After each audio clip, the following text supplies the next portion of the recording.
the determinant of how India and Air India is viewed by the world of True, of course. aviation. I mean, I'm sure that the government will do what it has to do, Mr. Agarwal. The point of this entire broadcast right now is to give you quick updates, really, on what has transpired. So, Mr. Agarwal, just stay on with me. I want to walk our viewers through what we know definitively.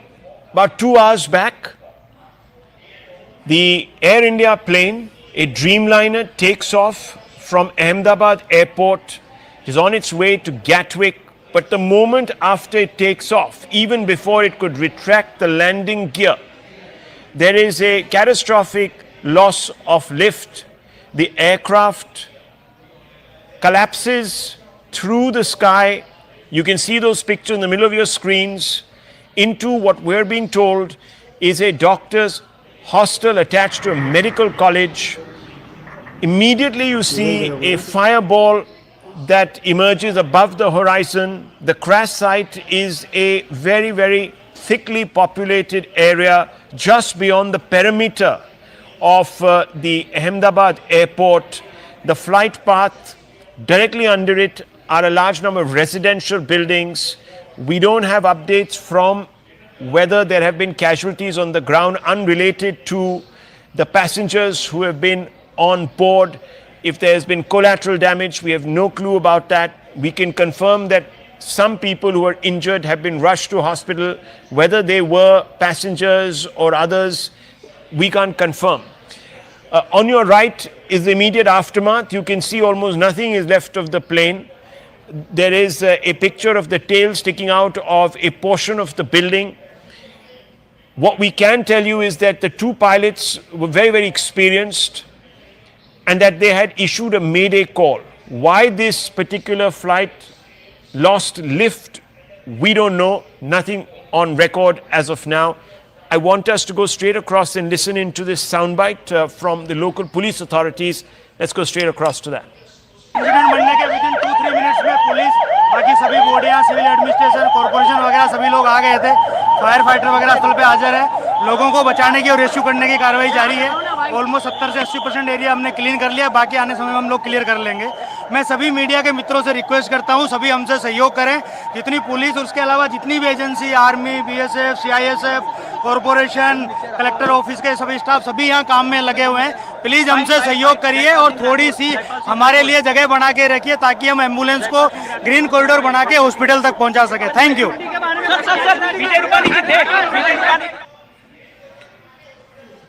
Okay, there's that new video there, and you can see the what appears to be at least one part of the plane sticking out of a building, or seems to have settled on top of the building. Very difficult to say from this angle, but certainly you can see that that might be a part of the wing, which of course bears the fuel at some levels. I'm not an expert, so I would like Mr. Agarwal to come in on this. And before that, a quick update from Payal. Payal, what can you tell us?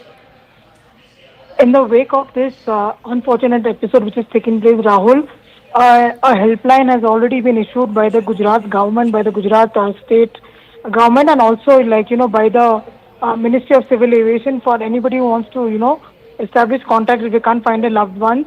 And that is something which has been done. The government of the day is committed, like I said, to the well-being of every individual, and therefore the officials over there requesting, like you just played out the soundbite, requesting everybody not to crowd the streets, not to come to the accident site, but allow a green corridor so that anybody who needs to be rushed for medical help can be done at the earliest as well. And we've just got a tweet which has been put out by Dr. Jaishankar, who is of course a Rajya Sabha member of Parliament also from Gujarat, and he said that he's very, very deeply shocked and he's pained to learn about the flight crash in Ahmedabad, and his prayers are with the passengers and their families as well. He's currently overseas, so he's putting out that tweet expressing his deepest condolences for what has really happened. Well, the nation in shock, viewers. We're getting a lot of reactions from the Prime Minister, the Home Minister, to several Chief Ministers of different states, to the Union Aviation Minister, who's on a special flight from Vijayawada straight across to Ahmedabad because there is no direct flight from there, at least available as of now. On the left is the is the debris, remnants of the craft. In the middle is the moment of the crash, heart-sinking moment, really, viewers. This flight was almost full. It had 142 passengers aboard it, two very experienced pilots who were in control and command, and they issued a mayday call. Even before the ATC could respond, this plane goes up in flames. It crashes into a hostel, attached to a medical facility where doctors are in residence. We don't know whether they were in residence at that time. How many other people on the ground in this very densely packed crash site area have been affected? To the right, you can see that the obvious aftermath suggests that this was a very, very catastrophic result.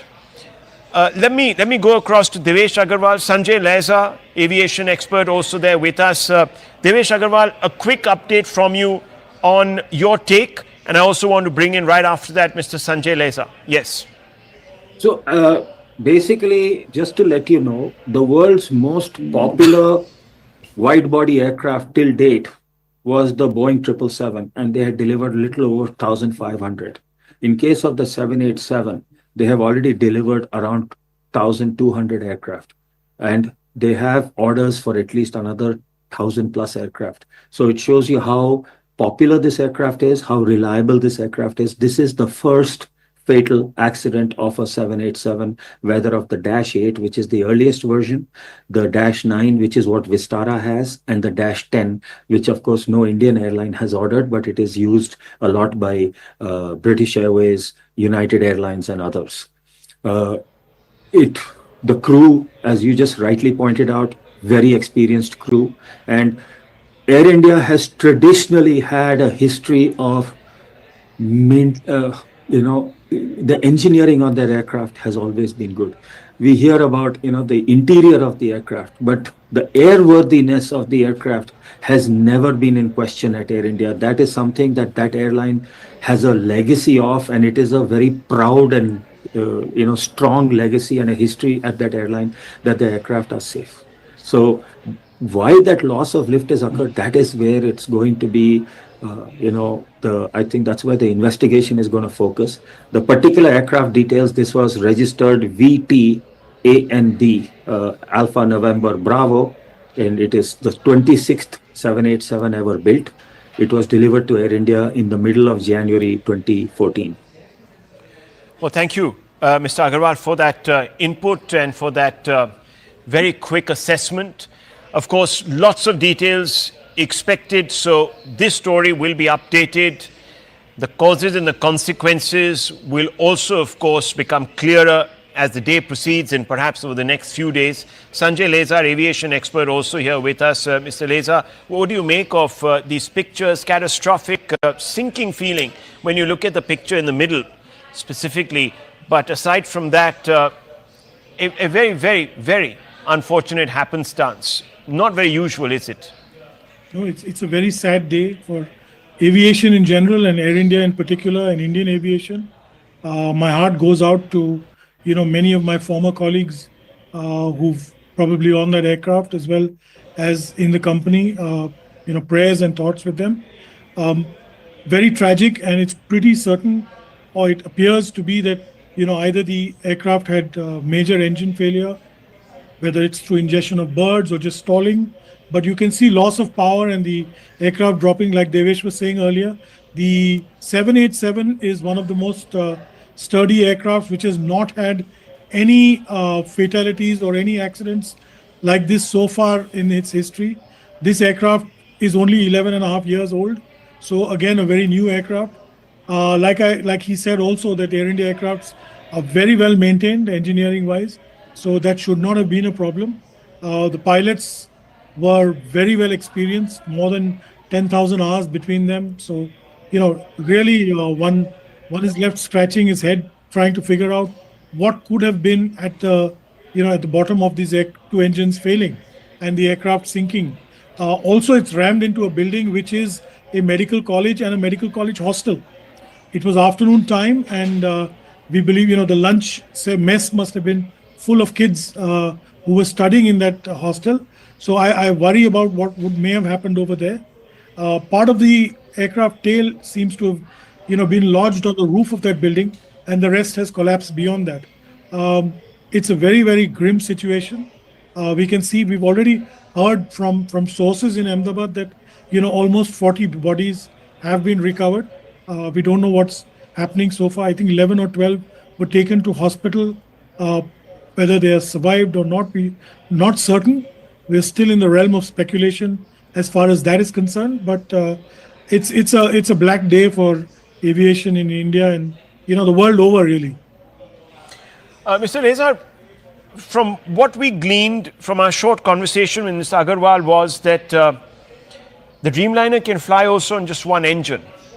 So this sort of adds another layer to the fact that there was this catastrophic failure of lift. I don't know if it was engine induced, and neither did he want to actually hazard that guess. But what do you think really happened here? A mayday call was issued. The landing gear hasn't been retracted, so it's very, very early in the flight. How would something like this anomaly, gone undetected? Is it possible? Would checks have been, are checks conducted before a flight takes off for a long haul? What kind of checks are they? Can you just walk us through some of the preparatory procedures? Well, there's no question about checks. Checks are taken whether it's a long haul or a short haul. There are detailed checks that go on by the ground engineers as well as the pilot himself. Either the first officer or the PIC does a walk around. Typically it's the first officer, they check. Systems are checked, so there's absolutely no question of not having been checked. You're right, so is Devesh, that the one engine could have helped it, but obviously it's clear from images. We don't have any data. We know that it took off 175 knots was the speed. We know it was a hot day, so the profile of the weather profile, takeoff profile must have been built according to that. Also very heavy aircraft, 240 passengers plus baggage plus fuel for a long haul flight to London. So it's not exactly light.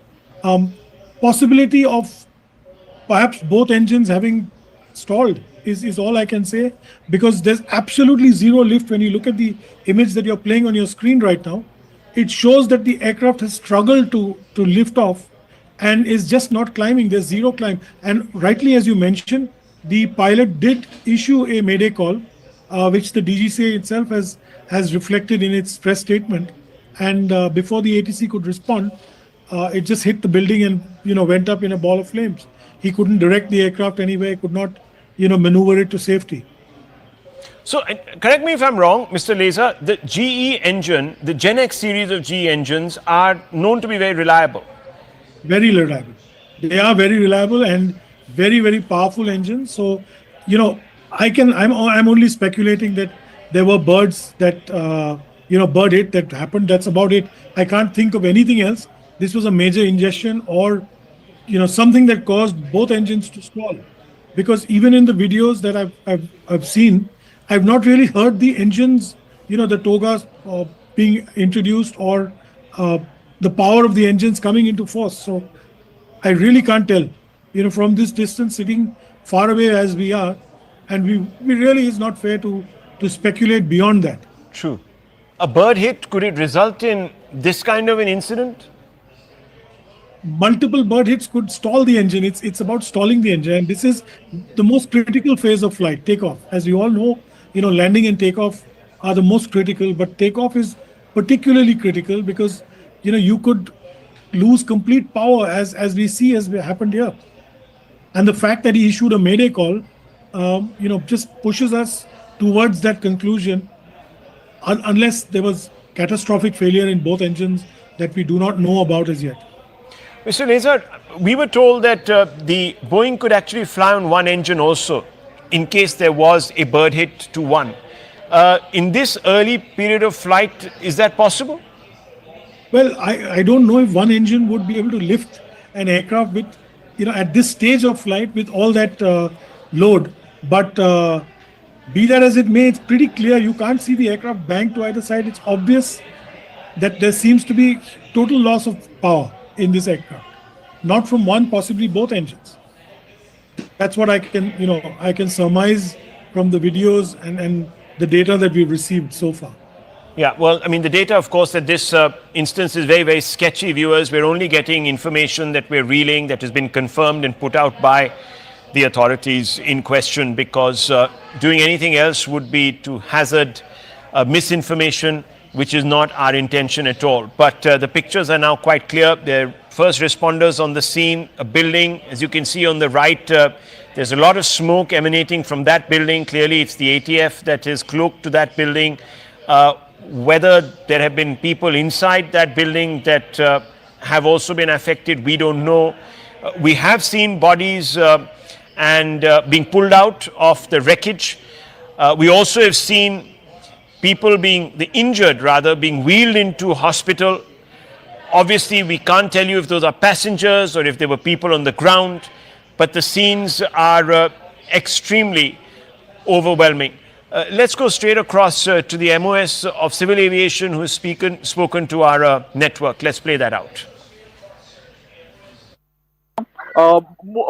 Sir, हमसे बात करने के लिए शुक्रिया। मैं जानना चाहता हूं कि अभी फिलहाल वहां की स्थिति क्या है, किस तरीके से सरकार जो है वो मदद कर रही है। जी, अभी तो वहाँ की जो गवर्नमेंट है, स्टेट गवर्नमेंट के साथ हमारे अधिकारी संपर्क में है। राहत बचाव का कार्य भी शुरू हो गया है जी, और हम भी घटनास्थल पे पहुंच रहे हैं। मैं भी थोड़ी देर में वहाँ पे पहुंचूंगा। माननीय HM सर, देश के गृह मंत्री अमित भाई भी वहाँ पे पहुंच रहे हैं। तो अभी सभी स्तर पे कार्रवाई शुरू है, काम शुरू है। और सर, प्राइमरी इन्वेस्टिगेशन में क्या कुछ सामने आया है कि एग्जैक्टली रीजन क्या था? नहीं, अभी तक तो जांच चल रही है। अभी कुछ हम इस पे बात करना उचित नहीं होगा, लेकिन उसकी जांच चल रही है। मैंने अभी भी मिनिस्ट्री में सभी वरिष्ठ अधिकारियों के साथ मैंने मीटिंग भी करी है, लेकिन उसका सामने आएगा एक्चुअली रीजन क्या है, वो सामने भी आएगा। लेकिन अब तो पहला काम हमारा है कि वहाँ के राहत बचाव का कार्य में हमें ध्यान देना है, पहले वो तो काम करना पड़ेगा। मोदी जी, मुझे ये जानना है कि आंकड़े जो है कैजुअलिटी हो या फिर इंजर्ड हो, उनके अलग अलग आ रहे हैं क्या आपकी तरफ से? नहीं, अभी तो कुल 242 लोग थे जी। 230 उसमें यात्री थे, 12 क्रू मेंबर्स थे। तो अभी तक तो कैजुअलिटी आ रही है सामने। अभी तक कोई ऑफिशियली कैजुअलिटी हम नहीं बोल रहे हैं। सभी जांच भी चल रही है। पहले तो राहत बचाव का काम शुरू है, बाद में उसका। ये जो फ्लाइट क्रैश हुआ है वो रेसिडेंशियल एरिया में हुआ है, तो क्या वहां पे लोग कितने इंजर्ड हुए या वहां की कैजुअलिटी का कुछ आंकड़ा? वही तो मैंने अभी कहा कि राज्य सरकार के संपर्क में हमारी सभी टीम है वहां पे। तो अभी सामने नहीं आ रहा है कि, लेकिन वहां भी राहत बचाव का कार्य जो शुरू है उसमें पहले तो इन लोगों को बाहर निकालना है। इनको इमीडिएटली वहां पे मेडिकल इमरजेंसी को पहले उनको वहां पे हॉस्पिटल में शिफ्ट करना है, मदद करना है। I'm also joined by Captain Kishore Chinta, who is the Chief Pilot of Sirius India Airlines Private Limited. Thanks a lot, Captain Kishore, for joining us. I want to understand from you first, from what we know, within a minute or so of takeoff, this plane has crashed, and it has crashed in a scenario where it seems the pilots were not in control at all. They had already issued a mayday call, and they actually crashed into a building. What do you make of what could have happened?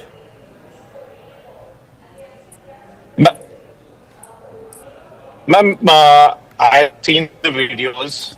The 787 has 70,000 on each engine. For an airplane like a 787 to go down in a controlled manner like that, either they've lost both the engines, and Ahmedabad per se always has a lot of birds and vultures over there, up to almost 3,000 feet. It's speculation as of now. That either both the engines have to have had some kind of bird ingestion or a compressor stall or something like that for the engines to lose power. Otherwise, with just one engine, also the aircraft can climb out at 400 to 500 feet per minute for a aircraft of that size. I just want to understand from you, these bird ingestion issues that you're talking about, how frequent are they? Bird ingestion are infrequent, but there is always that risk, especially in airfields like Ahmedabad and Baroda and some other airfields. Ahmedabad has historically had bird activity in and around the airfield. So I am not saying that it could have been a bird hit, but the fact that the pilots gave a mayday and we see the aircraft climb to max altitude on flight radar close to 625 feet, which would be about 425 feet off the ground. The airfield elevation is about 200 at Ahmedabad. So they did climb to 425 feet. On the aircraft, they could have engaged autopilot, but it appears to be that they've lost power in both the engines for the aeroplane to have come down in a controlled manner like that. Yes. And because most experts like yourself are suggesting that even loss of one engine should not lead to a crash like this, I want to understand from you, if this was, let's say, a bird-related incident, can it take off both? Can it take out both engines like this so quickly after takeoff, within a minute or so? It is possible, ma'am. Like the United aircraft where Captain Sully Slumberger, went down into the Hudson. It is possible for both the engines to get affected by birds. Okay, and looks like there would have been very little reaction time to control anything. What do you make of the situation the pilots would have faced if this, let's say, both engines went out so quickly after takeoff? The pilots did a fabulous job keeping the wings level to minimize any kind of damage, and the aircraft's gone down in a controlled manner. They probably have done everything possible which they have been trained for a situation like this. But the rest we'll only come to know once more specifics come out from the flight data recorder and cockpit voice record. I just want to understand from you also, because you are an expert in this field. Apart from a bird hit, what else can lead to a crash like this so soon after takeoff, where the speculation is that not just one but both engines went out? What else is a plausible reason?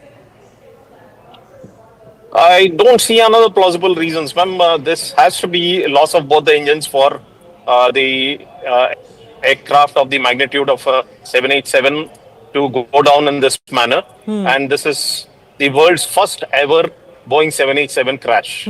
So that's the track record of this aeroplane. And the pilots are highly experienced, well trained. So the only probable cause would be loss of power on both the engines, just at the time they were getting airborne. And that's extremely rare, isn't it? It's probably 1 in a million kind of scenario. There's probably nothing anyone could have done in this case. If there was no obstacles immediately after takeoff, probably they could have, glided down onto the ground to as minimal damage as possible. But with buildings over there, they seem to have landed on top of one of the under construction buildings. We do not know the damage or the loss of lives on ground, but more details will be coming out as and when the DGCA Aircraft Accident Investigation Bureau brings out details. Just stay with me. Speaking of those buildings that this plane has crashed into, and I'm sure the pilots would have tried to avoid as much as possible, but it looks like they really couldn't avoid crashing into a building.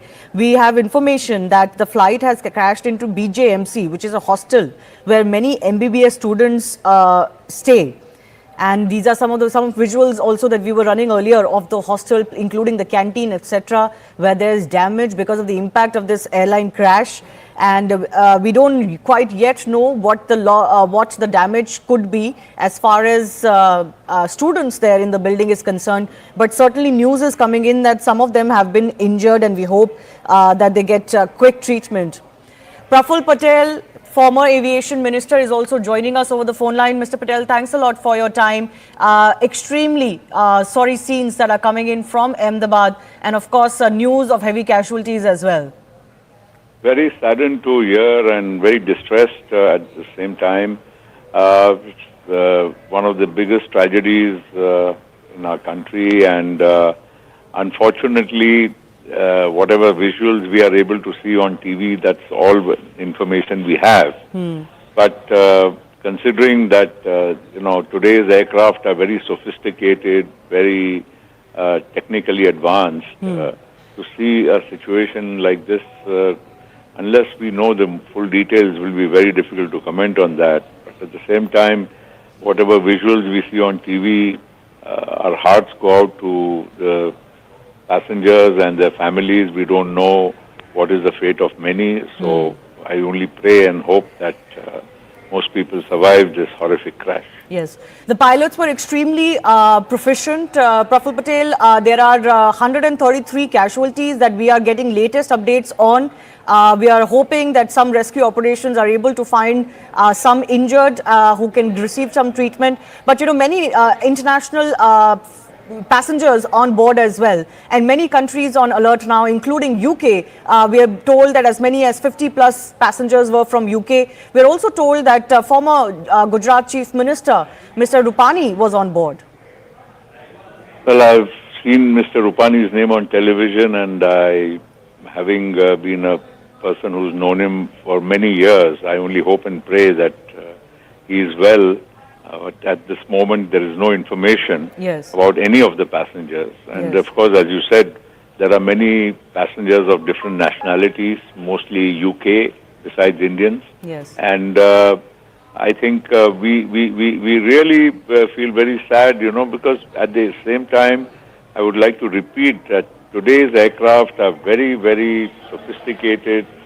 The pilots, especially who fly 787 Dreamliner, are obviously very well trained, and they are very senior commanders. And they've gone through many hours and hours of flying, and they would have obviously, it seems to me, whatever little I can make out from that the plane was on climb mode, and suddenly it's lost power or something else has happened, or maybe it was struggling at the time of takeoff. These are all very speculative things.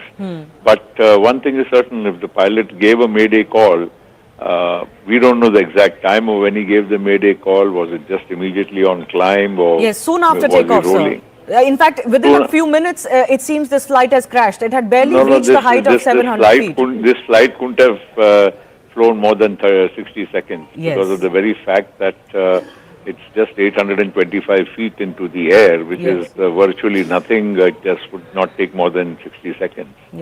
So it is very intriguing because of the, first, as I said, the aircraft itself has many backup systems. These are, very fly-worthy, very safe aircraft, and 787s are flying all over the world. In fact, I would be surprised to see that probably this may be the first major incident with a 787. Yes, actually we have been confirmed, sir, that as far as a 787 Dreamliner is concerned, this is the first major such incident that has come to light. Boeing has had some issues with grounding and all. There have been investigations whether they have, not done enough as far as maintenance and certain other activities on planes are concerned. But this certainly is the major crash of its first of its kind when it comes to a 787 Dreamliner. Well, absolutely. A 787 Dreamliner, as I said, is being flown by most airlines of the world. And it's a very, I would say, a workhorse. It's a good aircraft. And in this case, it's flown from Delhi to Ahmedabad. So obviously, it was absolutely flyworthy. Otherwise, no aircraft takes off. And pilots also, before they take off, they go through all the checks. And if they find anything missing, and especially if they are on a long-haul flight like London, they would be absolutely very careful to see all parameters are fine before they would take off. So obviously something has gone wrong after they started their roll on the runway for takeoff. And in between that and the climb, those 60 seconds have been, I'm sure, very, very the reason for whatever has happened.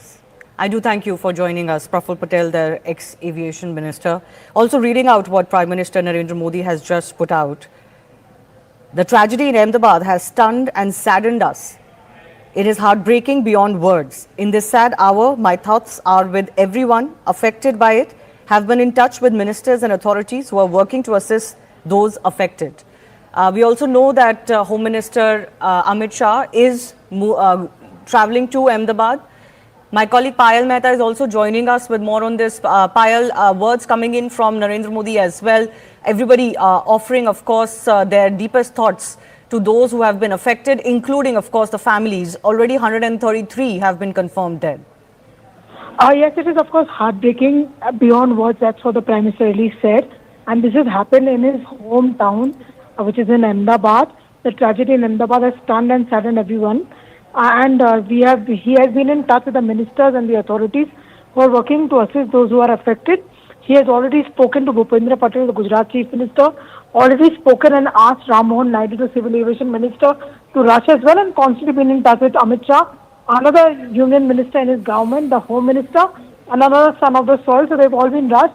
Maximum help needs to be assured is what the Prime Minister has also indicated in as many words as well. But a real tragedy coming to the fore as well.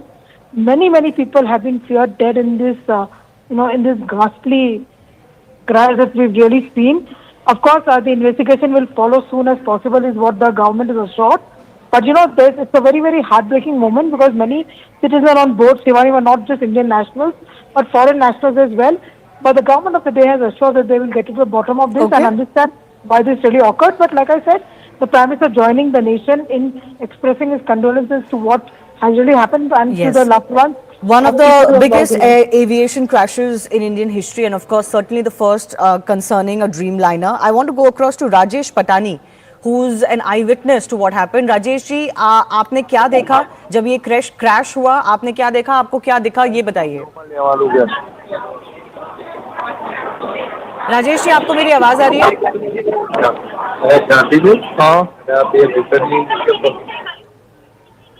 आप crash के वक्त कहाँ थे? आपने क्या देखा? ये बताइए.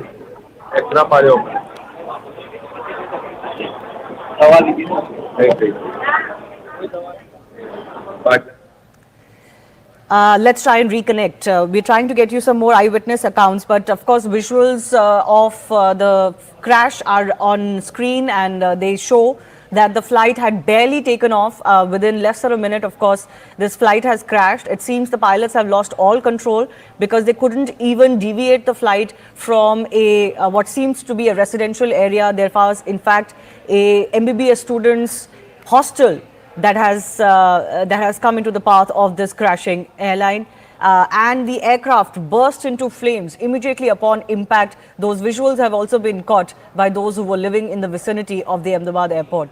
Captain Kishore Chinta continues to be with us. Captain, I want to understand from you, in such a short span of time, if both engines are lost, how much can captains do? How much can the pilots and the crew do in such a situation? What can they do?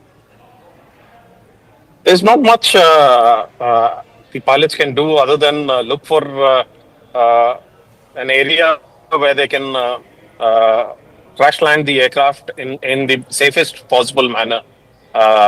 So in this case, they barely had any height in hand to change the direction of the aircraft anywhere. See, the most prudent thing they could have done was to keep the wings level and glide into a path which is most safe, which would minimize casualties on impact with the ground, rather than having bank on, wherein the risk of the aircraft cartwheeling and more damage and more casualties. So the pilots probably did the most prudent thing, having probably lost power. Okay, and how does this loss of power really happen? What causes it? Loss of power could be either due to bird ingestion, the engine compressors stalling and not producing any more thrust. It would be really unlikely for engines of such magnitude and to lose power for any other reason for a technical defect just after takeoff. It's unheard of. It's those engines with 70,000 pounds of thrust have been tested multiple times, and one of the safest engines in the aviation world. So nothing else could have caused, in my opinion, the loss of power. So this couldn't have been any kind of technical failure, and the most plausible reason you can think of is bird ingestion, but of the kind which took out both engines. Yes, that's like I said, we can only speculate Yes. as of now. I haven't heard of a technical defect taking out both the engines just after takeoff ever in the aviation history. Right. Certainly, what has transpired is shocking everyone. This is already, as experts have told us, the first of its kind crash, including involving a 787 Dreamliner, and the way this crash has transpired, soon after takeoff, within a minute of takeoff at very low altitude, seems to suggest the pilots lost all control. They couldn't even divert the plane to a safer area, and it crashed immediately within a minute of takeoff. What also is concerning is that they seem to have lost all control, so both engines were out. There was a mayday call given, but agencies tell us they didn't really manage to contact this flight after that. So it all points out to things going wrong very, very quickly. Harshit Yes. is Captain Kishore. I'm going to come back to you in just a bit. Harshit is an eyewitness of this crash. Harshit, आप कहाँ थे जब ये crash हुआ और आपने क्या देखा? हम मेस में ही थे जहाँ पे ये प्लेन टकराया था। अच्छा, तो आप स्टूडेंट हैं जो मेस में रहते हैं वहाँ पे हॉस्टल में? हाँ, मैं कॉलेज से लाइब्रेरी से पढ़ के मैं यहाँ पे खाना खाने आया था 2 बजे। तो फिर कैंटीन में भी वहाँ पे क्रैश हुआ प्लेन का पार्ट्स जो आप वहाँ पे खाना खा रहे थे? हाँ, वहाँ पे वो सिर्फ टकराया था, प्लेन आगे क्रैश हुआ था। अच्छा, हमारी बिल्डिंग में सिर्फ टकराया था, इसलिए धमाके की आवाज आई। अच्छा, आपके आसपास कितने लोग थे? कोई इंजर्ड है? इंजर्ड इसमें ऐसा है कि जो बारी के पास खाना खाने बैठे थे उसको थोड़ा वो इंजरी हुई है, बाकी सब ठीक है। अच्छा, कितने बच्चे हैं वहाँ पे? खाना खाने के लिए तो यहाँ पे 50-60 लोग हम आए थे, ऊपर और नीचे दोनों। अच्छा, इंजरी सबको नहीं हुई है। जी जी। और आपके हॉस्टल, आप किस हॉस्टल में रहते हैं और कितने लोग हैं वहाँ पे? हम अतुल्य में 11 में रहते हैं। कितने लोग होंगे पूरे हॉस्टल में? कितने लोग रहते हैं वहाँ पे? हम तो MBBS स्टूडेंट ही वहाँ से 1 से 5 साल तक के सभी बच्चे वहीं पे ही रहते हैं। अच्छा, और वो सब इसी मेस में खाना खाने आते हैं। जी जी जी। और उस वक्त 50-60 बच्चे वहाँ पे थे जिस वक्त ये खाने हाँ, ये खाना खाने का ही टाइम था, इसलिए वो सब वहाँ पे ही थे। जी। आपकी जो बिल्डिंग है उससे ये प्लेन टकराया नहीं है, ये आगे जाके एक बिल्डिंग में क्रैश हुआ है, तो आपको उस बिल्डिंग के बारे में कुछ पता है? क्या हुआ वहाँ पे, क्या देखा आपने? वो अतुल्यम 1, 2 और 3 है, वहाँ पे वो रेसिडेंट डॉक्टर रहते हैं सभी, और ये सब मेडिसिटी के क्वार्टर्स ही है जहाँ पे ये प्लेन हादसा हुआ ना वही। तो जिस बिल्डिंग में क्रैश हुआ वहाँ पे रेसिडेंट डॉक्टर रहते हैं? हाँ। और उस बिल्डिंग में कितना इम्पैक्ट हुआ है, आपको कुछ जानकारी मिल रही है वहाँ पे? ना कोई वो नहीं पता। नहीं पता। जी जी। बट आपका जो हॉस्टल है वहाँ पे सब सेफ है? कुछ लोगों को इंजरी हुई है? हाँ, हॉस्टल से ये मेस थोड़ा 1-2 किलोमीटर दूर है, इसलिए सब बच्चे हॉस्टल से मेस तक चल के खाना खाने जाते हैं, तभी ये सब हुआ। अच्छा, मेस में उस वक्त जो थे वो सेफ हैं, लेकिन हॉस्टल में जाके ये बिल्डिंग में क्रैश हुआ है जहाँ पे रेसिडेंट डॉक्टर्स रहते हैं। This is also extremely concerning. Harshit, हमसे बात करने के लिए बहुत बहुत धन्यवाद। Let's also listen to some more reactions coming in. लगातार पिछले 2-2.5 घंटे से हमारी टीम उस पर काम कर रही है। हमारे सेक्रेटरी है, DGCA है, AI की टीम में सभी लोग, हमारी विकास की टीम, सभी लोग एक साथ बैठकर वहाँ पे काम कर रहे हैं। और अभी हम DGCA, हमारे सेक्रेटरी और मैं तो हम तो वहाँ पे अभी फिजिकली भी जा रहे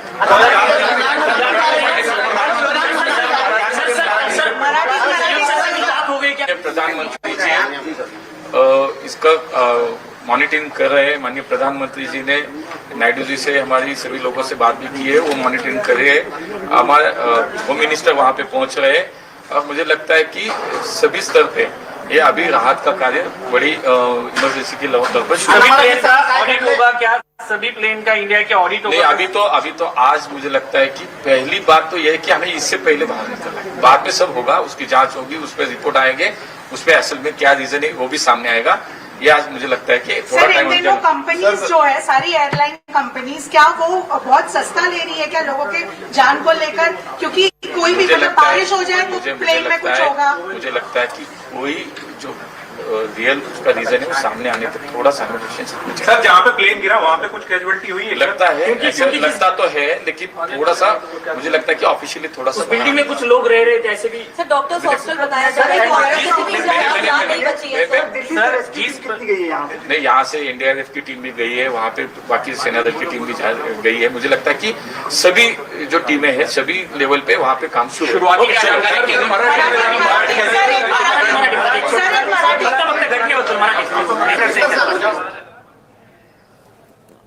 All right. There is, of course, all hands on deck approach as far as the aftermath of this aircraft crash is concerned. Not only are concerned ministers moving to Ahmedabad, Home Minister Amit Shah is also expected to travel to Ahmedabad. Captain Kishore Chinta continues to be with us. This is, of course, a situation that will possibly need a lot of investigation to figure out what exactly happened. Because it seems like a crash that hasn't really been seen of this nature and also of this aircraft itself before. So much deep investigation required as far as this case is concerned.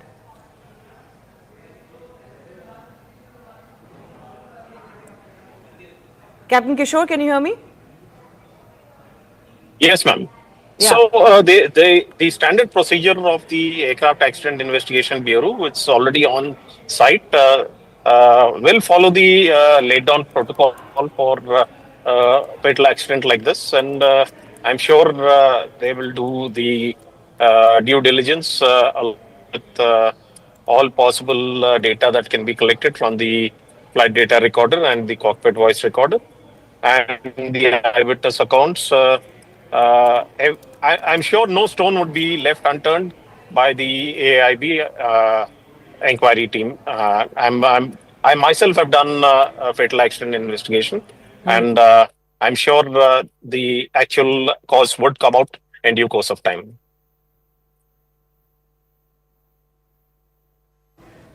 Can you just take us in detail into what exactly will go into the investigation of this crash? The black box is going to become extremely crucial. Yes, ma'am. The flight data recorder and the cockpit voice recorder are manufactured to withstand crashes of this magnitude, and they will be recovered in due course of time, and they would be analyzed. All the data from the crash will be analyzed by the Aircraft Accident Investigation Bureau team. They will piece together every single aspect of the flight path and the possible causes of why and what happened, whether it was loss of power, whether it was a technical defect. Everything will be there in the flight data recorder, and they will be analyzing that, and they will analyze the flight path of the airplane based on the data available, and the mayday call will be recorded on the CVR as well as the ATC transcript of the radio transmissions which they received. All this will be correlated, and then the inquiry team will piece together their facts and figures and come out with the conclusion on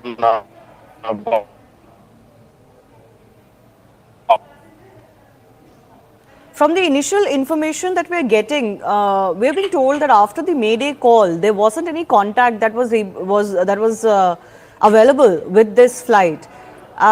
What could have happened to make it unavailable? Captain Kishore, I want to understand from you, if there is loss of power, does that mean that all communication also goes away? Could the pilots have recorded? How would we know if this was a bird ingestion? Can the investigation of the remaining parts establish that? Will there be something recorded from the cockpit that can establish that?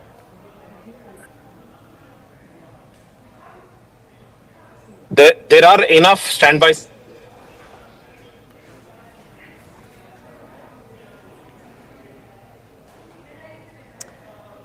We're losing that link with Captain Kishore Chinda. We'll try and get a better one. But this is, of course, a horrible crash that has come to light. It has really raised alarms as far as the nature of this crash is concerned. 230 passengers on board, 12 crew, including 2 pilots. Already we're getting figures that 133 have been declared dead. But of course, rescue operations are ongoing. There is firefighting operations that are ongoing. You can see those visuals where parts of the plane have actually crashed into the building and they have been stuck into the building debris as well. My colleague Payal also continues to join us. Payal, more updates coming in from your end. What all do we know about the efforts that are ongoing? Plus, who all is expected in Ahmedabad?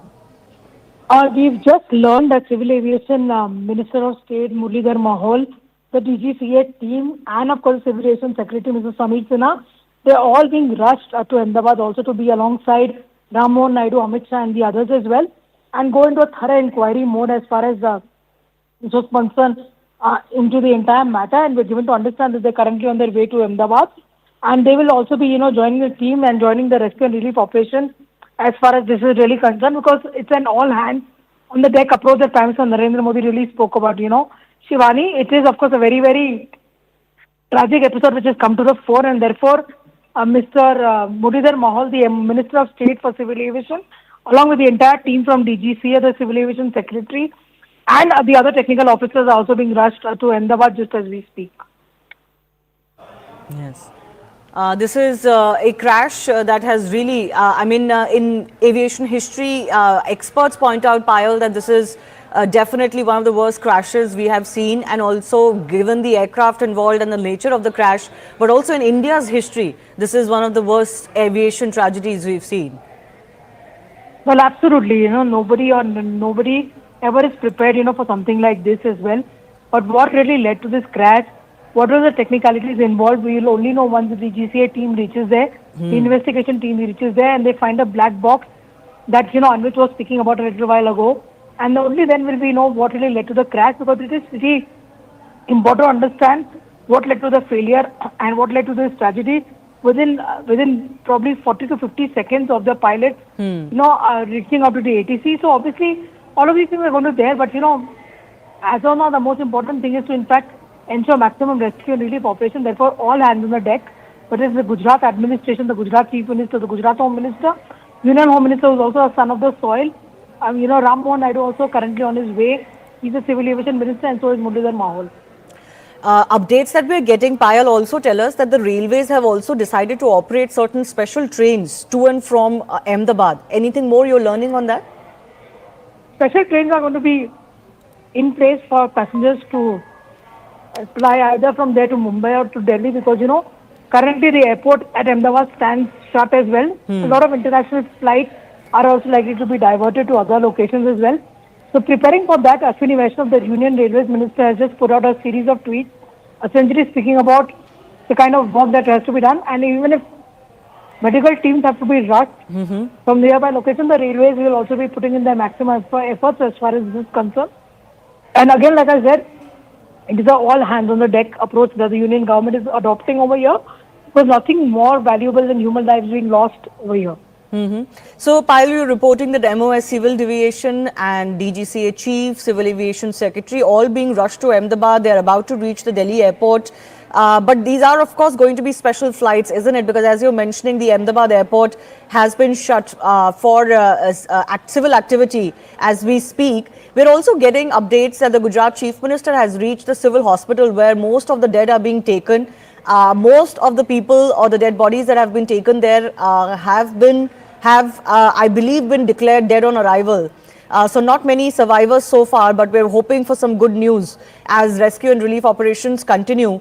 But this is also going to be a huge challenge on ground. Those are some of the visuals coming in from on ground as well, Payal. Huge challenge on ground to ensure or to try to race against time to see if you can find any survivors. Absolutely. Like I said, no country can ever be prepared for a tragedy like this. While all hands on the deck approach, and therefore the Civil Aviation Ministry has put all the resources together. The civil administration has also put in all these efforts together. Appeal is being made to all the citizens saying that do not rush to the airport or do not crowd around these areas. Make sure that we are able to get a green corridor in place. Should we need to rush somebody for medical emergency, given the fact that there are also the building on which the aircraft really fell also had some doctors who were housed over there. Yes. As well, so obviously the number of casualties are likely to go up. As far as Mr. Mohal is also concerned, it is pretty possible that he might just be on that flight with Union Home Minister Amit Shah. He's also Mr. Amit Shah's, MOS in the Ministry of Cooperation. So obviously he's been rushed. He was at the Civil Aviation Ministry just a short while ago. He's just been asked to rush from there immediately, along with all the officials as well. So obviously that is something which the government of India is looking to do to make sure that maximum efforts are there on ground. Yeah.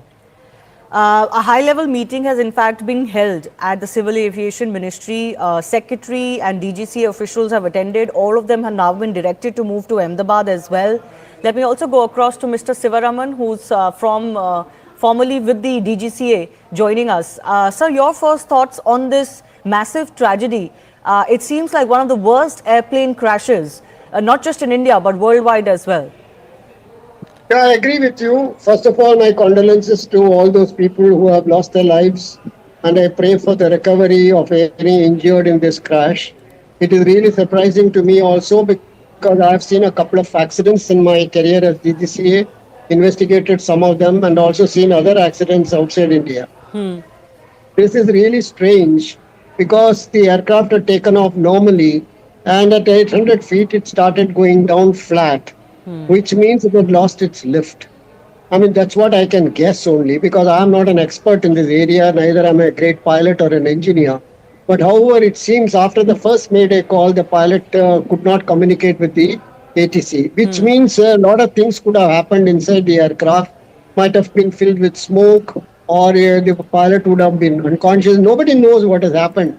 Because normally this is a very, very fine aircraft and very few crashes like this have taken place.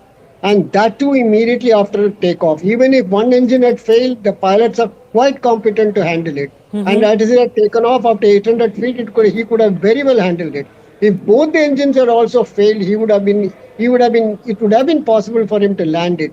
But quite possible that the plane did not have any lift at all for him to maneuver it to some space where he could have landed. One should not make any wild guesses.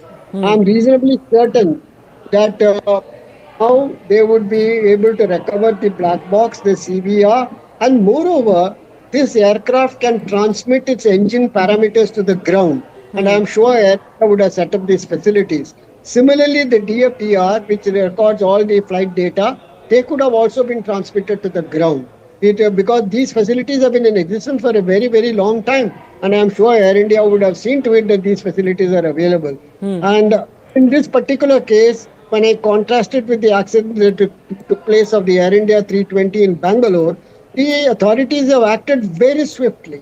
And they have acted magnificently, I must say. All the required help has been rendered to the people there on ground. And also people have been moved very fast from the accident area. I only pray that at least some people come out alive from this accident, and I hope that the authorities will be able to find out what really went wrong. One should not miss any aspect of investigation, particularly in these very tense times. Because, I mean, I don't want to be very explicit on this matter, but every angle should be explored, and every possible agency should be involved in investigating this accident. Sir, in your experience, what follows next as far as the investigation itself is concerned? See, as far as investigation is concerned, earlier as DGCA, I used to conduct the investigation myself. Now they have got an investigation board, and I'm sure accident investigation board, the DGCA authorities should be fully involved along with them, and they should not be excluded from it. The Federal Aviation Authority, they have got excellent facilities. They have investigated many, many accidents in the world. They should be involved. The engine manufacturer, particularly the GE, should be involved. The aircraft manufacturer, Boeing, all of them without hesitation should be part of the accident investigation. Because we must get to the truth of this entire thing. Yes. No, absolutely. This is one of the worst crashes, especially given its nature as well. In aviation history, all around the world, there is much alarm, and condolences and thoughts are coming in from across the world. Captain Sam Thomas, former pilot, is also with us. Captain, your thoughts? Any thoughts on what you think could have gone wrong? Good evening. I don't really want to hazard a guess as to what has actually happened. And while our thoughts and prayers are with the victims, what I'd like to say that with the limited evidence that we have, and we are seeing through the visuals that the aircraft has lost power on or rather is not generating lift enough, and that can only happen when both engines are not developing power. And the reason for that can only be found out once we have the DFDR data. And until then, it's in the realms of speculation. And we understand that people are interested in knowing exactly what has happened. To that extent, we can only say that the weather seems absolutely clear. And the reason for losing power on both engines is extremely rare. If you recollect, there was an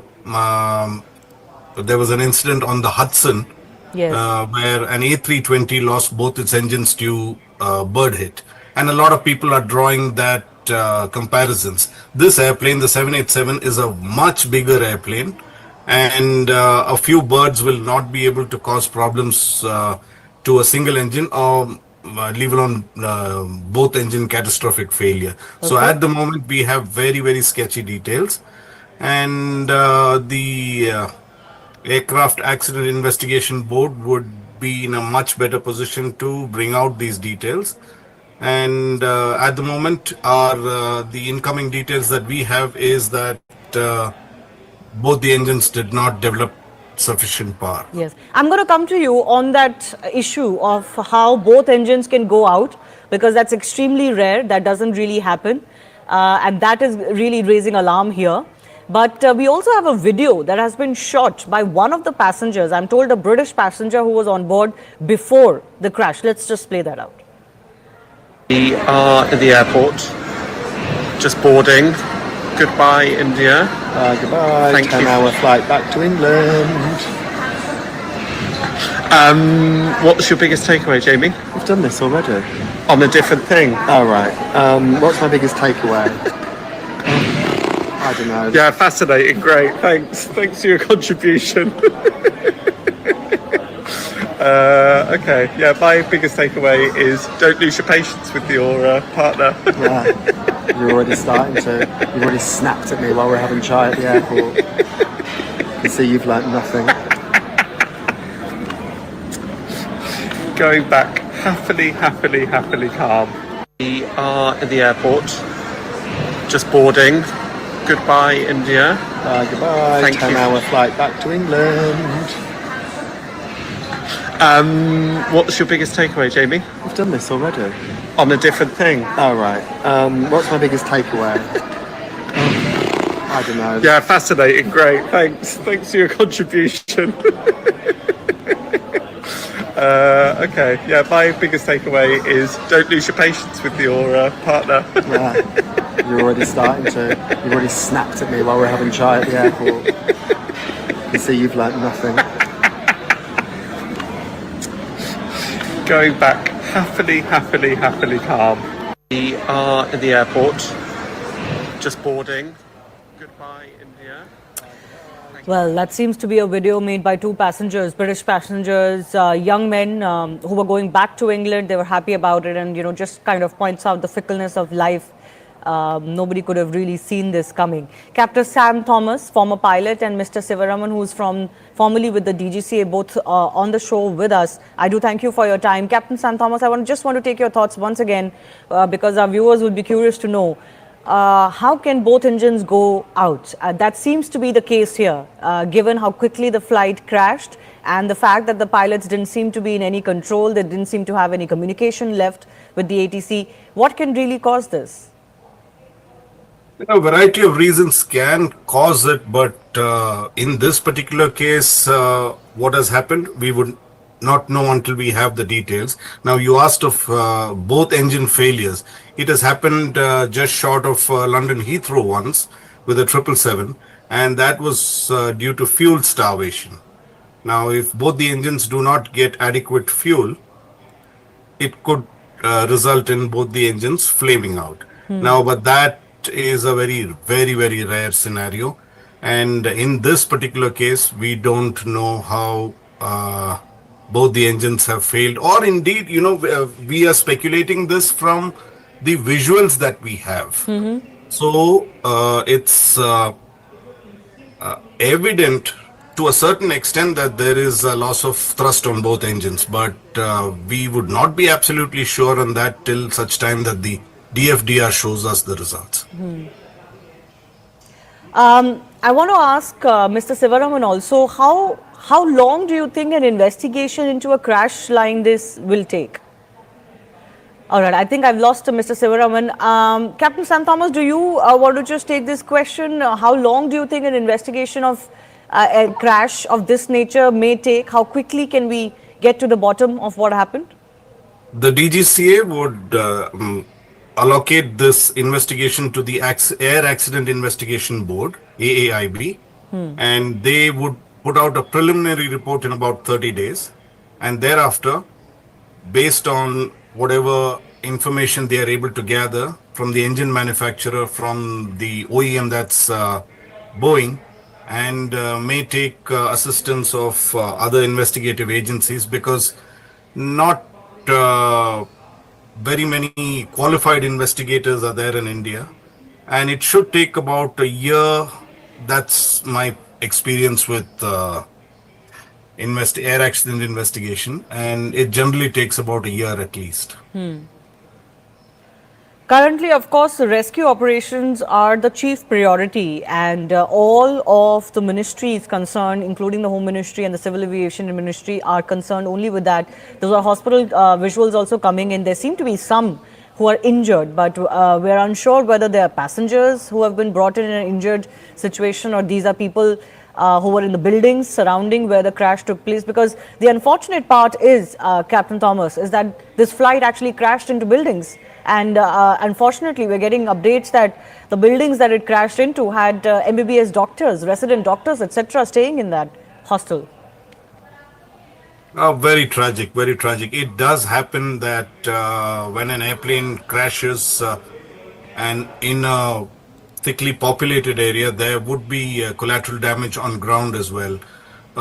It's very unfortunate, and unfortunately, that is the nature of the beast, and very little we can do about it, except extend, the hospital services to the injured and minimize whatever damage that has already occurred by providing proper medical assistance timely. The area around the airport perimeter was, as the visuals themselves show, densely populated. Clearly, there were some facilities there as well for MBBS doctors, hostels, and multiple buildings of that nature with messes, etc., and several buildings housing medical students. Do you think there could be a need to expand the non-residential or commercial areas around airports? That may not be viable at the moment. If you look at the Mumbai airport, which is the current airport, not the Navi Mumbai, the Chhatrapati Shivaji International Airport, it is very densely packed up to the compound wall on both sides of the runway. Up to it touches the compound wall. So Ahmedabad is much better compared to what Mumbai is, and it may not be commercially viable to clear out vast areas near the airport, because it's not unusual when old Hong Kong was there. That also was, and I've flown to many international countries which have buildings very close to the airport. How rare is it for a flight to crash so soon after takeoff? See, crash as such can happen at any phase of the flight. Though the takeoff and landing are some of the phases that most commonly it happens, but there is no set rule that it could happen only at this phase of flight. It could happen at any phase of the flight. And takeoff and landings are more critical than, say, a climb or a cruise. Yes. In this situation, Captain Thomas, it seems like the pilots didn't have any time at all. This could have transpired within a minute of takeoff. Yes, because the altitude reported and what we have right now is 741 feet or 800 feet, which is pretty quick. They have also given a mayday call, and actually there is very little time to do if you've lost both engines. There is very little you can do, and the more you try to deviate from the path, the faster you're going to stall. So what they have done from the visuals seems to be the only choice that they had and the only natural way to do it. Losing both engines so soon after takeoff, we were being told that this flight, of course, the airplane had no issues. It had flown earlier today. It had reached Ahmedabad and was onward to London. There didn't seem to be any problems. Any guesses as to, you know, how, apart from, let's say, bird ingestion issues, what else could cause this so quickly?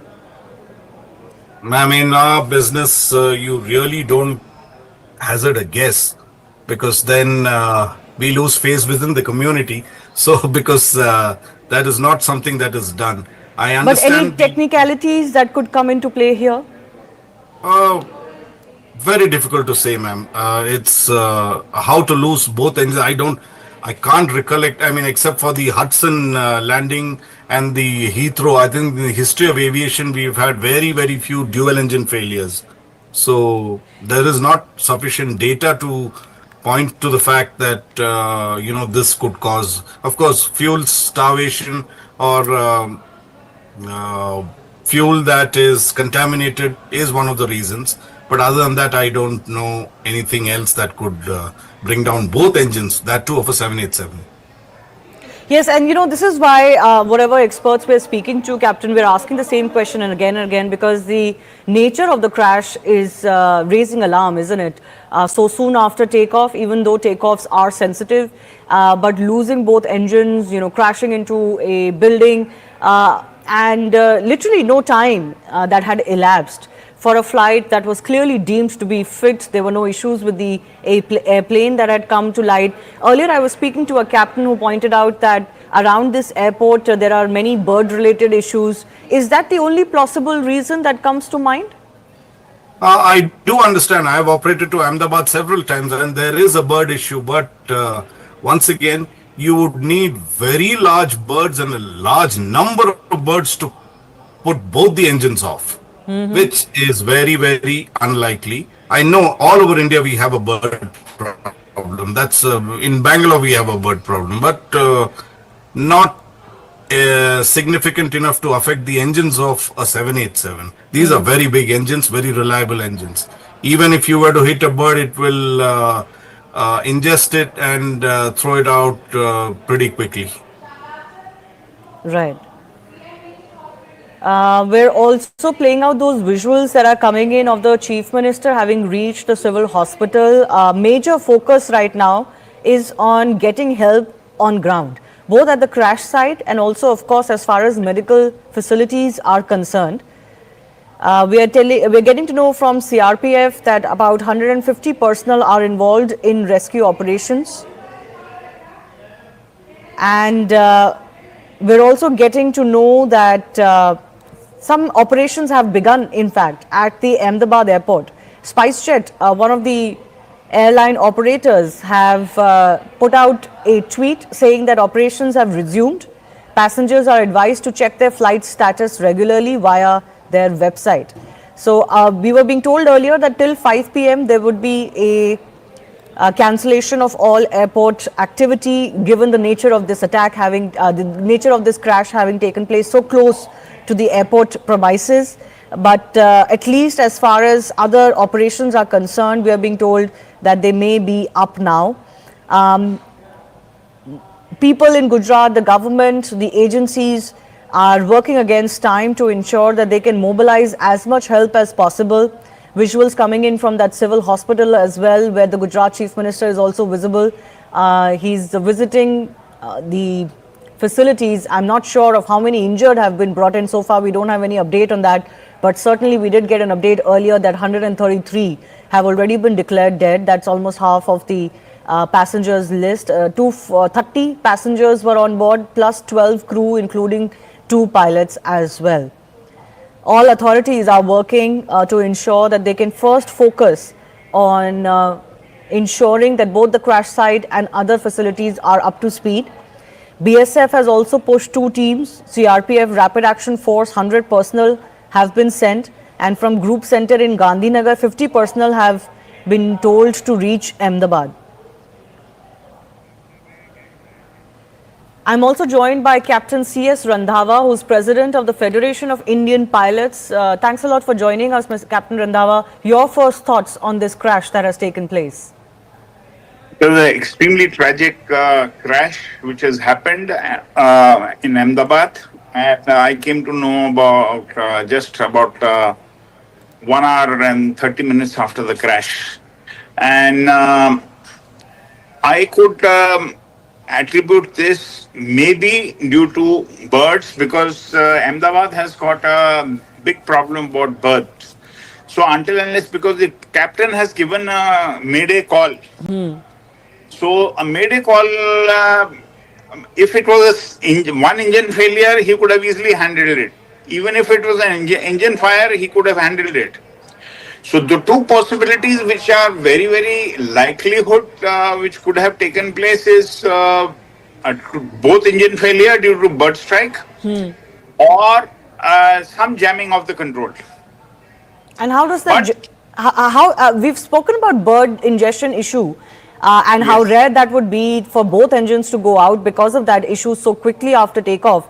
But you're talking about these jamming issues. Can you explain what they are and how they happen?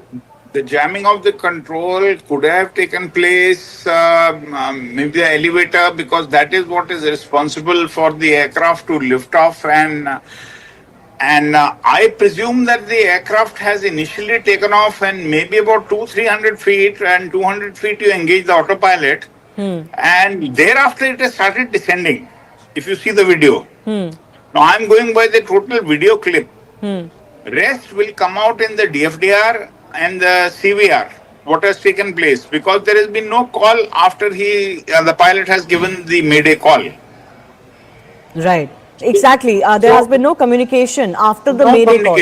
Yes. No communication whatsoever, and like once in a million chance it does happen, like we saw the Hudson crash where the aircraft was ingested, both the engines were flamed out by the ingestion of the birds.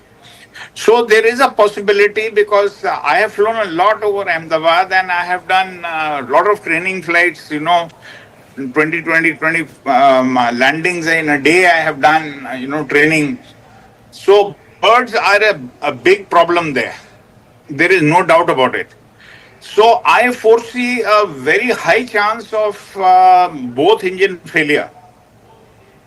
That's what most experts are pointing out to, that we have spoken. Yes. But even that is extremely rare, isn't it? Both engines just don't go off.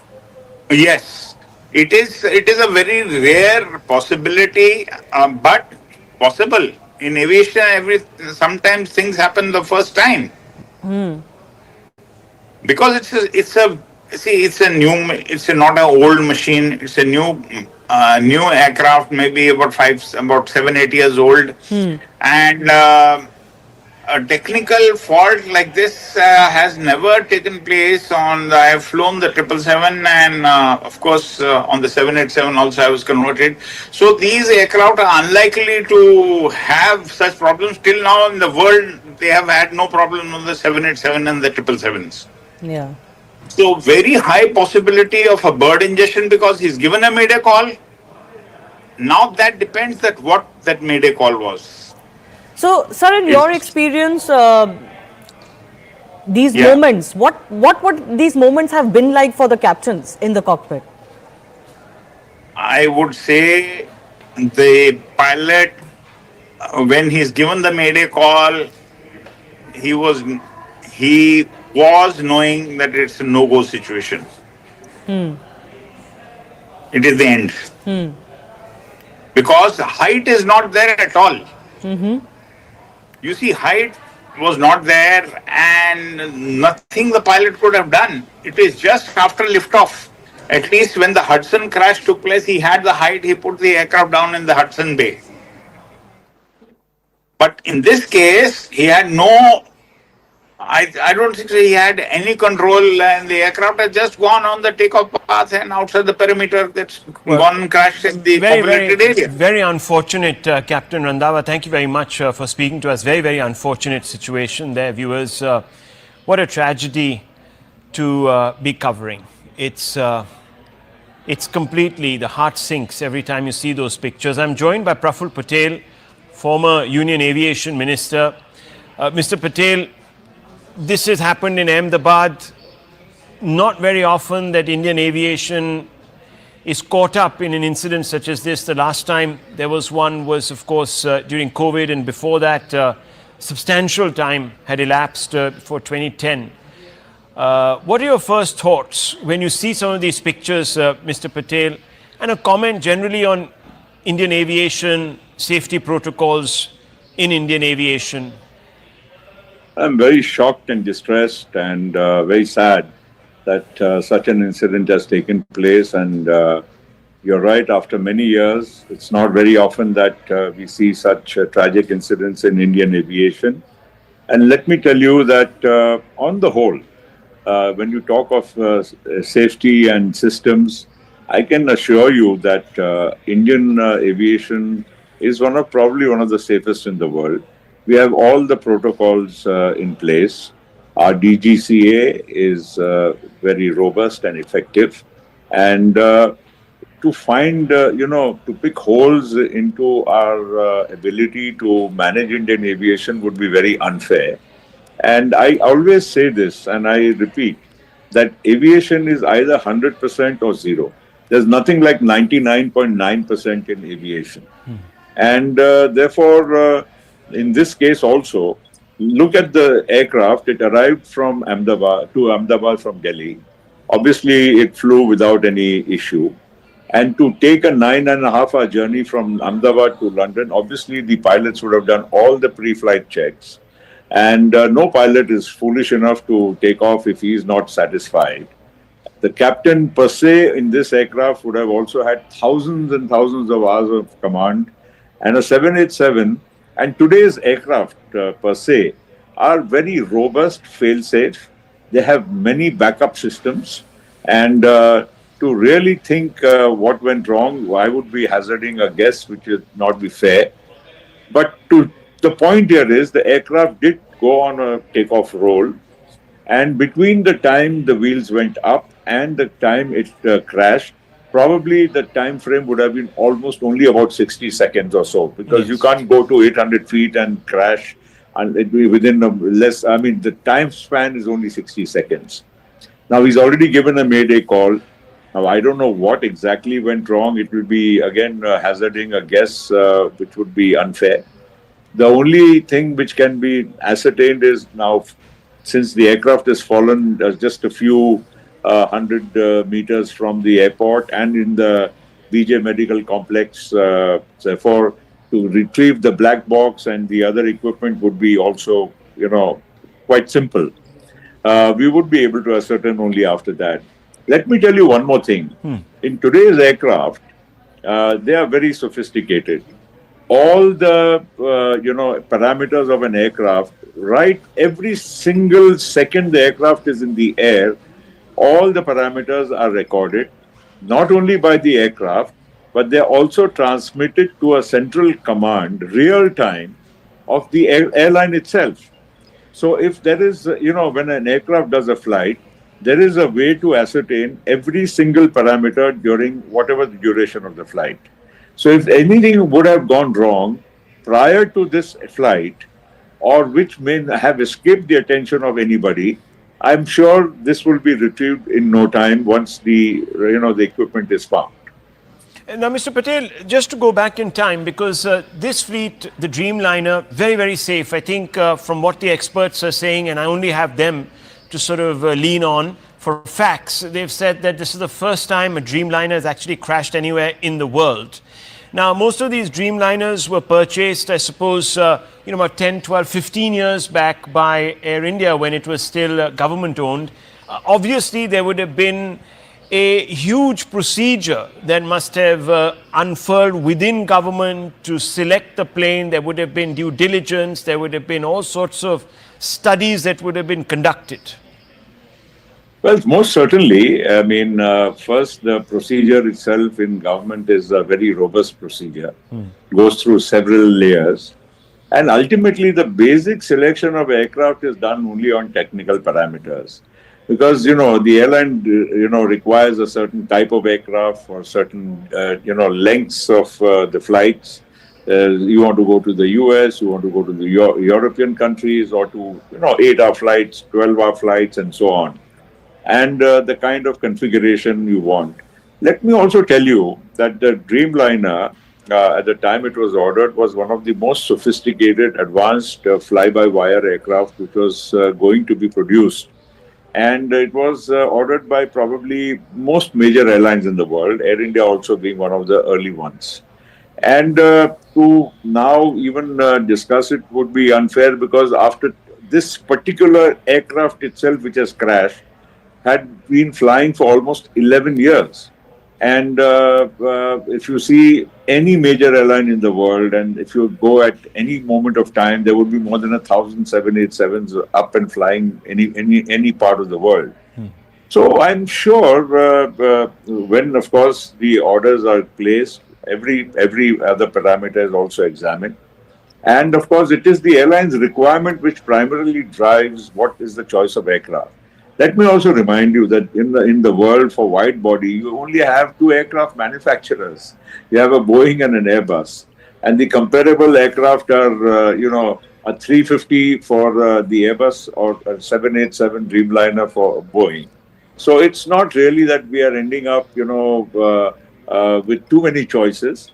And let me be honest, whether it's a Boeing 787 or an A350 of Airbus, technically, technologically, they would all be on par in terms of efficiency. So it's a minor thing between one and the other. But the fact of the matter is, all the machines flying today, irrespective of this type of aircraft, are very, very robust and sound. And every aircraft has backup after backup. I don't think, of course, the pilot's efficiency, his knowledge, his presence of mind is the most important factor in any aircraft flying.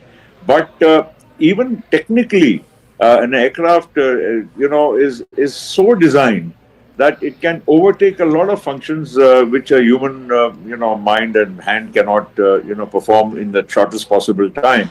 So the response time of an aircraft, its systems are very, very robust. Here, of course, there seems to have been a catastrophic failure of lift, and that didn't give the pilot, even though very experienced pilot with lots of man hours of flying, didn't give much of time to the pilot to even react. And only a mayday call, and as you said yourself, 60 seconds, and it was down laden with fuel. Obviously, there will be questions asked. I'm at this moment as in the dark as anyone else, Mr. Patel, about what could have been the reasons. But there has been a lot of internal strife within Tata. After it took over this particular airline, Singapore Airlines came into it, and so on and so forth. There are a lot of cost cutting, lots of valuable AI senior engineers were sort of let go of. Could this have at some level affected operations, maintenance, checks, all of that? Do you think, or it's too premature to get into any of this? I think it is premature. See, the other point is, Rahul, that the fact of the matter is that there's a human being, a senior experienced captain who is flying the machine. Yeah. And he has every right to say, I cannot fly this machine because it is unfit to fly or there's a technical deficiency. And if there was one, he wouldn't have done it himself. Yes. So So I think it's hazarding a little bit of a wild guess. Yes, but I would also like to say that the maintenance of Air India compares to the best anywhere in the world. Now, yes, you are also plagued with certain older aircraft. You are plagued with certain other problems, like you just said, because it's been integration of the old with the new. But that does not come into the way of the safety of the aircraft per se. And I would therefore say, and I can also say with a lot of sense of confidence, that Indian aviation checks and balances of the DGCA and other, the airline also has its own manual.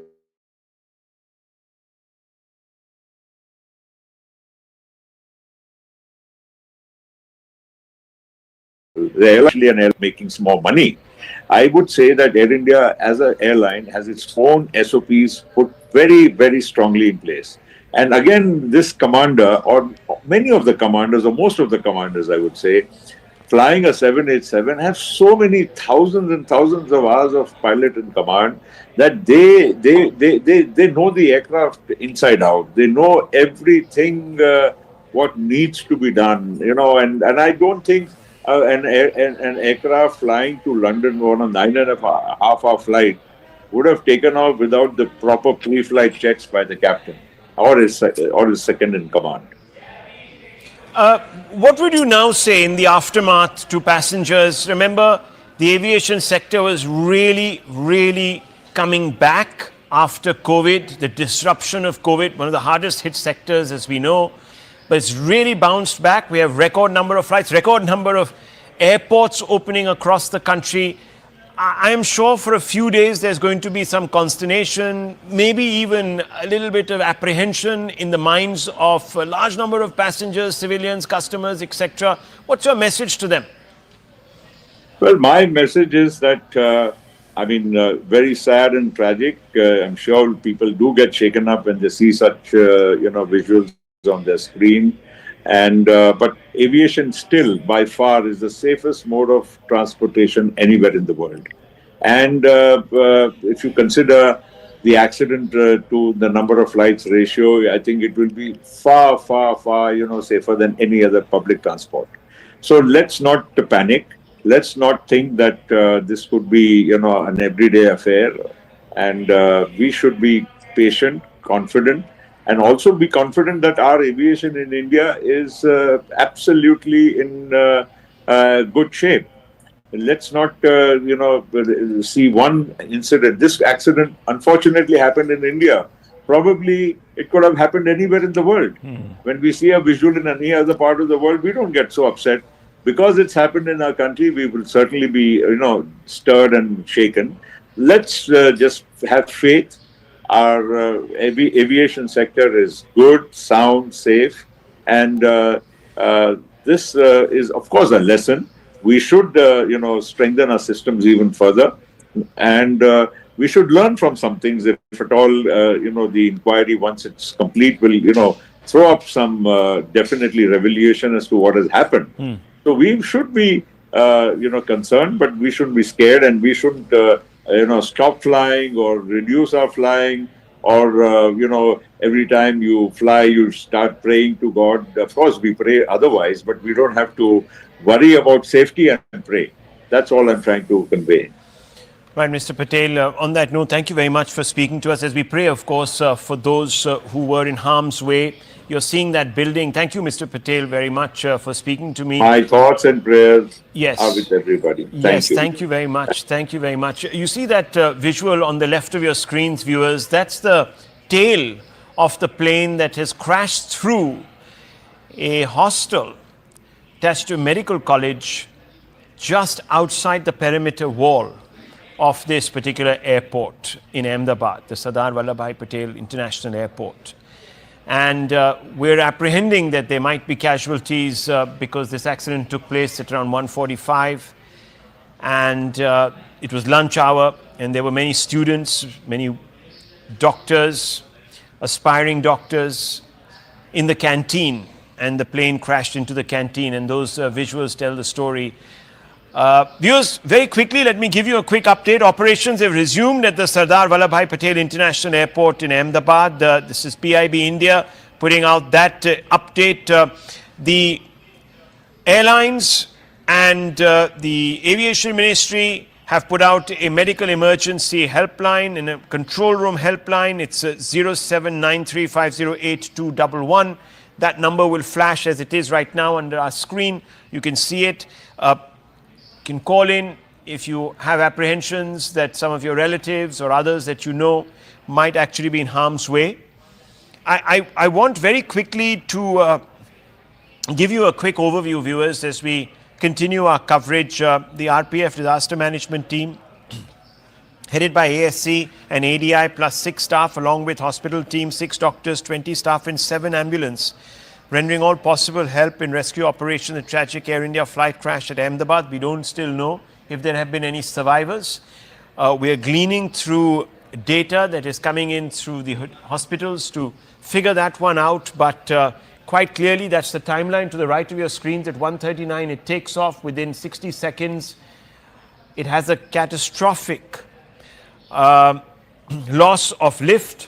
The plane goes down, goes crashing into a building which was attached to a hospital, education institution, goes straight into that building. The building itself is covered by ATF. The plane was loaded with ATF because, as you know, it was taking off to travel to Gatwick Airport in London, or the extremities of London.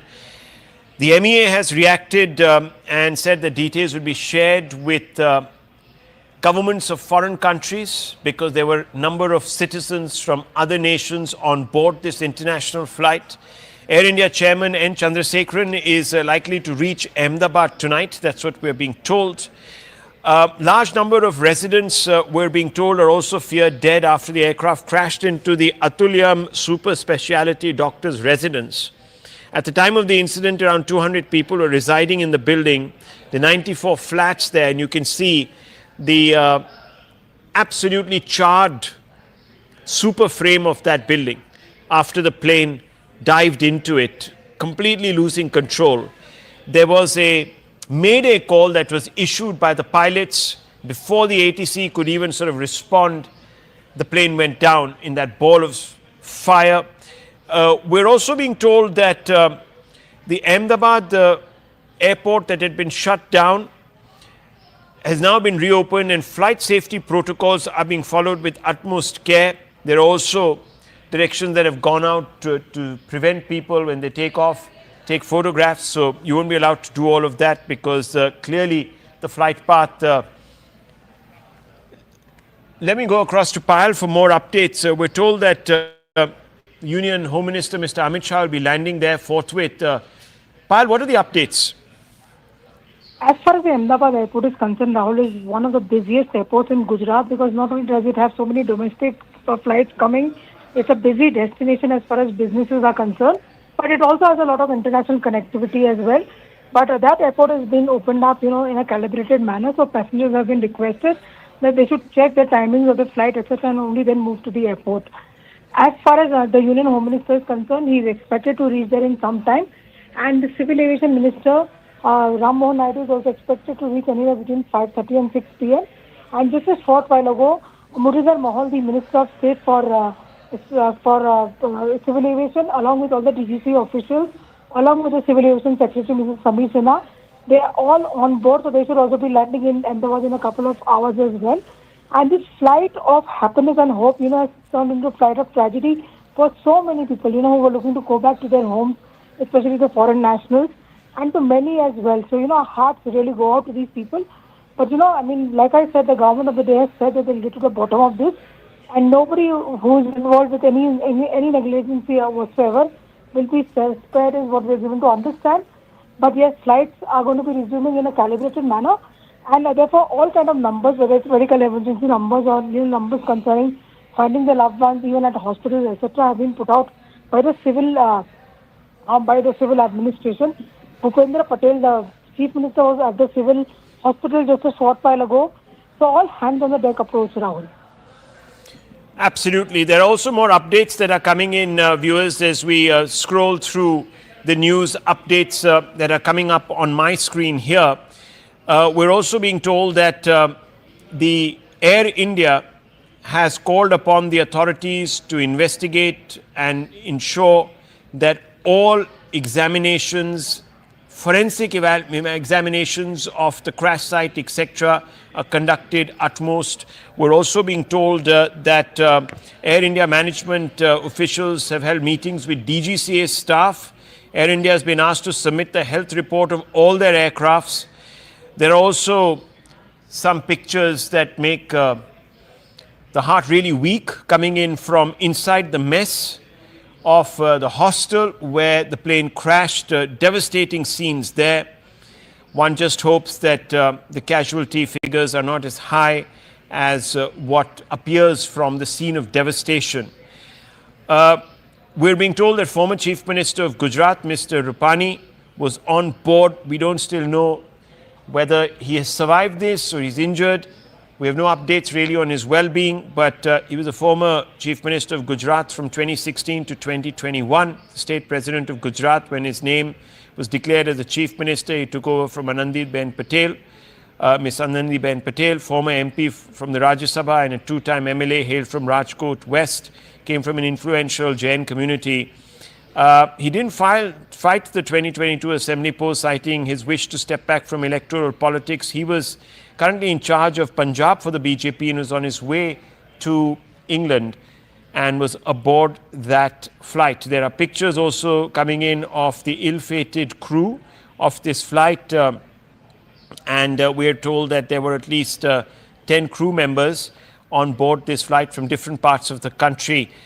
Many leaders, many countries are extending commiserations, shock at the events. Remember, this is the first time in recorded history that the Dreamliner has gone down. Very reliable aircraft. Many people are convinced that this aircraft could not have suffered the failures that are being attributed to it. But viewers, as we know, one can't give in to speculation.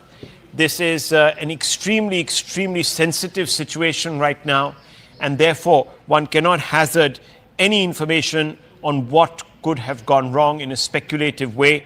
We're being told now, no survivors of this crash, but we are going to not take that at face value till the authorities come out and give us some sort of a confirmation. But Payal, it does seem that the outlook is not good.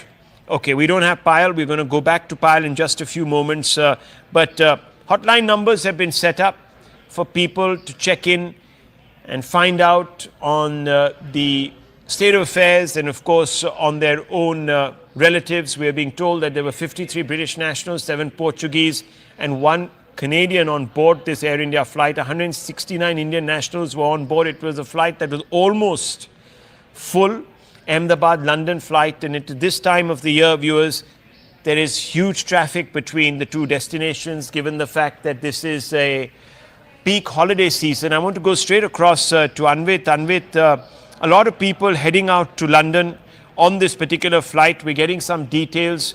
We're being told unofficially that the possibility of survivors is very slim. What's the update that you're getting?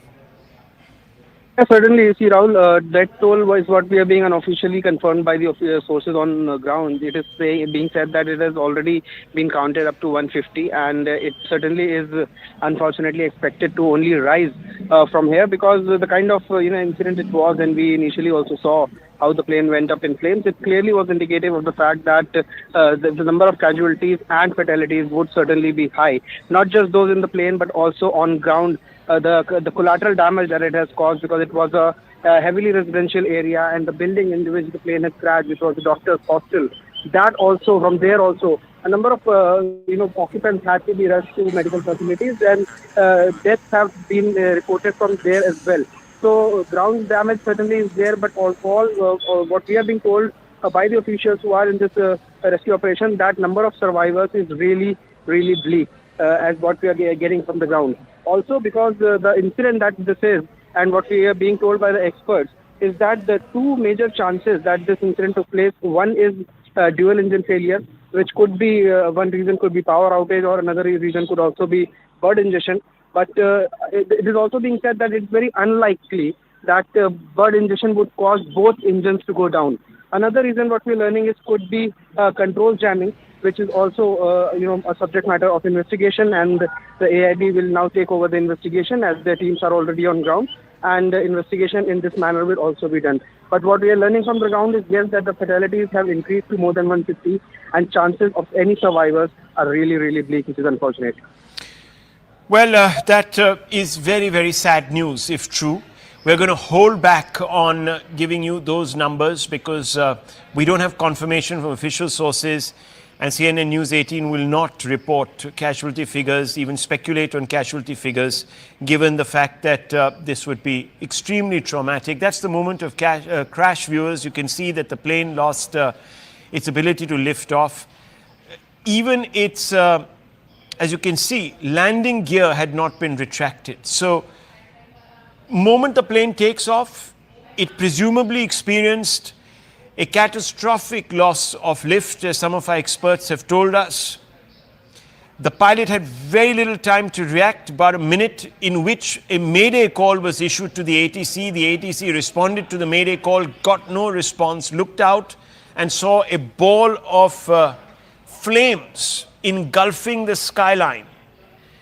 And a minute after crash it was, because as you know, our planes do travel at a particular speed, therefore it becomes easy to assess the length that they would have traversed and therefore back calculate the time that they would have spent on air, in air that is. And you can see that ball of flames going up, lighting up the sky and completely overshadowing the afterground, and that is because this plane was laden with ATF. It had just been refueled. It's taking off. It had come in from Delhi, we are told, landed in Ahmedabad, was obviously surveilled for and examined for any technical issues, maintenance, etc. The plane then crashes into a building. The building is part of a medical establishment, and the exact building it crashes into is a canteen. And lunch hour was on, it was in the middle of lunch hour, and parts of the fuselage and debris from the plane lying, littering this particular building. And you can see that the tail section of this building is sticking out. Tail section of the plane is sticking out of the building, and inside we're told there were several doctors who were undergoing training, and those people have been injured. Some of them might not have made it out. There are, of course, more visuals of the debris on fire in the immediate aftermath. You can see the ground scorched, trees, just about anything within the perimeter of the crash site reduced to ash, carbon. You can see those pictures. Part of the building also engulfed in ATF, singed and covered in soot. Complete devastation. All these pictures coming in, obviously an attempt being made to douse the fire, but it's a bit too late. All of these are the buildings next to the wreckage near the plane crash site. A large number of parts of the plane strewn all over the place, and that's the frontage of this building, which has been reduced to ash.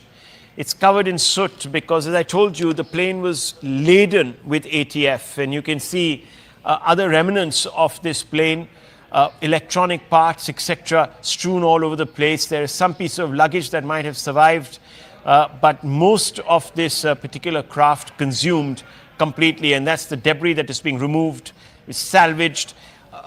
Obviously, there would be a desperate search for the black box, because that needs to be taken and examined to determine what could have gone wrong. Right now, no use speculating on it beyond the fact that the plane suffered a catastrophic loss of lift. Now, what that was due to, we don't know. Was it engine failure? Was it a bird hit? We have no clue. And these are survivors who are being rushed to hospitals. We don't quite know if these are passengers or if these were people on the ground or they were the young doctors. Let's go back to Anvit. Anvit, these people who are being wheeled into the hospital, do we have any clarity on who they are? What's the nature of their injuries, etc.? Okay, we don't quite have him, but there is a lot of grief, a lot of shock on the ground. And you can see that being reflected on the faces of some of those people who were witnesses. It must have been very, very traumatic, not just for those who came and bid their loved ones farewell, but also those in England who were expecting their loved ones to land in the next 11 hours or so.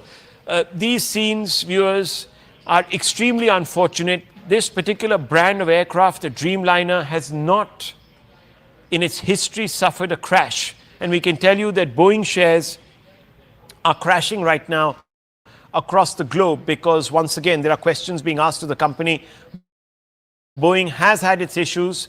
It was caught up in a lot of issues related to its operations, etc. There have been many strikes within Boeing, talking about corners being cut, etc., etc. I don't want to go there because that's a whole different can of worms, might even be unrelated totally to the aircraft they produce, because the aircraft has performed extremely well, known for being very, very dependable and extremely efficient, and therefore a large number of these prototypes were sold.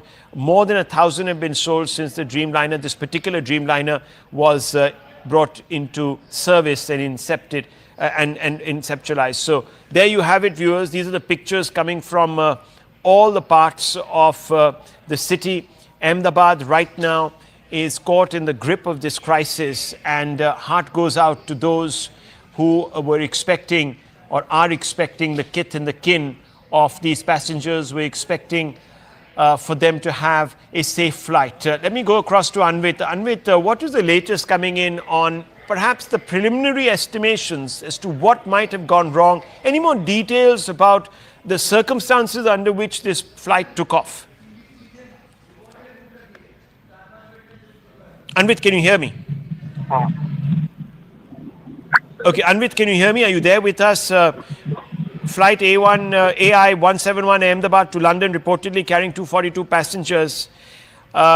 Troops of 100 RAF and GCCRPF Gandhinagar involved in rescue operations. More details, of course, waited on casualty figures, but we're told that the prognosis is not too bright, that many people would have perished in this. The details, of course, to the left of your screens. Anvit, if you're there, can you hear me?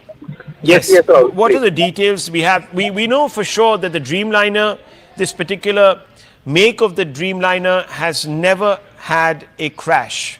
And it's the first crash anywhere in the world of a Dreamliner, of 787 Dreamliner. It had a call sign VTA and B, was the 26th to have been purchased by Air India.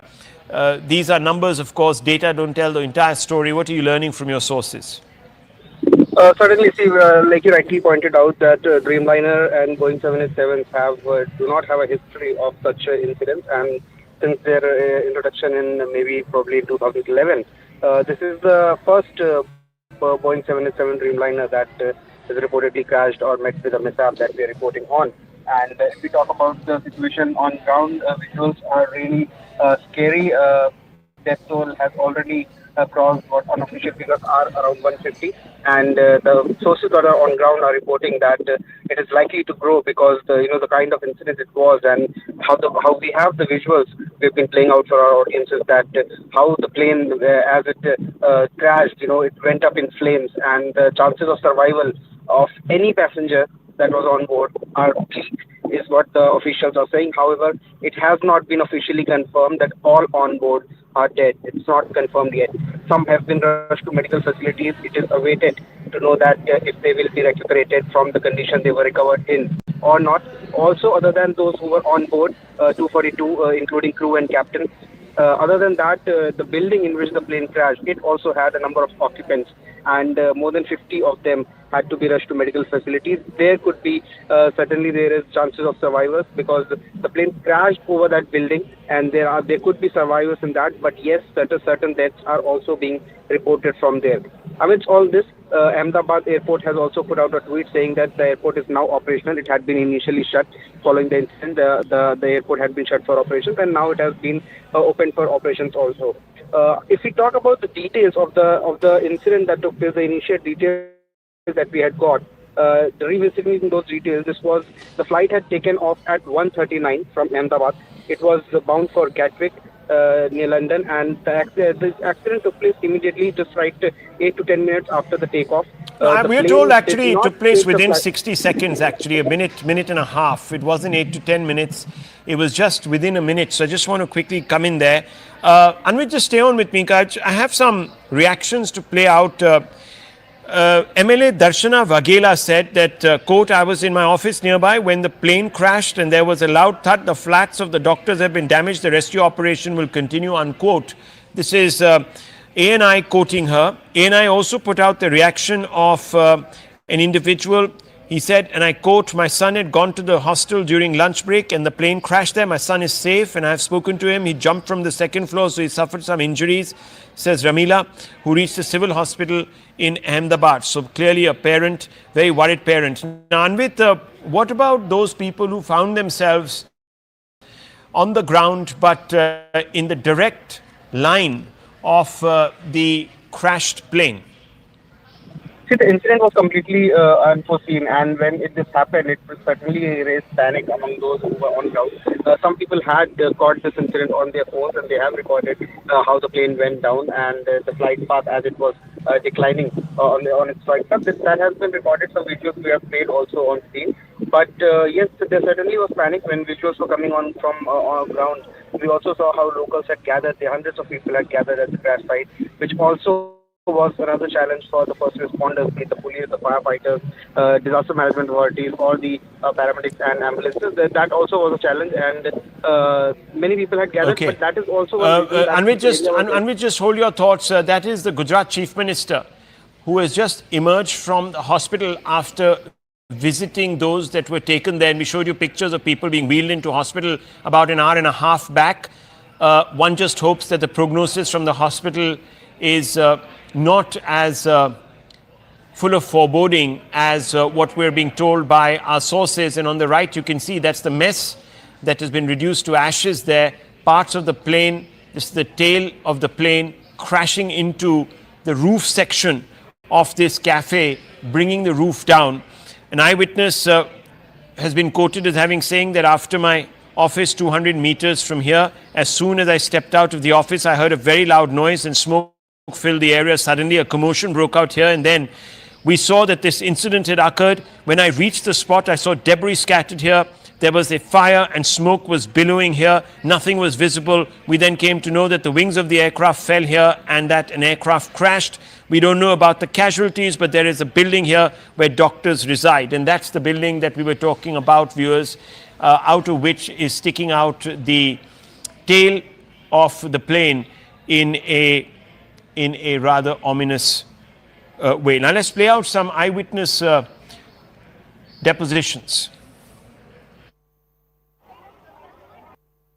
यहीं मेरे office में बैठी थी, जैसा धड़ाका हुआ मैं वहाँ office से वहाँ गई।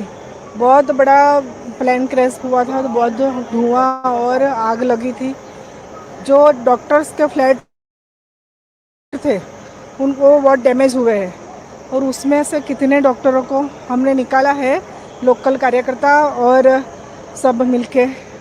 बाद में जो प्लेन में से निकाले हैं वो लोग भी बहुत बड़ी दुखद दुर्घटना, बहुत मौत कुछ अभी कोई अंदाजा नहीं लग रहा है। रहने वालों को भी बहुत नुकसान हुआ है। हमारी बहन जा रही थी लंदन, 1 बजे जा रही थी। 1:10 की फ्लाइट थी और जा रही थी लंदन। कि लंदन जाने से पहले ही क्रैश हो गया प्लेन। मेरी सारी था वो खम्बीसर थी, लंदन जा रही थी। हाँ, फिर बस वो 1 घंटे में समाचार आ गया तो प्लेन क्रैश हो गया है, इसलिए मैं वापस अहमदाबाद से बाहर निकल गया था, तो वापस ही आए सील में आ गया। अभी कुछ भी समाचार नहीं मिला है। यहाँ पे जो ऑफिस से बाहर निकला तो मैंने देखा कि आवाज़ जोर से आवाज़ आया विंग्स का, फिर पूरा धुआं भर गया। लोग यहाँ से भगदड़ मची। उसके बाद आके देख रहे थे ये हादसा की स्थिति। अच्छा, तो आप यहाँ पर पहले आए तो आपने क्या देखा? आने के बाद देखा कि पूरा मलबा बिखरा हुआ, आग लगी है, पूरा धुआं गुबारा है, कुछ भी दिखाई नहीं दे रहा, समझ में नहीं आ पा रहा था क्या है। हाँ, उसके बाद पता चला कि ये विंग्स गिरा हुआ है, फ्लाइट वो किया, और फिर प्रशासन ने चारों तरफ से घेर लिया। जब से आए कितने बजे हुआ तकरीबन ये हादसा, कुछ समय बता? लगभग 45 मिनट पहले हादसा हुआ। Because everyone expressing shock and pretty much confirming the sequence of events there. The plane takes off within a minute. It's down, it crashes into a building that houses a number of doctors because it is part of a medical establishment. In fact, the building was the cafeteria. You can see the pictures on the left of the plane, tail of the plane that is sticking out of the top of that building, the roof section of the building. Below, those are the pictures from within the building. A lot of material there reduced to dust, burnt to smithereens. Anvinit is with us. We're also being told that Jamie Ray Meek, a British citizen listed as a passenger on Air India flight 171, reportedly shot a final Instagram short story just before takeoff, and that remains his final testament to the world. Very, very, very sad situation. Passengers from across the world on this flight. Remember, there were Canadians, there were British nationals, more than 50 British nationals, 169 Indian nationals, a number of Canadian nationals. The US government also putting out a statement, not just in sympathy, but also calling upon its citizens to check with the consulate there to ensure that they can make their way back home. Let me go across to Anvit. Anvit, what's the latest you have for us? Rahul, what we are getting from ground is that the death toll has already crossed 140 and 150, and this is what the sources on ground are telling us. And among the passengers, that was the 242 passengers that were on board. Air India has also confirmed that there were 169 of them were Indian nationals, while 53 were British nationals. There also was one Canadian national on board, and 7 Portuguese nationals were there. The injured have certainly been taken to hospitals, but death toll is likely to rise. And from those who were on board the aircraft, it has been it is almost confirmed. There's no official word though, but chances of survivors are really bleak in this incident. As we have also seen the visuals from ground, a number of locals had gathered on spot, and it is also one reason because the area was heavily populated one. That is also one reason that there will be certainly be fatalities from ground as well. The building that was hit by the plane, that is a doctor's hostel. Many of the occupants of the building have also been rushed to medical facilities, and there certain deaths have also been reported. The exact numbers are not still out, but it is expected that agencies certainly will be putting out the numbers soon. The police is expected to give out the numbers soon. But so far, even now, hours after the incident, focus is on rescue because many people who are under the debris, who are in the building, they are being taken out. They are all being rushed to medical facilities, and soon we'll get the numbers also as to how many have been injured and what are the exact number of fatalities. But what we are learning is that out of 242 people, which includes 2 pilots and 10 cabin crew, number of survivors who were on that plane is really bleak to me. Well, hoping against hope, praying that we get some good news, viewers. What a terrible tragedy to grip the nation. Shocked, many people shocked. Reactions coming from across the world, from pretty much every global leader commiserating with the Indian authorities, with the Indian government and the people of our country. Let me go across to Payal. Payal, what can you tell us about the news that you're receiving on the investigative front? We know that Civil Aviation Minister and the DGCA chief and Civil Aviation Secretary are being rushed to Ahmedabad. They're going to probably meet there. There's going to be a forensic inquiry and a probe into all of this. But what are you hearing from government sources? Well, as far as the government is concerned, Rahul, one thing is for sure that it will be a thorough investigation which will be done, because this also involves the unfortunate demise of foreign citizens, and therefore the government of India is extremely sure that there will be no lackluster, attitude at all as far as this is concerned. And therefore, all the investigating agencies concerning this have been lost towards thought, so that it is wait and see how this forensic investigation and other investigation will really follow.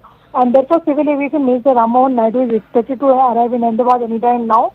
Union Home Minister, Mr. Amit Shah, who is also the son of the soil, is also reaching Ahmedabad very shortly. And, all the NDRF and the other teams are already there in Ahmedabad and helping with the rescue and relief operation. And another flight has taken off from Delhi to Ahmedabad. It consists of officials from the DGCA, consists of the Civil Aviation Secretary also, and Mudir Mahal, who is the Minister of State for Civil Aviation.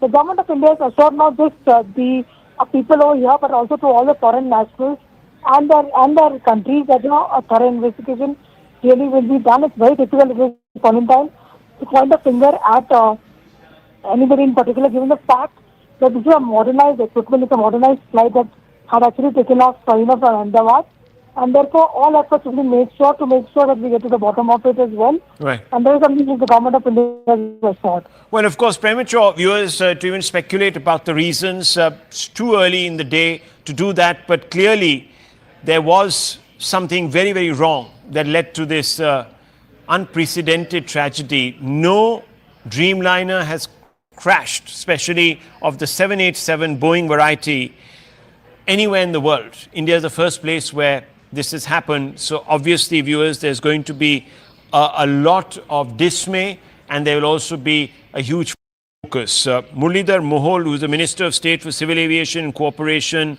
at the centre, has also spoken on this issue. Hardeep Singh Puri has also spoken on this issue. Let's go straight across to some reactions that we're playing out now.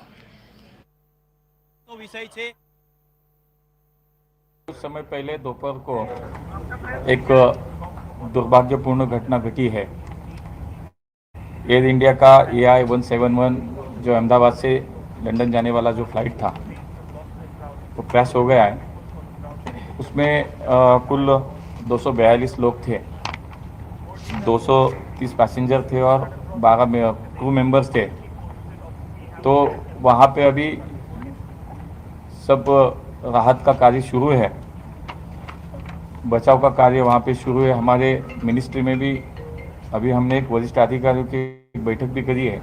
जांच तो शुरू है, वरिष्ठ level पे हमारी meeting भी अभी यहाँ पे हुई है और वहाँ पे अभी इमरजेंसी में जो बचाव राहत का कार्य चल रहा है उस पर चर्चा हुई है। अभी किसी बात पर बोलना यानी कि कितनी कैजुअल्टी हुई, क्या हुआ, तो उस पर थोड़ा टाइम लगेगा।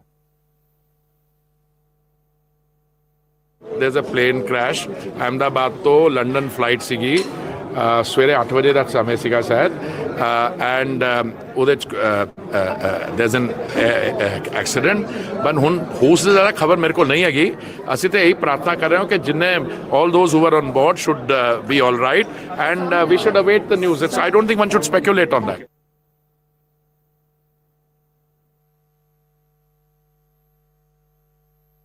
बहुत दुख की बात है, कैजुअल्टी कंफर्म नहीं बटा, बहुत दुख की बात है कि एयर इंडिया का एयरक्राफ्ट क्रैश हुआ है और जब एयरक्राफ्ट क्रैश होता है तो घटना बहुत बड़ी होती है। इसलिए इस समय पर इतनी जानकारी मिली है तो हमारी अपील यही होगी सरकार से, हालांकि सरकार खुद कोशिश कर रही होगी कि सभी यात्रियों को बचाएं, सुरक्षित पहुंचाएं और उनका इलाज हो।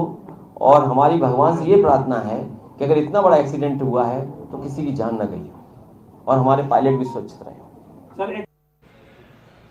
Viewer statement coming out from Boeing. Boeing is saying that we're aware of initial reports and are working to gather more information. Remember, real-time information is relayed always from the plane to the manufacturer, and it is kept and located at a particular center. So real-time information will be available to them. Of course, they would also be wanting to look at the crash footage. They will also be looking at the black... Anvit is there with us. Yes, so the black box is very, very important. Do we have any idea about whether the black box has been recovered as yet, Anvit? What are you learning? See, right now the operations on ground are focusing on rescue and evacuation, and all the passengers who were on the plane as well as the casualties that have happened on ground, they need to be evacuated and taken to medical facilities. Even the bodies, the charred bodies that we've seen visuals, they need to be moved to mortuaries and PM will be conducted, and those formalities need to be done. And only after that, see, AIB teams are already on ground, and there will be DGCA officials are also already there, and they are looking into parallel investigations or have also begun into the cause of the probable cause of this crash. It might take some time to retract the black box and get information from it and the technical data that will be retrieved.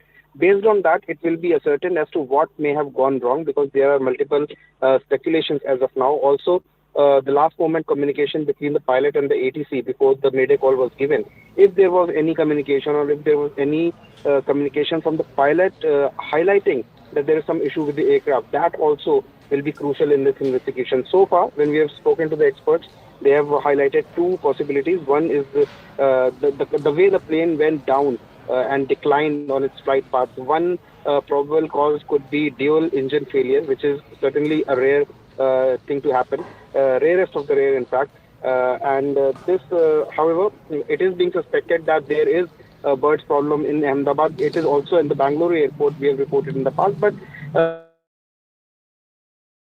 the menace of birds need to be really huge to bring both engines down. So that is also what makes it a rare happening, and that is one reason why the experts are saying that fuel starvation could be one reason, or fuel contamination could be one reason that why both the engines stopped working mid-air. That is one reason. Another, what they're talking about, is there could be a power outage or control jamming, which is also a possibility that would bring the plane down. So these are the reasons that the AIB will also be looking at, and also the DGCA. Well, can you confirm? Can you confirm? Because there are reports, of course, coming out that those are the Minister of Home Affairs. He's taking a flight right now to Ahmedabad. Of course, this area does fall under his constituency, or very near to his constituency, viewers, and he's on his way there. And we know that the Union Home Minister has already expressed his shock at this incident. We also know a senior BJP leader has been caught up in this crash. We're updating inputs on his exact status as of now. He's a former Gujarat Chief Minister. Mr. Rupani was on board that flight. What we are being told right now is that there is a lot of speculation that is going on in different circles about the reasons behind this crash, and many people are looking very closely at the footage. And as we have been pointing out through the afternoon, that when the plane took off, it didn't even have time to retract the landing gear, and suddenly suffers a catastrophic loss of lift, which people don't quite know how it could have been possible. How did it actually happen? Because fundamentally, the Dreamliner has known to be extremely, extremely robust. There have been questions that have been appearing of recent, however, on different aspects of it. Federal Aviation Administration of America had said last year that it was investigating claims made by a Boeing engineer. And there have been, of course, this is well documented. It's been on various Netflix series, etc., who said that sections of the fuselage of the 787 Dreamliner were improperly fastened together and could break apart mid-flight after thousands of trips. Well, no such incident has been reported of recent. And if clearly that was not exactly what happened here, you can see that it's the engines that, or perhaps some other issue with the hydraulics that caused this loss of lift, because certainly no part of the fuselage here has come undone. Otherwise, you would have seen this particular plane unraveling mid-air. Let me go across to Pal. Pal, on the right, picture of the Union Home Minister leaving for Ahmedabad. Yes, it seems that the Home Minister will arrive in Ahmedabad in a short while from now. And of course, the Civil Aviation Minister also. What we are also learning, Rahul, that the BJP State President for Gujarat and Union Jal Shakti Minister C.R. Patil is also on his way to Gujarat.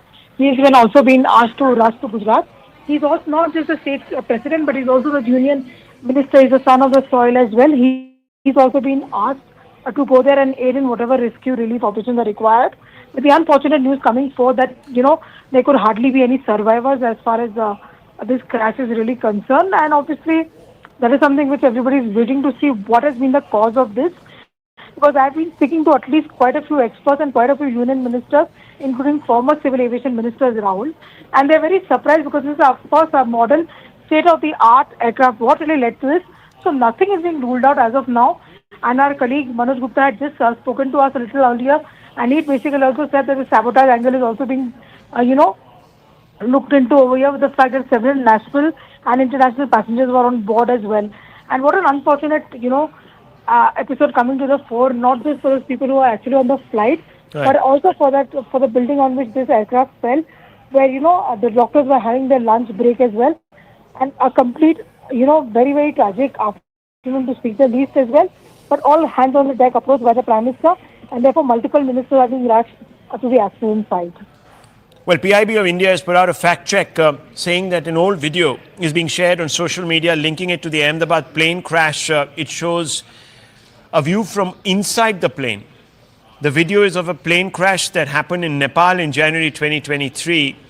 And the PIB says rely only on information from official sources or in mainstream media. For authentic information related to the Ahmedabad crash, contact the help central government, and that number, of course, is on your screens even as we speak, viewers. So don't, again, get sucked into conspiracy theories. There are many people who are going to talk about a lot of things that might not quite fit the facts once we know them. But as of now, we can tell you that Boeing has issued a statement. So we're in contact with Air India regarding Flight 171 and stand ready to support them. Our thoughts are with the passengers, crew, first responders and all affected. So this is a statement that has been put out by Boeing. There is, of course, a past history where Boeing has been under scrutiny, but has that resulted in this particular incident? One can't say. It's too premature. But what we can tell you, viewers, is that the number of casualties are being estimated to be very high. There is a possibility of very few survivors. That's also what we are being told. Unofficially, of course, we don't have any confirmation of the status of the passengers. But what we can tell you is that there were 12 crew, including 2 very experienced pilots. Indians, passengers were 169, British 53, and passengers from other nationalities 7. You can see on your screens a Portuguese and 1 Canadian. So that made up the entire 242 passenger list, including, of course, the crew. And what we are being told, viewers, is that not many might survive this devastating tragedy. I want to go across to Anvit. Anvit, what's the latest on the casualty figures? What are you picking up? And also, of course, from the ground, we know that there were about 50 to 60 MBBS students that are admitted in hospital. It is being said that they are stable. This is the Federation of All India Medical Association that is putting out these details as per discussions with the president of the RDA BG Medical College Ahmedabad and Vice President FAIMA Dr. Dhaval Gameti. These numbers are being put out. 4 to 5 MBBS students are missing. Hope they're okay. 2-3 are in HDU and ICU, so their situation is quite precarious. 3-4 relatives of the super specialist resident doctors are missing right now, and wife of 1 found dead, and most of the passengers of the flight are brought dead. We appeal to everyone to remain calm. So this is the first intimation that we have got from any official source about the possibility of casualty figures.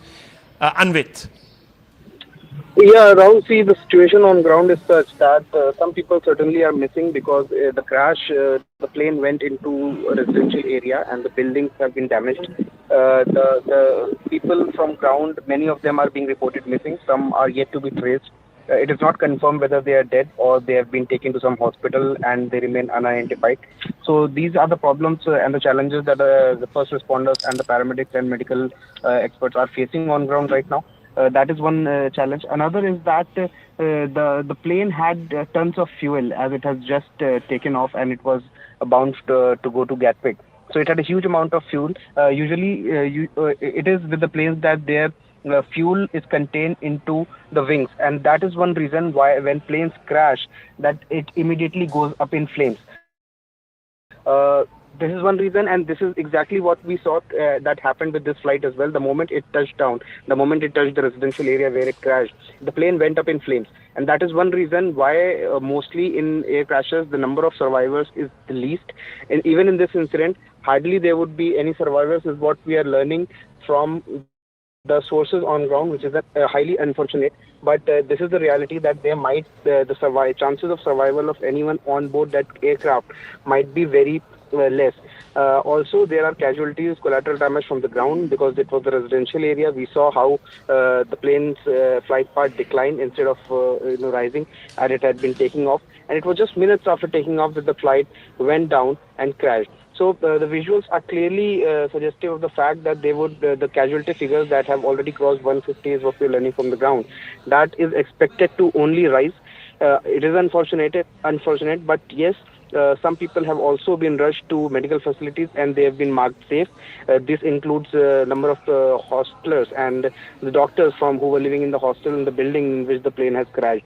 So they have been marked safe with some injuries and they've been said they're out of danger, which is a good news in this. but on-ground situation remains challenging as rescue operations are still continuing. Well, that's not a very encouraging outlook that has been painted there by Anvit. What we can tell you, viewers, is that the FAIMA, the Federation of All India Medical Association, has put out the latest details, and Shivani, it doesn't make for very encouraging reading. 50 to 60 MBBS students are admitted, and thankfully some are stable, most are stable. 4 to 5 MBBS students are missing, and 2-3 in HDU and ICU. But the prognosis on the passengers of the flight is not very good. Shivani. Absolutely. Good evening, everyone. Thanks a lot for staying with us. In what is now the second biggest air tragedy in India, an Air India flight with 232 passengers and 10 crew members crashed shortly after taking off from Ahmedabad airport. Now, the plane was carrying 169 Indians, 53 British nationals, 7 Portuguese and 1 Canadian passenger, and was bound for London. Already, 130 plus casualties have been confirmed. 130 plus passengers have been declared dead, even as rescue and relief operations are on. The tragedy and crash has been so severe that the worst is now feared as far as the casualties are concerned. The aircraft involved was a Boeing 787 Dreamliner 12 and is believed that the pilots lost both engines and plunged very quickly after takeoff. Before Ahmedabad, Boeing 787, known as the Dreamliner, entered service in October 2011 and had never been involved in a fatal incident. But there have been many concerns over safety and audit-related issues with Boeing, the company itself. Home Minister Amit Shah, Civil Aviation Minister K. Ram Mohan Naidu have travelled to Ahmedabad along with other ministry and DGCA officials. News also is that former Gujarat Chief Minister Vijay Rupani was on the flight travelling to London, where his family is currently, and we are awaiting confirmation on his condition. Let's take a look at exactly what happened. Air India Boeing flight AI-171 from Ahmedabad to Gatwick in London crashed immediately after takeoff from the Ahmedabad airport itself. As per ATC, the aircraft departed from Ahmedabad at 1:39 p.m. this afternoon from runway 23. So it was scheduled to leave this afternoon. It departed or took off at 1:39 p.m. There were 242 persons on board the aircraft, consisting of 2 pilots and 10 cabin crew, as I mentioned. The aircraft was under the command of Captain Sumit Sabharwal with First Officer Clive Kundar. Captain Sumit Sabharwal is a line training captain with 8,200 hours of experience. The co-pilot also had 1,100 hours of flying experience. Now, the captains, the crew gave a mayday call to the ATC shortly after its takeoff, but thereafter, no response was given by the aircraft to the calls made by the ATC. Now, the flight is said to have crashed within a minute after takeoff from runway 23. It had barely achieved a height of 600 odd feet. And the worst is that it actually lost control so badly that the pilots crashed right outside the airport perimeter. The Air India flight crashed at an under construction building, but it also damaged in its path a medical college and hospital, where few students have also been injured. We're also trying to ascertain more about their condition on ground. So what exactly happened mid-air? Initial data from flight Air India 171 shows that the aircraft reached a maximum barometric altitude of 625 feet only. Now, this is not a lot. This is just about 425 feet above the altitude of the runway itself, which is at 200 feet. Minutes after making that mayday call, the Air India flight started to descend with a vertical speed of minus 475 feet per minute. So you can imagine that actually the flight went down so quickly that within a few seconds it had crashed into those buildings, possibly giving no time to the pilots and others to even try to maneuver away from what seems to be a heavily densely populated area. These are some of the videos that we have also been able to capture through various residents of that area. This is, of course, the moment the Air India Ahmedabad London flight crashed. After takeoff, you can see that it immediately burst into flames, which is why we are fearing heavy casualties and possibly no survivors. Minutes after the flight crashed at this under construction building, visuals show parts of the flight up in flames. Footage also shows firefighters dousing those flames soon after, after the plane had crashed. And because the proximity of this crash site is so close to the city and the airport itself, the rescue and the fire services actually managed to get to the area, to the crash site fairly quickly, within minutes, is also what the police has confirmed. The visuals from the crash site show the debris of the flight AI-171 scattered across the area. This is one visual that is extremely damning as far as this crash is concerned. This is one portion of the crashed aircraft that has actually got stuck on top of the building, and other parts that have fallen on the ground, where of course there are lots of people that you can see as well. Dramatic visuals also show these parts crashing into these buildings at various areas. There is another mess hall where about 50 to 60 students that are studying, there are MBBS students that were studying in the nearby colleges, and there's a hostel where they used to live, and mess hall where they were eating lunch, when actually parts of the plane crashed into the windows of that mess as well. But thankfully, there have been no casualties there, at least the mess hall is concerned. Soon after the crash, rescue efforts were in place, of course. Injured were rushed to hospitals. These are some of the visuals that we've managed to access. Chief Minister of Gujarat has also visited the civil hospital where most of the injured are being taken. These are, of course, injured. We don't know whether these were passengers. It's unlikely that they were passengers, because the situation also is that there could be more casualties or injured from on ground, from the buildings and across the airport perimeter where this plane crashed and burst into flames. We're also getting more fresh visuals that are arriving of the moments after the crash. Take a look at this visual.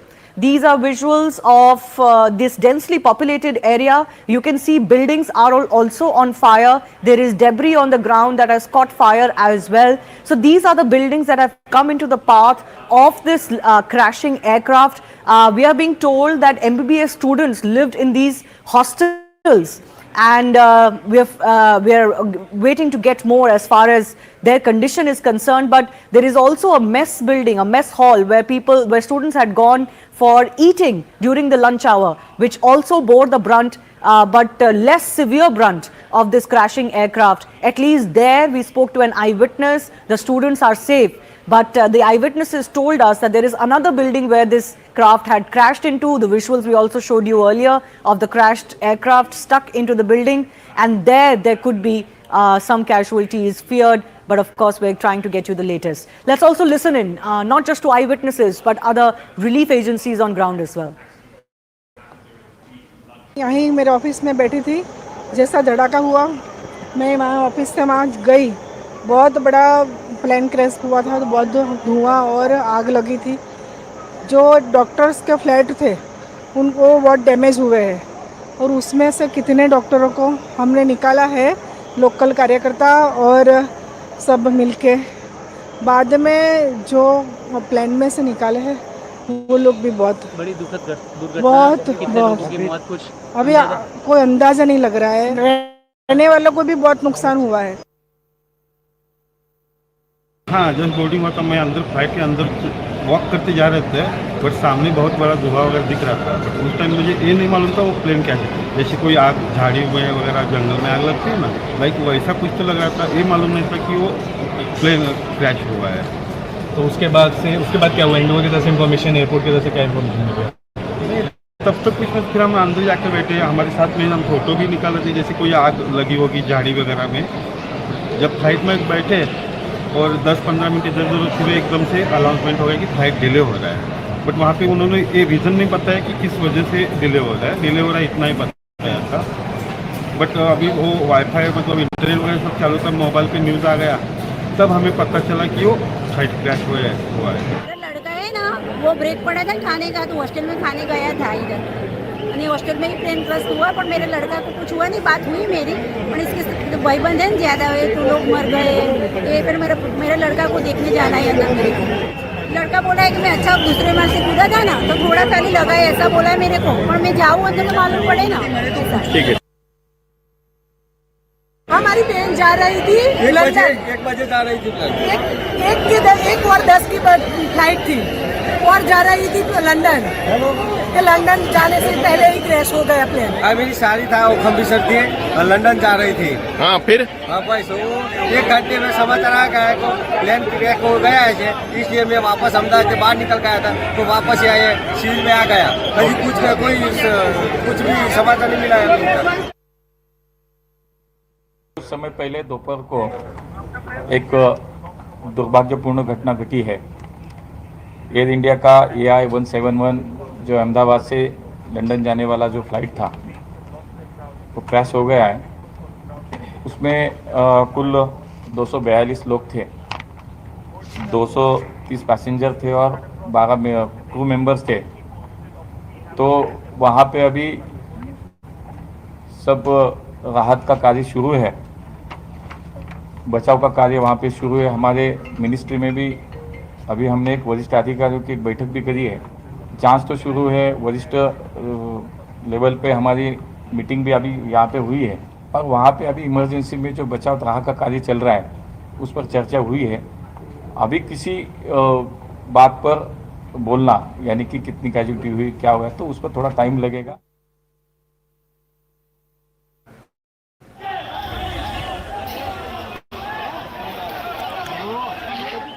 Let's go across to some of our experts joining us. Captain C.S. Randhawa is President of Federation of Indian Pilots. He's also served as former General Manager of Air India and former Deputy Chief Flight Operations Inspector at the DGCA. Group Captain M.J. Vinod is a former fighter pilot with the Indian Air Force with us.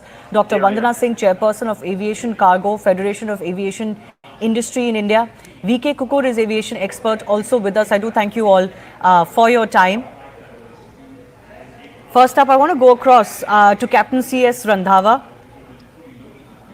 Yes, ma'am. Your thoughts about the nature of the crash first up, because it has happened within a minute of takeoff, giving the pilots and the crew hardly any time to even be able to change their course of line or their direction, crashing into these buildings. What do you think could have transpired? What could have been those moments like inside that cockpit? Okay. To start with, this was an extremely tragic accident which has occurred. Let me give you some background. Now, this flight was from Ahmedabad to London Heathrow and must be carrying at least 65,000 to 70,000 liters of aviation turbine fuel, which is highly inflammable. And it is in the category of the kerosene, and it is much more inflammant than petrol. Now, the aircraft has taken off. The pilot must have engaged the autopilot around 200 to 250 feet. Now, it seems that the aircraft would have been about 500-600 feet when it started descending, which I have seen through the video. And the pilot has given a mayday call. Yes. Normally, the mayday call should succeed with the nature of failure. Supposing I say mayday, mayday, mayday, engine failure, left engine failure or right engine failure or both engine failure. The pilot has not given that. I think must be because the time was too short and the pilot was still thinking that what he has to do. Okay. Now there are, I could be wrong. The actual analysis will come after the DFDR, the digital data flight recorder, which will be taken out, which records many parameters of the aircraft, speed, height, engine thrust, your engine oil pressure, temperature. There are various parameters this DFDR, which is called the black box, records. In addition to that, there is a cockpit voice recorder, which has got a recording up to 2.5 hours, and then it starts auto erasing. So these two will be able to tell us during the investigation, which I don't think so, the AAIB, which will be instituted to do this inquiry of the crash, they will take time because even the Boeing company will be involved in, in this investigation. So just hold your thought. Just hold your thought. I'm going to come back to you and our other experts as well. My colleague from News 18 Gujarat, reporter Maulik Dhamecha, is actually joining us from the BJ hospital where this plane crashed. Yes, मौलिक, हमें जरा दिखाइए वहां पे किस तरह का damage हुआ है और आपको क्या इन्फॉर्मेशन, क्या जानकारी मिल रही है कि कोई वहां पे जो बच्चे थे, जो स्टूडेंट्स थे, उनके क्या हालचाल है? बिल्कुल, पूरा मामला जो है वो 1:30 बजे के आसपास जब प्लेन क्रैश हुआ तब बना था। फिलहाल ये दृश्य से आपको दिखाना चाहूँगा कि ये जो पीजी अस्पताल है, जहाँ पे डॉक्टरी की अस्पताल से पढ़ते हुए बच्चे, जहाँ प्लेन क्रैश होने के नाते लगभग 22 से 30 बच्चे थे, जो यहाँ पे प्लेन क्रैश होते ही सीधा ब्लास्ट हुआ और ब्लास्ट होने के नाते वो यहाँ जलकर राख हो गए। साथ ही साथ 133 से भी ज़्यादा पैसेंजर जो प्लेन में सवार थे, अहमदाबाद से टेक ऑफ की हुई फ्लाइट जो थी वो लंदन की ओर जा रही थी, पर करीबन एयरपोर्ट से निकलते ही लगभग 1 किलोमीटर दूर आई होगी और 1 किलोमीटर दूर आते ही ये ब्लास्ट होने के कारण सारा जो है तहस नहस हो चुका है। पूरी बिल्डिंग जो है 8 माले की बिल्डिंग अभी लगभग 4 माले की रह चुकी है। पूरा काटमाल जो है वो खसने की काम जो है वो पुलिस, एनडीआरएफ की टीम, पूरा गुजरात पुलिस का फोर्स और साथ ही साथ आर्मी की टीम जो है वो भी जुटी हुई है। लोकल जो पुलिस और फायर ब्रिगेड की टीम जो है वो भी फिलहाल तैनात है। एक और एक जो अस्पताल से निकाले गए जो डॉक्टर की ओर से बोले गए जो मृत लोग हैं उनको यहाँ से पीएम की ओर ले जाया जा रहा है। माना जा रहा है कि आने वाले समय में और भी जो कई डेड बॉडियाँ जो है वो निकाल के यहाँ से रवाना किए गए। कई सारे बच्चे थे, कई सारे युवा थे जो यहाँ से फ्लाइट में सवार होते हुए और कई जो आशास्पद युवान जो डॉक्टरी की पढ़ाई करने आए हुए थे और ये प्लेन क्रैश होने के नाते अभी फिलहाल मौत को भेटे हुए। मौलिक जी, मैं आपसे कंफर्म करना चाहती हूँ एक बार और। मौलिक जी, मैं आपसे कंफर्म करना चाहती हूँ एक बार और। आप कह रहे हैं कि 22 से लेके 30 बच्चे जो एमबीबीएस की तैयारी कर रहे थे और इस हॉस्टल में रहते थे, उनकी मृत्यु हो गई है? अस्पताल ले जाया जाएगा।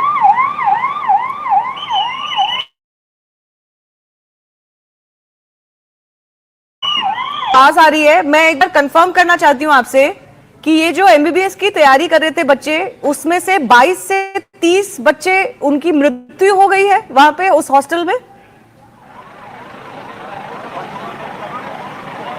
माफ़ कीजिएगा, आपको एक बार क्वेश्चन जो है वो रिपीट करना पड़ेगा क्योंकि एम्बुलेंस की आवाज़ इतनी आ रही है, मैं आपको सुन नहीं पा रहा था। पर फिलहाल एक दृश्य जो है वो आपको दिखाना चाहूँगा कि जो अभी भी फिलहाल कई सारे स्वयंसेवक हैं, कई सारे एम्बुलेंस जो है वो यहाँ के लिए काम में जुटी हुई है, कागजात जो है वो निकालने के जुटी हुई है। फिलहाल एक एक करके एम्बुलेंस जो है वो अंदर भेजा जा रहा है और फिलहाल कोई भी अंदर आ ना जा सके, इसलिए बीएसएफ का जो पॉइंट है वो बीएसएफ भी यहाँ अंदर जुटा हुआ है। लाइट जो है वो लाइट बिल्कुल ऑफ कर दिया है। टॉरेंट पावर की टीम जो है वो टॉरेंट पावर की टीम जो है यहाँ लगातार तैनात है। साथ ही साथ कई सारे स्वयंसेवक हैं वो भी जुटे हुए हैं। फिलहाल अभी एएमसी के जनरेटर मंगाए गए हैं क्योंकि जो आसपास में जो बड़े घने वृक्ष से उनको काटने के लिए कहीं जो जनरेटर की व्यवस्था जो है वो एएमसी की ओर से की गई। ऐसी कई सारी मात्रा में एम्बुलेंस जो है एक दो डेड बॉडी निकालने के लिए आती जाती रहती है।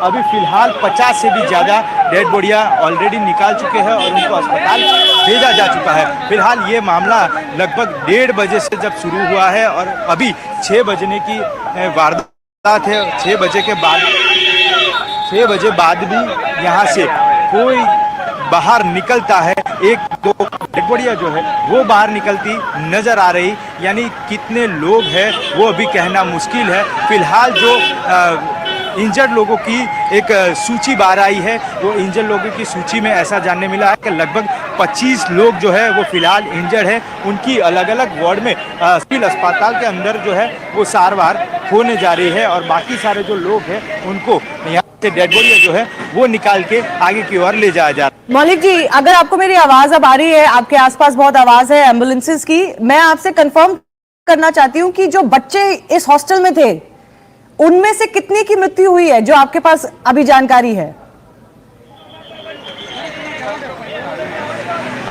अभी जिस प्रकार जानकारी मिल रही है वो बेसिक इन्फॉर्मेशन है। बेसिक इन्फॉर्मेशन इसीलिए क्योंकि जब घटनास्थल पे ये प्लेन जब क्रैश हुआ, ये यही जगह है, मैं आपको एक बार दृश्य के मार्फत दिखाना चाहूँगा कि ये जो जगह है वो बिल्कुल यही जगह है कि जहाँ से प्लेन का कॉकपिट होता है और कॉकपिट के आगे का भाग से लगभग 58 लीटर जितना फ्यूल जो था वो फ्यूल होने के नाते यहाँ टकराया था, और टकराने की वजह से ये सारा जो बच्चे यहाँ हॉस्टल में पढ़ते थे, रहते थे, उनको यहाँ लगा हुआ था, और ये सारे लोग यहाँ अभी मौत से जुटे हुए, सारे कई लोग जो बच गए थे वो बच गए, उसको अस्पताल में दाखिल कराया गया है, उनकी सारवार जो है वो चल रही है। पर जब तक आंकड़ा मिल पा रहा है कि 22 से भी ज़्यादा बच्चे यहाँ थे, उनको ले जाया जा रहा था, और उसमें ये हादसा हुआ, और ये हादसे में कई सारे पैसेंजर भी थी, और वो जो पैसेंजर का आंकड़ा है वो अब तक 150 से भी ज़्यादा होने का माना जा रहा है। Okay. Maulik Dhameja, thanks a lot for joining us. Let me go back to our guests who continue to be with us. Yes, Captain C.S. Randhawa was talking about what could have possibly gone wrong. I'm sorry to cut you short there. We were getting this live report. Yes, sir. Your thoughts on what could have possibly gone wrong? How can both engines of such a reliable aircraft, the Dreamliner, that had never been involved in such a crash of this nature, happen? See, I said earlier that this could have been due to bird ingestion because Ahmedabad is a known airfield for a lot of bird activity. I have flown there enough number of times, and that was one challenge we used to have about the bird activity at Ahmedabad, even when we used to do training flights. So there could be a possibility that that both engines have flamed out because of bird ingestion. There is a very less possibility that the both engines have failed because of fuel starvation, because there are separate fuel lines going into each engine, and it is unlikely that such a situation has occurred until and unless there is some contamination in the fuel, some water content which was there due to cold soak. That possibility also cannot be ruled out. The other possibility could have been that when the pilot did not have much time to think that what has to be done when he's lost control of the aircraft, could be jamming of the control. If there is a jamming of the elevator control in the aircraft, then that possibility also cannot be ruled out. So, in my opinion, it will be not correct to come to any conclusion without the AIB retrieving the DFDR and the CVR, and then only we would be able to come to know. Thirdly, let me tell you, when the aircraft crashes with so much of fuel, it is like a time bomb. Yes. And if it lands up over a populated area, there is no question of survivors wherever the debris of the aircraft will go, because the fuel will be all over.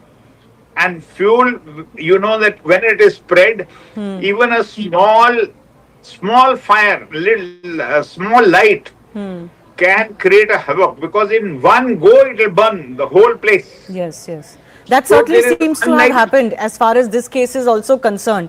Let me also go across to Group Captain MJ Vinod. A very, very concerning situation this. Not only the fact that the plane crashed within a minute or so, barely had achieved any height or altitude before it crashed. It seems like the pilots were not able to control the plane at all. Their power was completely off.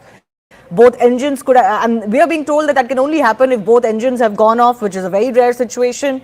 And then, of course, for the plane to have crashed into a residential area, my colleague was just bringing a report there from what is a tragic scene unfolding, which was a hostel for MBBS students who seem to have come in the path of this crashing plane. Yes, Shivani, with all due respect to all the information out there, I want to, Shivani, I mean, you know me by now, I want to break it down into logical pieces. I landed in this particular runway just a couple of days ago on a twin-engine big jet, and very, very familiar with this place. I keep landing there often. So with that as the background, I'm saying this. If you hear the voice or the noise of this particular video, you can clearly make out that the engines are humming till the time the aeroplane is touching down or hitting the ground. A loss of thrust, loss of power is not the case here. At least from the time they have started filming this video till the time the crash happens, you can hear the engine is running. Point number one. Point number two. Was it just one engine running or was it both engine running? So let's demystify Shivani as if one engine running. I reiterate to all our viewers, any twin engine aeroplane, including 787 Dreamliner that we are seeing on the screen now, is capable of taking off after V1 is when we take off. I mean, there's a speed called V1 at which we take off. The speed V1 speed caters for you to take off in one engine, climb out in one engine, carry out an emergency landing in one engine. It is designed for a single engine operation, which means even if one engine is, so we can hear the noise of the engine, assuming it is just one engine. Okay, before the video was taken, one engine, say, had died. Even if it was one engine, this aeroplane can continue to climb in one engine. It is designed to do so. Then the question, Shivani, will ask me is, why did the aeroplane sink? Yes. The sink can happen when you have the two-engine failure or when you have loss of lift. So when you zoom in closely, as you can see, zoomed in video in the box, you can see very clearly the trailing edge of the wing is up. That is called the flaps. Normally, as you can see behind me also, the flaps are down for takeoff and landing. It is kept down so that you can take off at a much lower speed. But if the flap goes up prematurely, whatever could be the reason, it loses lift and it starts sinking. So even with two engines, with loss of lift and heavy aeroplane will not be able to climb out. No, it is just a clarification. As simple as that. What causes this loss of lift?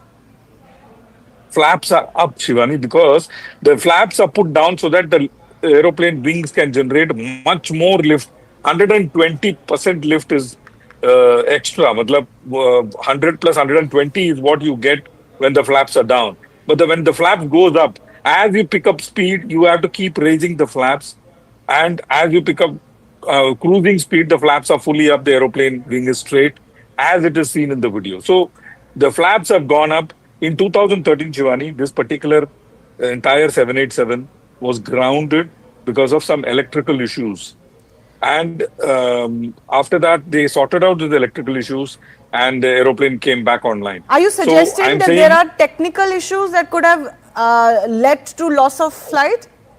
Loss of lift? Yes. Possible. But only the FDR will tell us whether the flap went up automatically or the flap went up due to some other reason. Only the FDR will, and the CVR, the cockpit voice recorder, will be able to tell us. But Shivani, you turn up the volume and let the let our viewers hear the noise. The engine is running. So the loss of lift, in my opinion, could be the reason. But again, there are only two people who will know. One is the FDR, another is God. No one else can tell you what went wrong. You know, I spoke to several experts through the day when we first got the update about this crash. And most are suggesting that this nature of crash soon after takeoff in what was clearly a fit aircraft to fly, it had come from Delhi to Ahmedabad and then was flying from Ahmedabad to London, could not have happened given that the pilots had no time to react, to respond. After Mayday call, they were incommunicado. This couldn't have happened without loss of engine. But you are suggesting that loss of engine is not the case here. Turn up the volume. You will know what I'm saying. Just turn up the volume of this particular video. You will know what I'm saying. See, sound is a very, very important clue. Visual, yes, but sound is a very, very important clue, especially, you'll be surprised to know, and the viewers will be surprised to know, with sound, you can even make out what is the RPM of the engine. We have that technology where we can make out what is the RPM of the engine, and with that, we can make out whether engine was at what RPM is it going around, and did it function correctly or not. So these are the things we are able to make out with just sound. So the engine, the question that at arises least one is, engine was working, Shivani. At least one, and one is enough. And one is clearly enough. So the question that Yeah. arises is whether it's a technical, mechanical failure or some sort of a manual error. Dr. Vandana Singh is chairperson of Aviation Cargo and Federation of Aviation Industry in India. And Dr. Vandana, I want to come to you with the issues surrounding the Boeing. While the Boeing Dreamliner is being called an airline with great safety record, we do know that there are whistleblowers plus other investigations that have happened into Boeing operations that have pointed out to serious lapses in security protocols, audits, etc. In fact, in April 2024, a whistleblower had actually warned against the safety of the Dreamliner 787 itself. What do you make of what has happened today? Rightfully said, well acknowledged, and thank you for having me on your show, Shivani. Yes, indeed, first of all, 787, a Dreamliner as such is a very robust aircraft, and it has a good health check about it, that it is flying all over the world, and it's being maintained well. There are whistleblowers everywhere, whether it's Airbus, whether it's Boeing, whether it's any other company, we know about that. I am actually questioning the maintenance of this particular equipment, and if all the checks were done in order.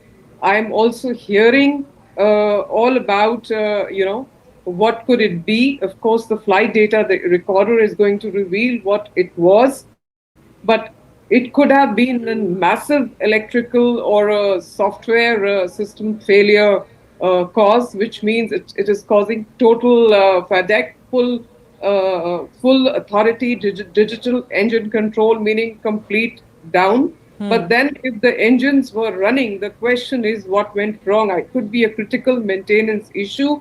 It could be a weight and volume issue. It could be a misdeclaration on the flight. It could be cargo. It could be something as simple as a lithium battery or dry ice or something which is cargo aircraft only, which is loaded on this equipment. We also see it tail heavy. When we are seeing the visuals, we are also seeing it tail heavy. So there are many questions there, many speculations there, and all the experts are talking about it. But having said that, both Boeing and Airbus are having their own, set of flaws, questions. Do not forget the Qantas flight in 2008, where not engine failure, but how electrical and software glitches completely disrupted it and caused the crash. So the question is, we can speculate right now. Flight data, the recorder is going to reveal everything, but whistleblowers are definitely needed. Whistleblowers have to come out, because this is talking about the safety, security of human life. Yeah. We are playing with that.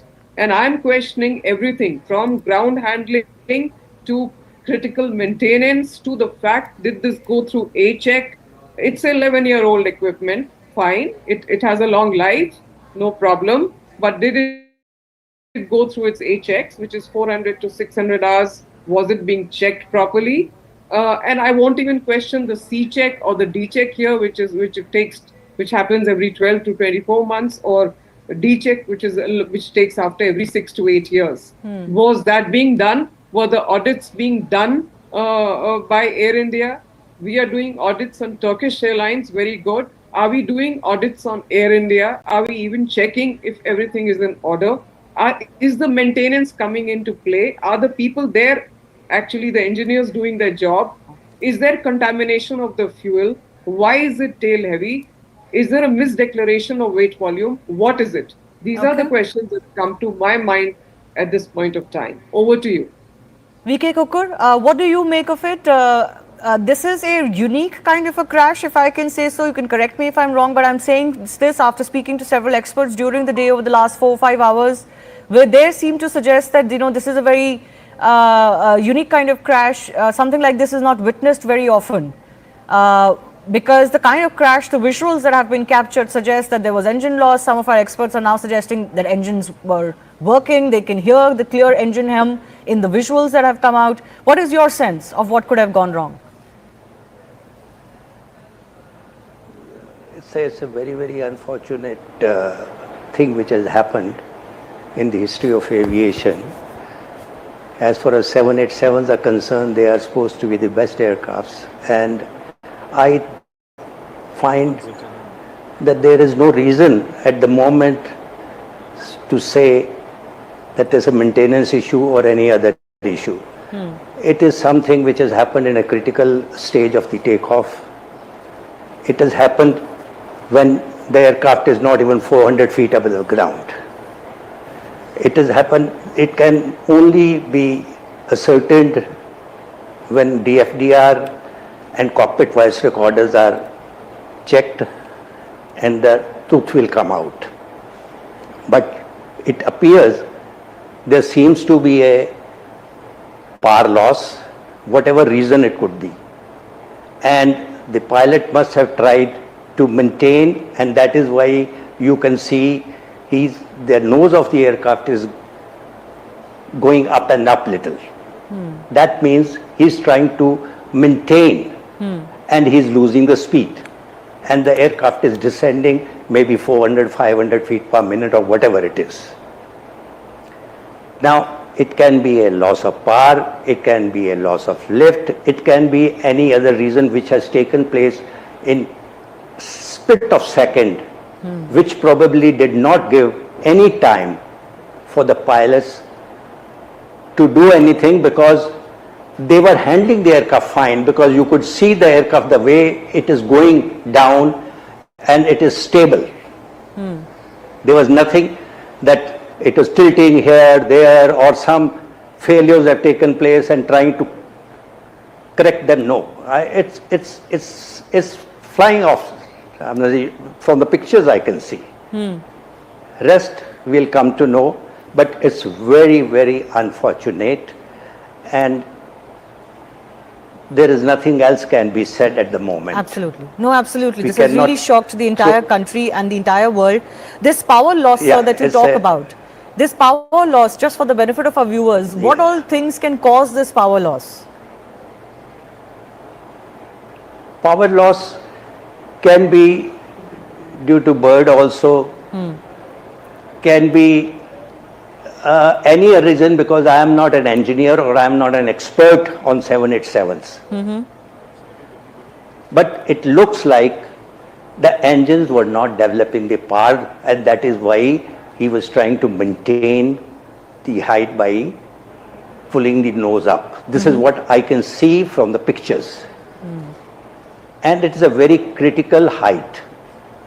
And it did not give him time to even turn back and land. Yes. Because if he had turned back, there should have been some speed. Yes. Otherwise, it would have been drag and it would have been fall.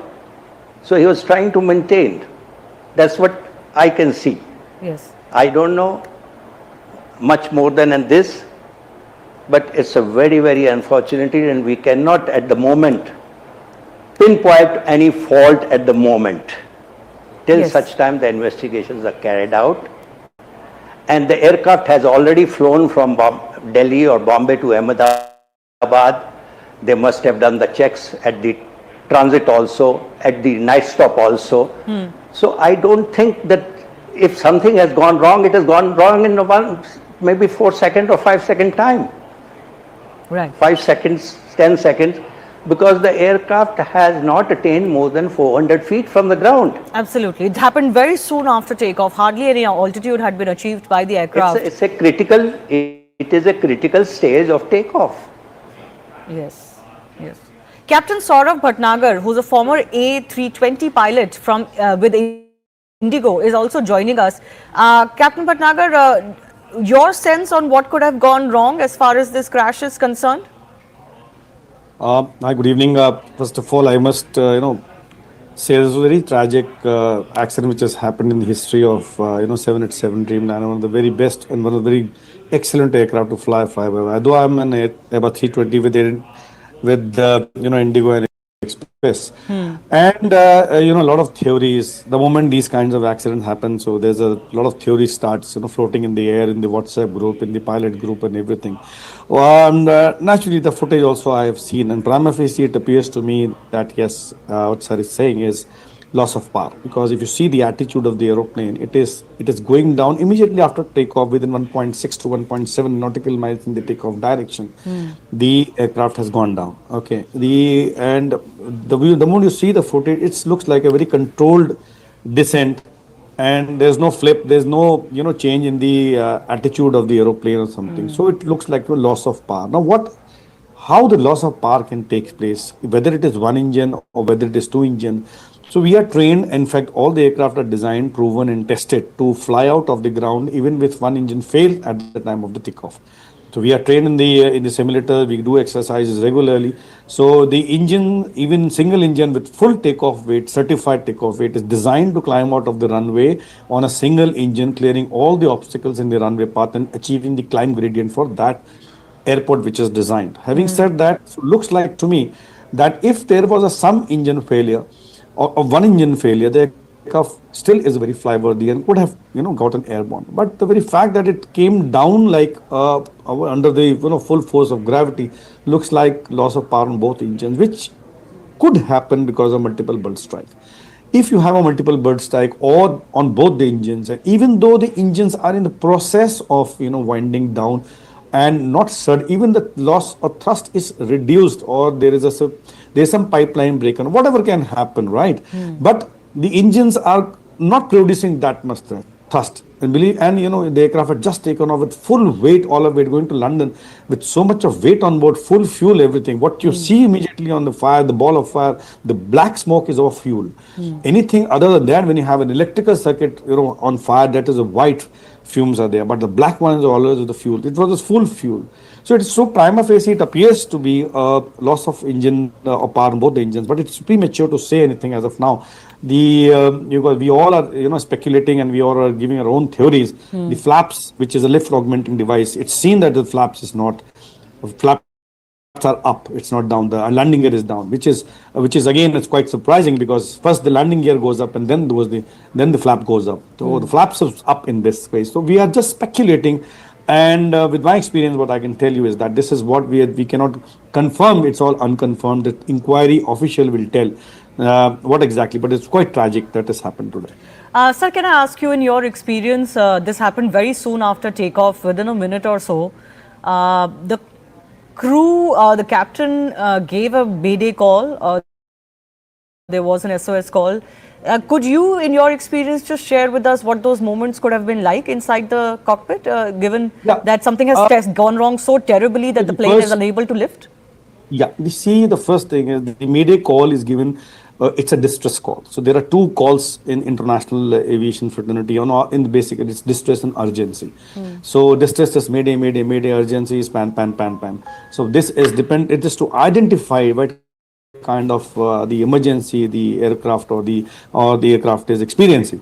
Mayday means that it's in a distress. It means that the aircraft is under imminent danger, or the occupants of the aircraft are under imminent danger, and it could, in the civil parlance, you can say that yes, the aircraft is about to crash or something, or out of control, right? When the aircraft goes out of fuel and says mayday, mayday, that means the aircraft is not able. It's not a flyover. They're not able to sustain in the air. Okay, that is what it's. There's the imminent danger to the lives or to the aircraft and everything. That is why it's a distress call given. The very fact that the pilot gave the distress call of mayday, mayday, mayday, it means that he did not have whatever could have been done, what already been done. At the end of it, once you know that they're not, it's whatever a pilot was supposed to be doing, he has done in that short span of time, 1.6 nautical miles, when the aircraft has come down after takeoff. He has already done everything, and thereafter, at the end of it, it says just informing that it's a distress situation now, and then he gives the mayday call. Absolutely. Can I go back across to Captain C.S. Randhawa as well, because he's also been former Deputy Chief Flight Operations Inspector at the DGCA. So do you sense that there could have been any maintenance issue, as one of our guests is pointing out, that it could well plain be negligence of maintenance in this case? I have my doubts on that, because the aircraft has flown from Delhi, and Air India maintenance is good, and I do not foresee that happening. I told you there could have been a chance of fuel contamination where because of cold soak the water has gone because now the cold soak also if it is taking place and if the water has gone through the fuel pipelines along with the fuel going into both the engines and then both engines having turned down because of contamination is a very rare possibility. So I think there could be a bird head, there could be a control jam, as I still mentioned, or there could be some contamination in the fuel and because of the cold soak, but unlikely of any issues regarding maintenance. One point which one of the people in the panel he spoke that the flaps seem to be up. Now in the video it is not clear that the flaps have gone up or flaps are down. In case the flaps have gone up, then I do not think that could be a technical issue that the flaps will go up automatically. Now, in case that happens at a low altitude, there can be a loss of lift. Okay. If the engine sounds are being heard and if the engines were revving and they were running, then this could be a possibility, a loss of lift in case the flaps have gone up. So these are all, we are trying to speculate things, but actually everything will come clear when the DFDR and the CVR are taken out and they are analyzed. And of course, Boeing is going to be part of the investigations because there is a lot at stake for the manufacturer. Absolutely. Because a fear of flying will settle in the minds of passengers who are flying 787.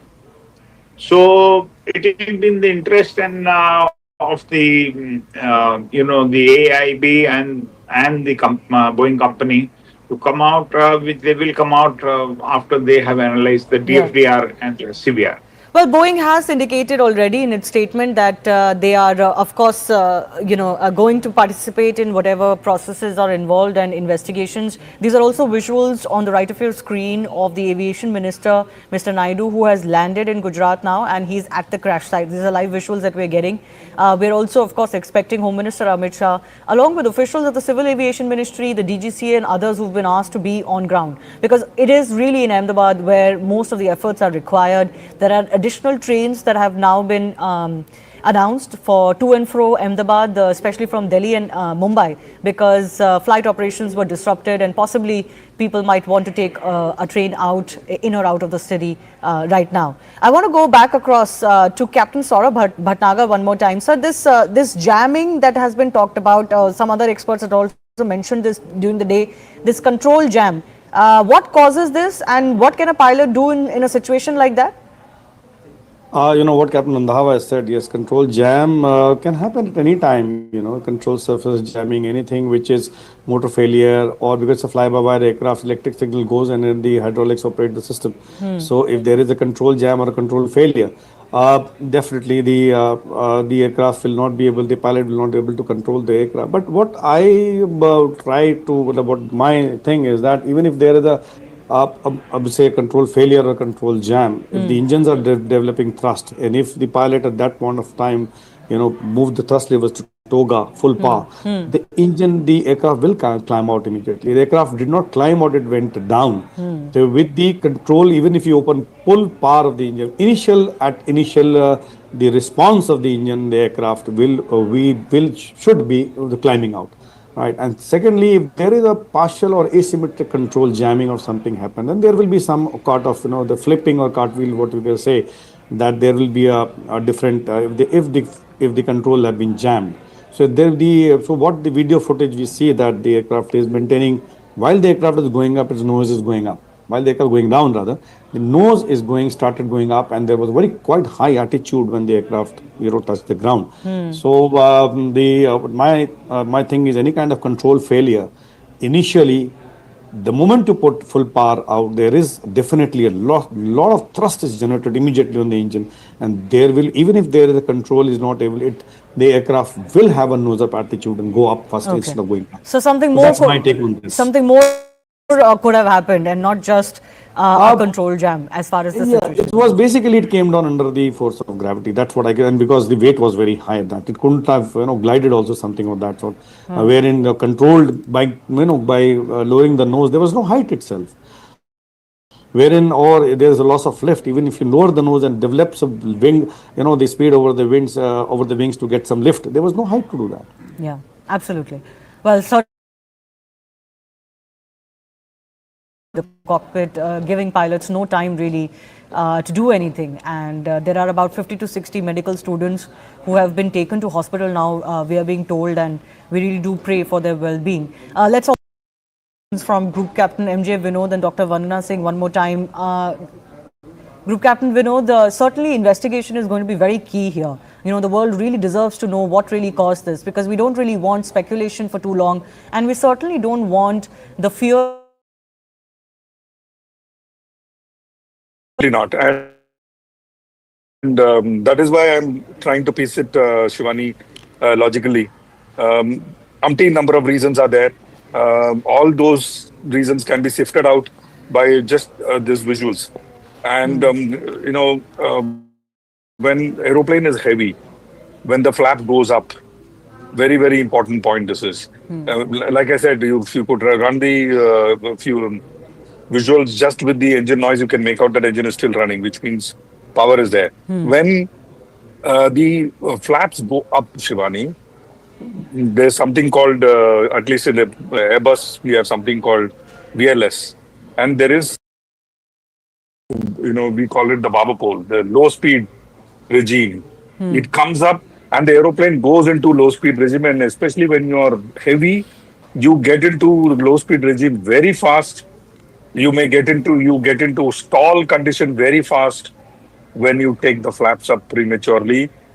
And in this case, it is the loss of lift. The reason could be umpteen, including electrical. So that is something we may need to keep in mind.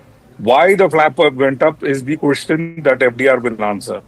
Flap went up is the reason it went down into the ground, is my take on the subject. Rest all or noise. Over to you. Dr. Vandana Singh, we did get an update that the entire fleet for Air India is now being reassessed. Do you think there should be an across airline kind of exercise done post this crash, even though we cannot ascertain the very reasons for this crash right now?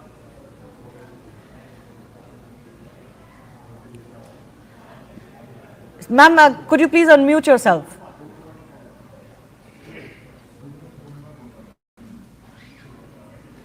Dr. Vandana Singh, can you hear me? I can hear you. Yes, go ahead. We can hear you now. Thank you, Shivani. My comments on this is absolutely there should be complete audits on all equipments that we all have in India. We should be very, very vigilant. This was the writing on the wall. It has been for a very long time. We have been seeing various cases happening in the US where we have been coming on the various channels and discussing it, and including the case that happened at the Jeju airport where it went into a thick wall. Now the question is that it is very pertinent, it is very important that these checks are done. We should not be just looking at Turkish, we should be looking at ourselves also, and we should be making sure that Yes, sir.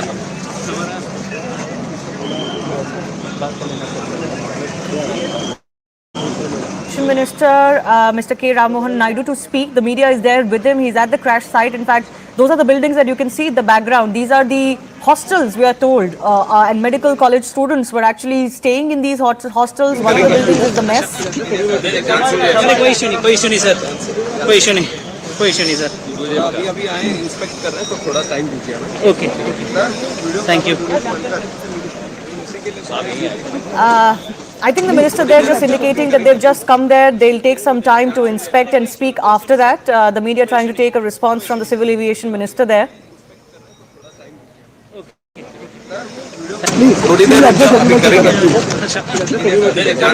कोई issue नहीं, कोई issue नहीं sir, कोई issue नहीं, कोई issue नहीं sir. अभी आए इंस्पेक्ट कर रहे हैं तो थोड़ा टाइम दीजिए हमें। Okay, thank you. I'm also joined by Akash Watts, who was also in the same airplane that flew from Delhi to Ahmedabad prior to its departure from Ahmedabad to London. He has also tweeted saying that he noticed certain unusual things in place and can give more detail. So Akash, if you can hear me, can you explain, can you describe your experience and what did you find that was unusual during your flight from Delhi to Ahmedabad on this plane? Hi. So the things that were unusual were first the AC that I've already, mentioned in the video that I've shared on X. So AC wasn't working. Some people are saying that it is common practice that during takeoff the AC is turned off for a better thrust. But throughout my life, I have never experienced any such thing that the AC is turned off during takeoff because it is just an aircraft. It is packed and there is no place for oxygen or ventilation. So it was very suffocated. In fact, I turned on the front camera. I've shared that same video. I turned on the front camera and I was sweating. My hands were sweating. After the takeoff, the compressor was like getting turned on, turned off, on, off, on, off. So the temperature, it was not stable. And usually I fly wearing a full sleeve shirt or jacket, but today I'm flying in a half t-shirt because initially I thought that it would be cold and I would be needing a blanket, but it was so hot inside the plane throughout the journey. I mean, I was not able to tolerate that fact that why it is happening. Secondly, in-flight entertainment, that is very common in Air India. It usually works.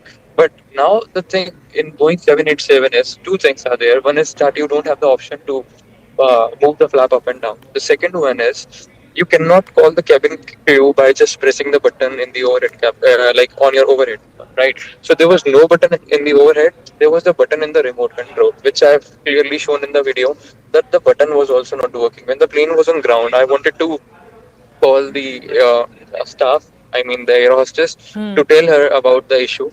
But then I was not able to call, and right after takeoff they came. But by that time I adjusted ki okay, it's just half an hour or like it's just 1 hour flight. In 40 minutes we'll be landing. Kya hi bolna? Everyone thinks that ki yaar ab jo ho gaya, kya is it is not working. If it is not working, so mere it will not work. So I ignored it.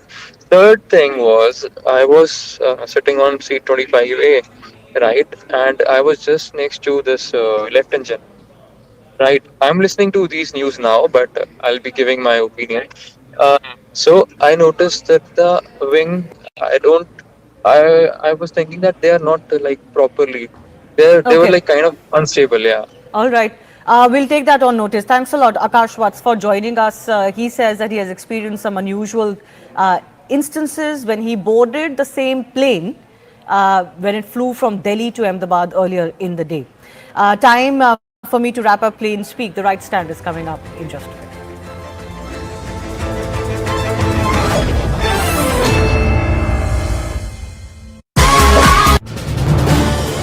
This is News 18 Network.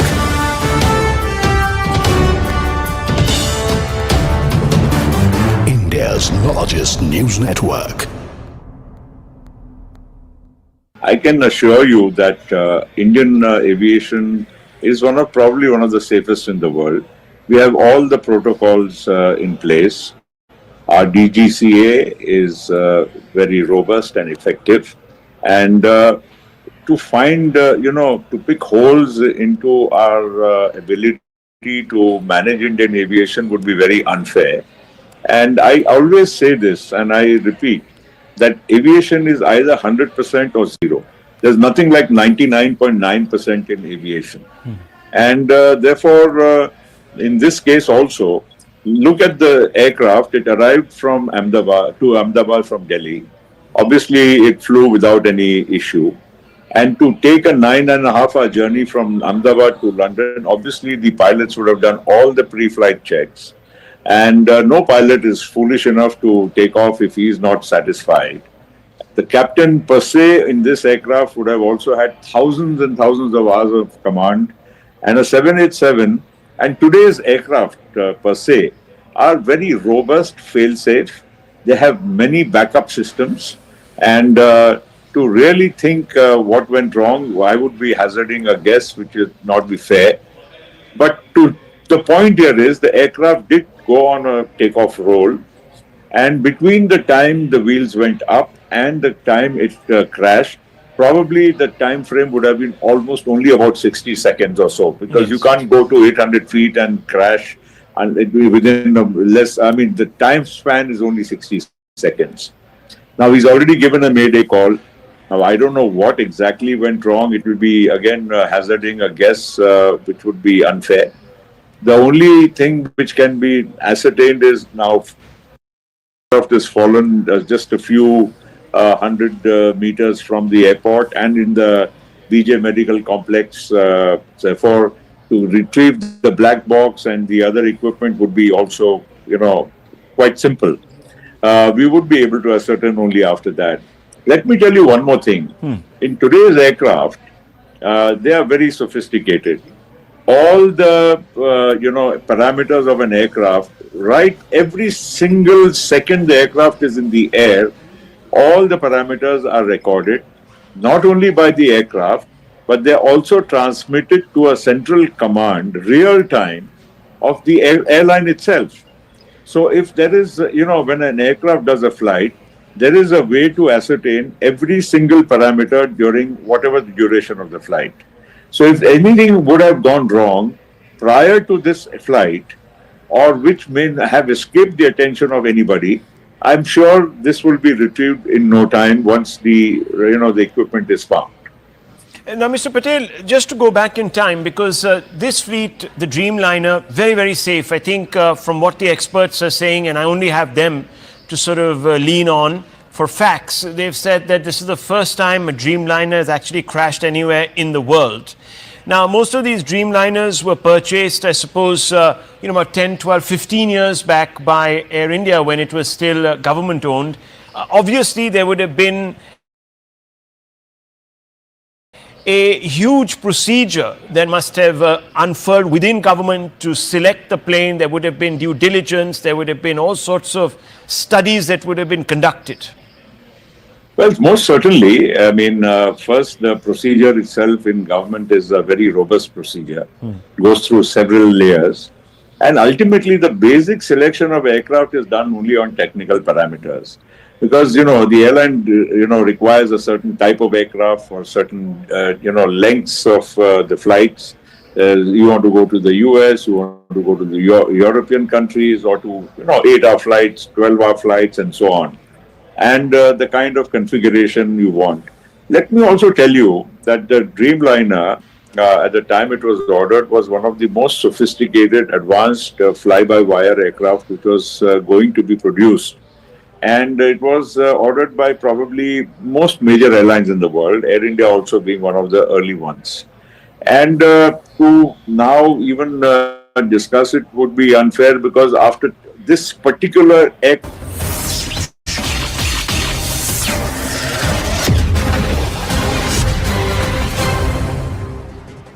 Watching the right stand, I'm Akanksha Swaroop. We're getting in breaking inputs. In fact, in deeply tragic news coming in, what we're learning is that Gujarat's former Chief Minister Vijay Rupani is confirmed dead in the shocking Air India plane crash that took place today, and that took place on Thursday afternoon. Remember, he had checked into the Z class, which, as we all know, falls under the business class category. Deeply tragic news coming in that the former Gujarat CM has been declared dead.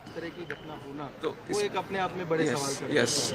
I'll only give one line to what you have asked right now. We are going to do a fair and thorough investigation.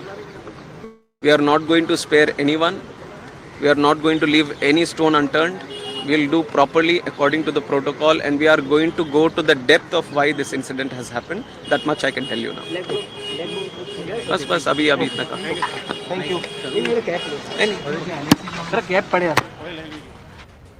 All right, Civil Aviation Minister Ram Mohan Naidu over there confirming that they will get to the depth and establish what led to that tragic air crash. But in the latest news that has come in, which is equally shocking as the air crash, is the fact that the former Gujarat Chief Minister, Mr. Vijay Rupani, has been confirmed dead. Let's also listen in to what C.R. Patil, Gujarat Minister, has to say.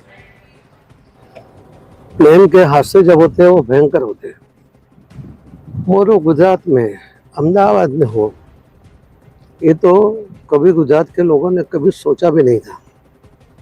इतना बड़ा हादसा हुआ है, इससे पूरे गुजरात और देश की प्रजा भी हिली हुई है। इंटरनेशनल प्लेन में जाने वाले सभी लोग इसमें उनको क्षति हुई है, उनको कोई मौका ही नहीं मिला, और शहर के बीच में होते हुए भी हम कुछ नहीं कर पाए। इसका बड़ा दुख है। सभी दिवंगत आत्माओं को शांति मिले उसके लिए प्रार्थना करते हैं। उनकी जो स्वजन है, उनके ऊपर जो आपत्ति आ पड़ी है, भगवान उनको शक्ति दे, ऐसी प्रार्थना करते हैं। और हमारे लिए तो हमारे नेता पूर्व मुख्यमंत्री श्री विजय भाई रूपाणी भी इसी फ्लाइट में अपने परिवार को मिलने के लिए जा रहे थे, वो भी इस हादसा का शिकार हुए हैं। भगवान उनकी भी आत्मा को शांति दे। भाजपा परिवार में एक बहुत बड़ी खोट आई है, और इस हादसा इतना बड़ा है कि माननीय प्रधानमंत्री श्री नरेंद्र मोदी साहब भी और श्री अमित भाई शाह साहब भी तो तुरंत गुजरात पहुंच रहे हैं, और जो भी बन सकता है, जो भी कर सकते हैं, उसके लिए भी वो यहाँ पर आकर करेंगे। All right, so C.R. Patil over there expressing his condolences, conveying his condolences to all those family members of the victims of this air crash. He's also conveyed his deep remorse with regards to how helpless they were in terms of not being able to do anything to rescue all those victims. Also has expressed his condolences for the tragic demise of Mr. Vijay Rupani, the former Gujarat CM. Joining me right now with more inputs is Payal Mehta. Payal, what are you learning in terms of the demise of the former Gujarat CM, Mr. Vijay Rupani? At what time was he declared dead? He was declared dead just a short while ago, but Rupani's demise feels very personal. I have covered his journey both as a Rajya Sabha Member of Parliament to the fact that he was declared the Chief Minister in 2016, to the fact that he was asked to step down in 2021 when Bhupendra Patel took over. Thereafter, he's held organizational responsibilities. Is currently the Punjab head as far as the BJP's organization is really concerned. He has been somebody who in fact stepped down from active politics, in the sense he would not fight active electoral politics in 2022 when he wrote that letter to C.R. Patil, essentially saying that he would not like to contest the election. And what a tragedy coming to the fore, Akanksha. He was on his way to London. That picture which is out is what fellow passenger clicked and sent to his daughter, because his wife, his daughter was already, residing in London. She's married and has been residing in London. His son, who was in the US, was on his way to London, because the entire family was to meet together and celebrate a vacation together as well. What a sad end to this life as well. Vijay Rupani had a long-standing career. He started his career as an ABVP, supporter. He's been somebody who, in fact, moved on to, in fact, be an RSS Pracharak. Has also been somebody who was associated with the Janata government, had associated with the BJP from its very inception. One of those leaders who had actually spent few months in jail during the 1976 emergency as well. Extremely close to the BJP top leadership.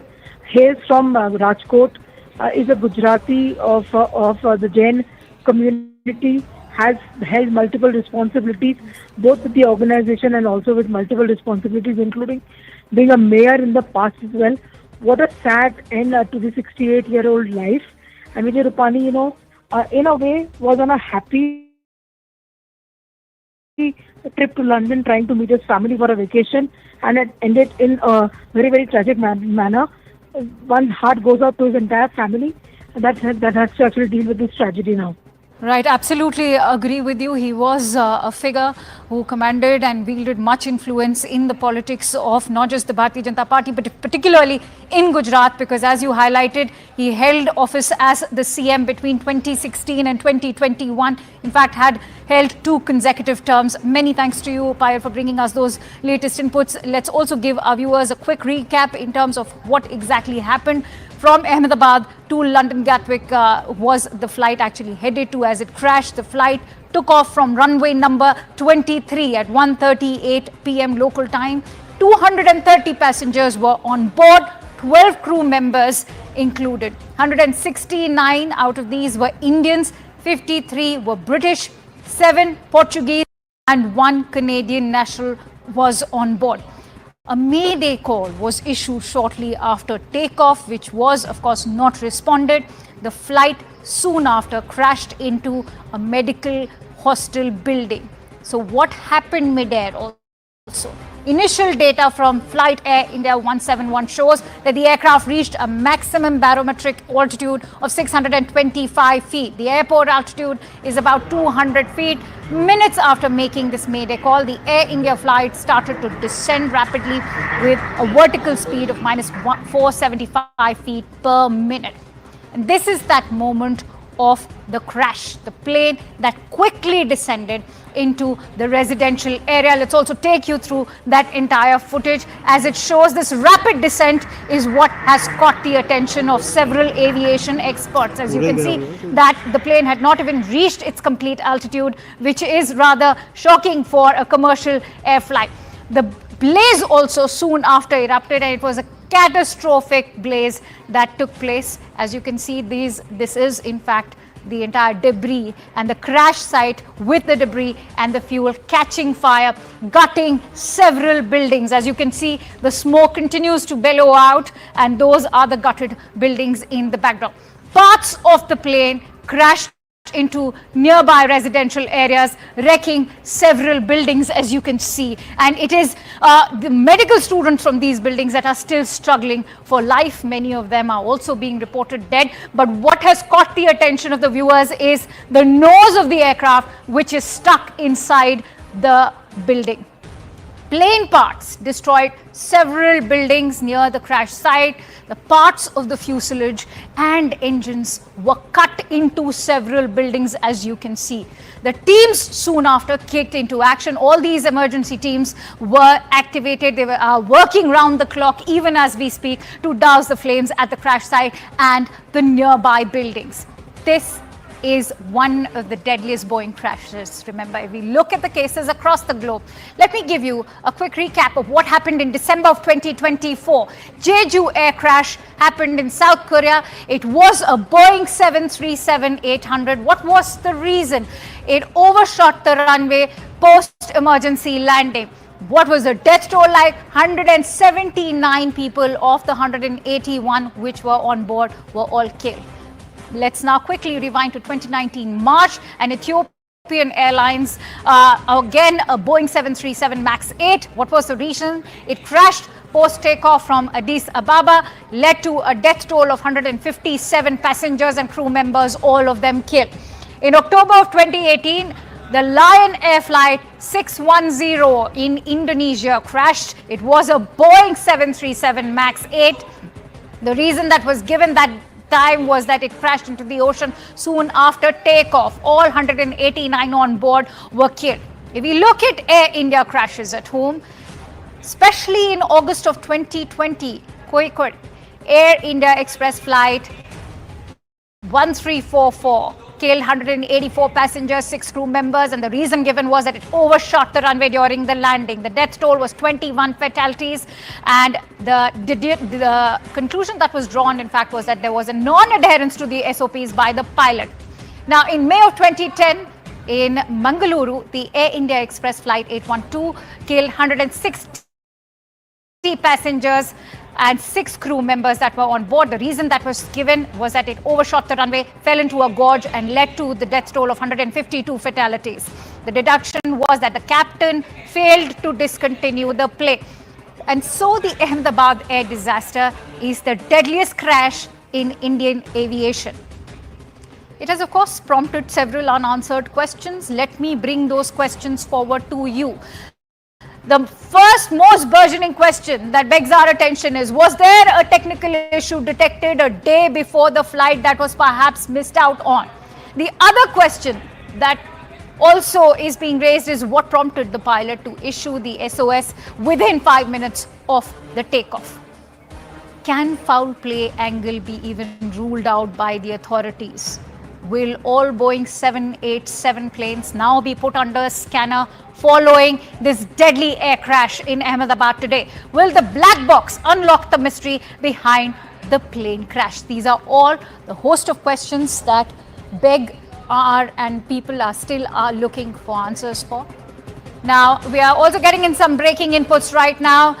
Sources from the Ahmedabad police have gone on to say that one survivor has been rescued out of that entire plane crash that happened. So far, only one survivor. Almost a miraculous incident that there's one survivor who has been rescued. The confirmation coming in from Ahmedabad police as we speak. This, remember, so far is a lone survivor who was sitting on seat 11A. Payal Mehta joins me with more inputs. Payal, share the details with us. Well, what we're given to understand is that there is possibly one survivor. That is at least what the authorities are confirming. So that was actually at least some glint, of hope in this entire otherwise dismal affair that was only seen. That 11A is a survivor that the police has really come out and said, and that is actually no less than a miracle. Given the fact that we're almost confirmed that most of the passengers are feared to be dead. In this, including the building against which it crashed, where doctors were eating lunch during the lunch hour as well. This is tragic beyond, beyond one's imagination, but at least one faint glint of hope. And that survivor actually must be a real survivor to survive this entire crash where everybody around him is feared to be dead. Akansha. Also, Payal, what are you learning in terms of the condition of this survivor? How seriously or gravely is he injured, and are there any hopes of him? All right, we seem to have lost that connection with Payal, but what we can tell you is this is almost a miracle that we have a lone survivor from that plane crash. And remember, many of them or almost all of them have been declared dead, but the Ahmedabad police confirming that one person has miraculously survived, and perhaps this survivor could be of extreme importance to the entire investigation, which will now be looking into what exactly led to that deadly air crash. Payal Mehta is back with us. Payal, if you could share details with us with regards to what is the condition of this lone survivor. Well, the condition has certainly been ascertained, and no doubt whatsoever, Akansha, that person must have really, got grievous injuries, to say the least, given the fact that everything around him is charged. One has to remember that the flight was full completely. It was full to its capacity, and also the fact that the flight was just taking off, which clearly meant that even fuel-wise, the flight would have been completely full to the brim, and therefore everything around them is really charged. The Ahmedabad police is still trying to ascertain his exact health condition. But, like I said, in a place where actually everything seems to be so glum, at least there's this faint hint of some sort of a hope coming up that life knows how to survive. Absolutely. Also, now that we have a lone survivor, Payal, share with us how crucial and pivotal could be this survival, in fact, for the entire ongoing investigation. As we also heard what the Civil Aviation Minister, Mr. Ram Mohan Naidu, had to say, that they will get to the bottom of what exactly led to this crash. Of course, it's going to be of great help to see when he or she is able to recover and be able to share what he or she went through, in the entire flight, depending completely on his health condition, what he's able to recall. But at least one thing is for sure, at least one family will have some smile on their face when everybody around them are completely heartbroken and just fallen, given the fact that every of their loved ones have, fallen prey to this ghastly attack, ghastly crash which has taken place as well. But like I said, it is going to be certainly a very important piece of evidence coming to the fore. He's an eyewitness who was on that flight. He will be able to, in fact, recall and tell the police officials what really happened. Because I'm sure before, the ATC was connected, the pilot must have also alerted the passengers within the aircraft as to what was really happening.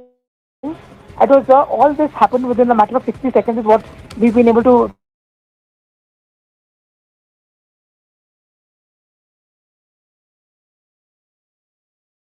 important call.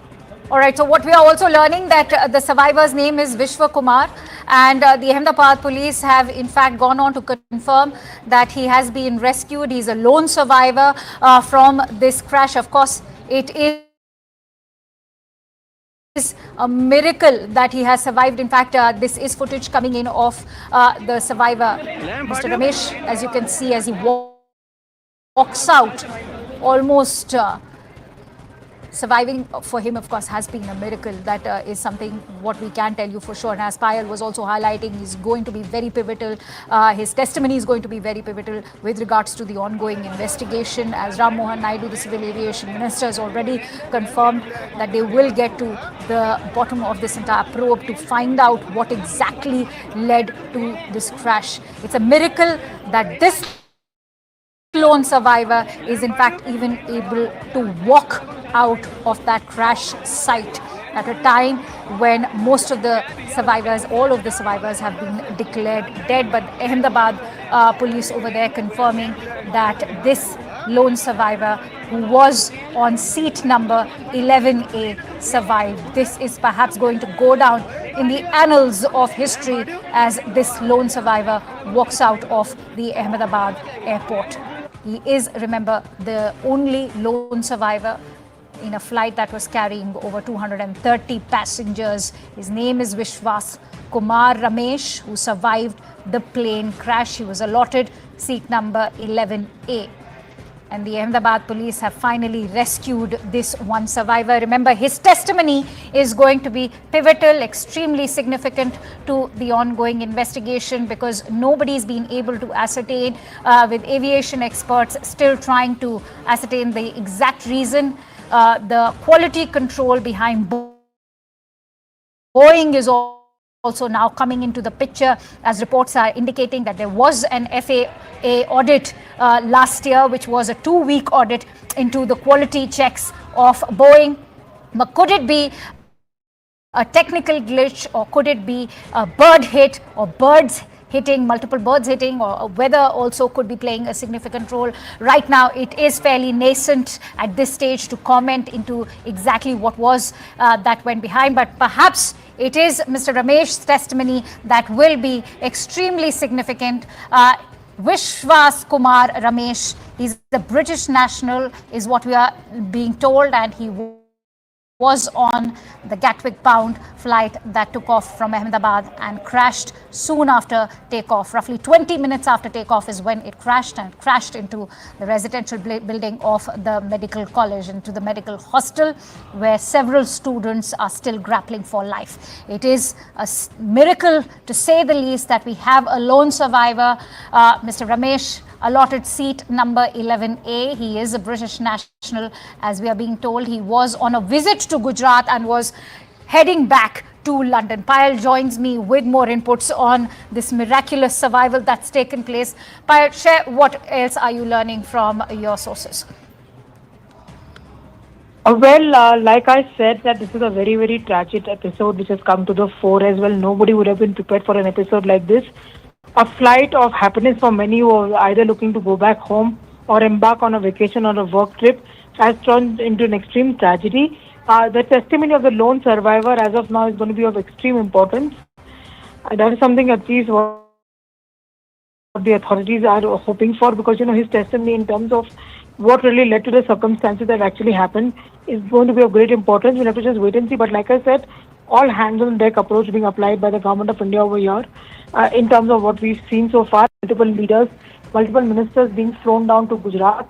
C.R. Patil, the Union Minister for Jal Shakti, and also, the state president of BJP has just reached Gujarat. He, in fact, gave us the unfortunate confirmation of Vijay Rupani's unfortunate demise over here.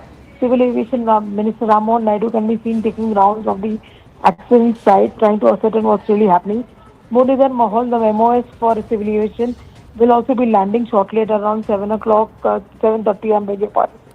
He's going to be accompanied by officials from Ministry of Civil Aviation Secretary, and also the DGC officials, who are going to be examining the accident site and understanding how to go about the investigation. Because remember, the government of India has promised not just to the Indians and not to the victims of those people who actually fell prey to this deadly accident, but also to the foreign nationals that a thorough investigation will be done.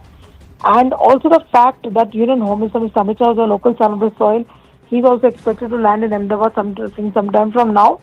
As it's just too early, I can't just predict as to what really led to the situation, whether there was a technical failure, or whether there was a human error, or whether there was any attempt to sabotage, because there were a lot of foreign nationals on this. Nothing is being ruled out from the agency so far, and should there be any sabotaging angle which emerges over here, it will be important to see if the government hands over the probe to NIA or any other investigating agency. It's just too early in the day to talk about it. We'll have to just wait for some more time.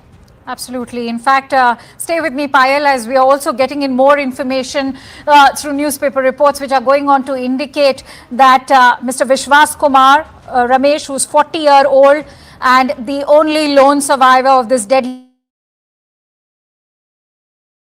crash, has, as we can see, borne impact injuries on his chest, eyes and feet.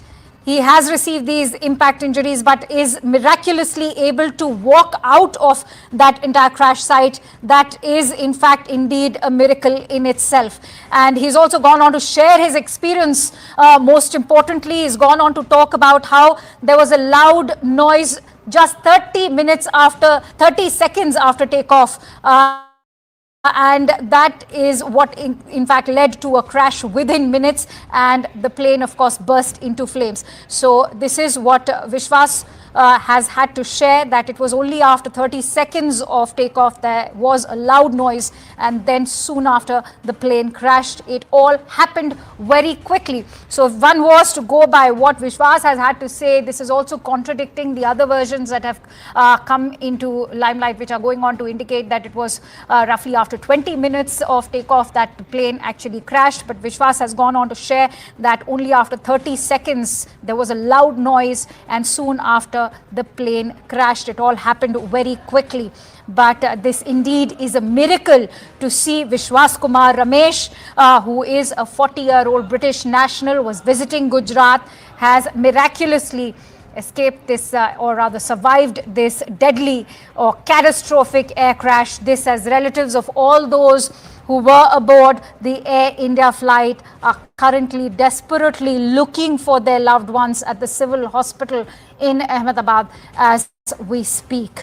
All the rest have been declared dead except from Vishwas Kumar Ramesh, who's a 40-year-old, the lone survivor, as he survived this deadly crash. But if you can see that image which is currently being flashed on your screens, he's of course borne injuries on his face. These are impact injuries that he's not just borne on his face but also on his chest. But what stands out is that he's able to walk out of the crash, and these impact injuries, given the catastrophic explosion that happened after the plane crashed, it's a miracle to see this lone survivor, 40-year-old Vishwas Kumar Ramesh, who survived this entire crash. But as we've been highlighting, his testimony is going to be extremely pivotal to the ongoing investigation, which has now led to a host of unanswered questions. What are those unanswered questions? Well, many are wondering if it was the Boeing and the quality check that led to it. Can foul play angle be ruled out by authorities? Will all Boeing 787 planes now be put under the scanner following this deadly catastrophic crash? Was there a technical issue detected even before the flight could take off? CNN News 18 has been getting you reactions, and they've gone on to talk about how there were technical slags because the AC in the aircraft was not working, the in-flight entertainment was not working, which is rather unusual for Air India flights. And those are the testimonies that we are learning from passengers who had boarded this flight earlier during the day. But as of now, there are a host of unanswered questions, and to pinpoint any particular factor would be fairly nascent or premature. But all those unanswered questions do call for an investigation. Will the authorities be able to find the black box? How soon will they be able to? Because perhaps the black box will be able to unlock the mystery behind this entire plane crash. But what's standing out right now as we track all the latest updates for you in this unimaginable story that has emerged is that Ramesh Kumar actually managed to dodge death, had a narrow escape.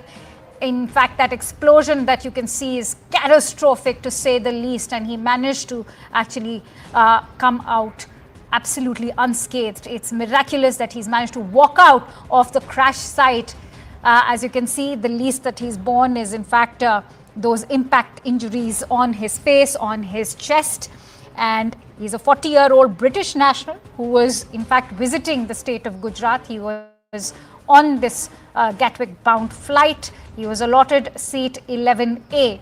And according to Mr. Ramesh, there was a loud explosion, and that happened soon, 30 seconds after takeoff, and it all happened so quickly, and that is exactly what led the aircraft to nosedive and led to the crash eventually.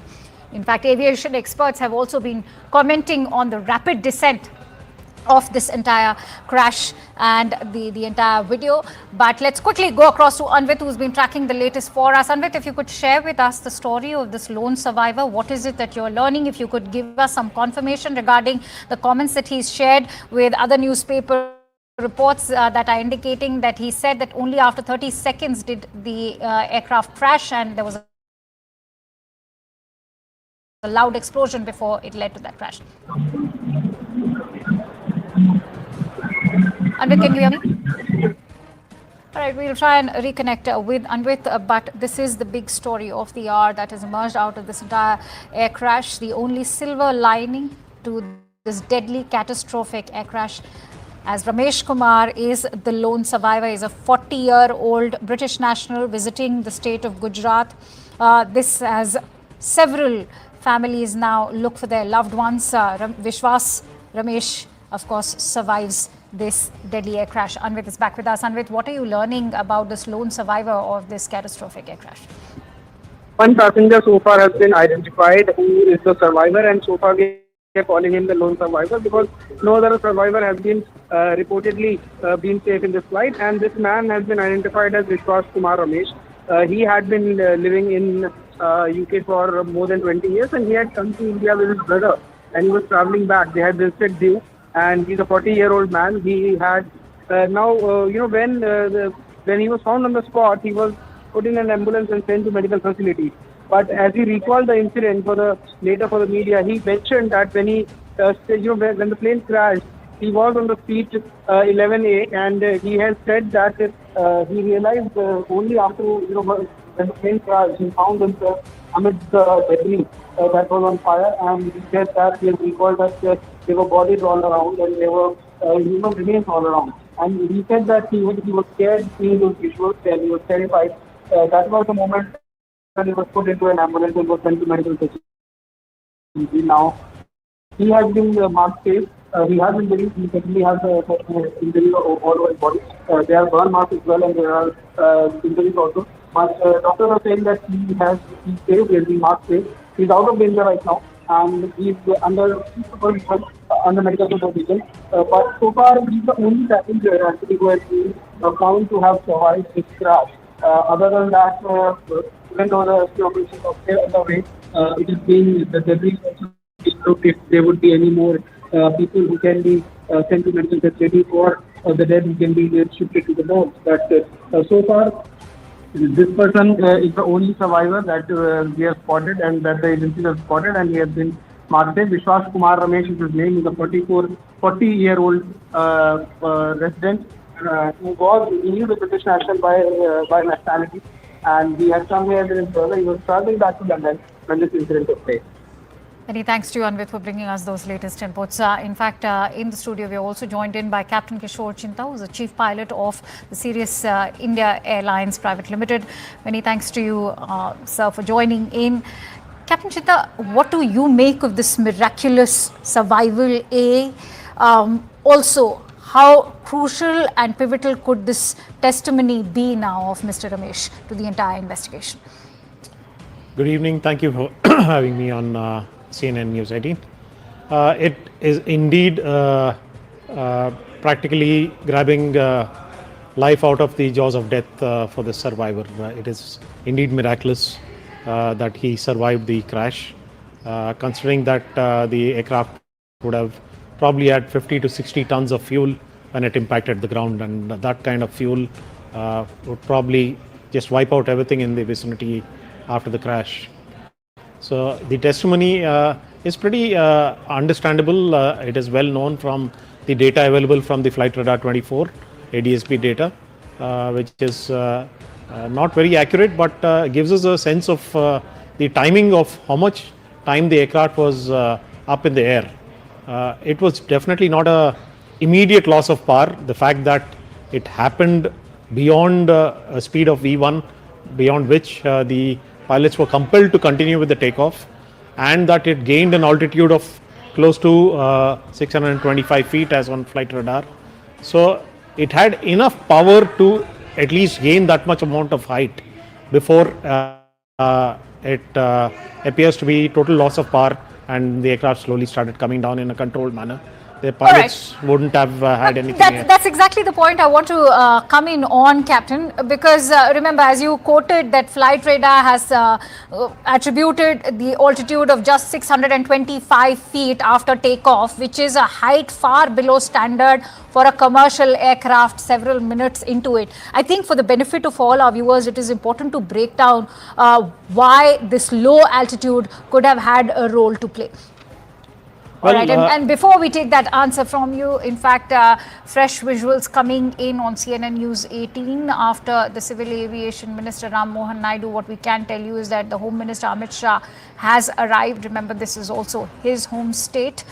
He's here to inspect the entire site. And as you can see, the debris is still scattered, all of it completely charred. It's a very dark day for the entire nation because the country has also lost the former Chief Minister of Gujarat, Mr. Vijay Rupani, and those visuals coming in as the Union Home Minister, Shri Amit Shah, inspects the crash site. Remember, this is where the Air India aircraft crashed minutes after takeoff, and it is the hostel or the residential building of a medical college. Many of those medical students are still struggling for life. The Home Minister also accompanied by the Gujarat Chief Minister. In fact, he's standing right next to the building where it is the nose of the aircraft that's still stuck, and the Union Home Minister actually inspecting. So, Captain Chinta, please go ahead and tell us why the low altitude could have had a role to play. Well, the mere fact that it reached that altitude is testimony that those engines are powerful enough, even at partial power, to propel the aircraft to that altitude at least. Because if there was total loss of power, it wouldn't have even reached that altitude after takeoff. So the reasons can be multitude.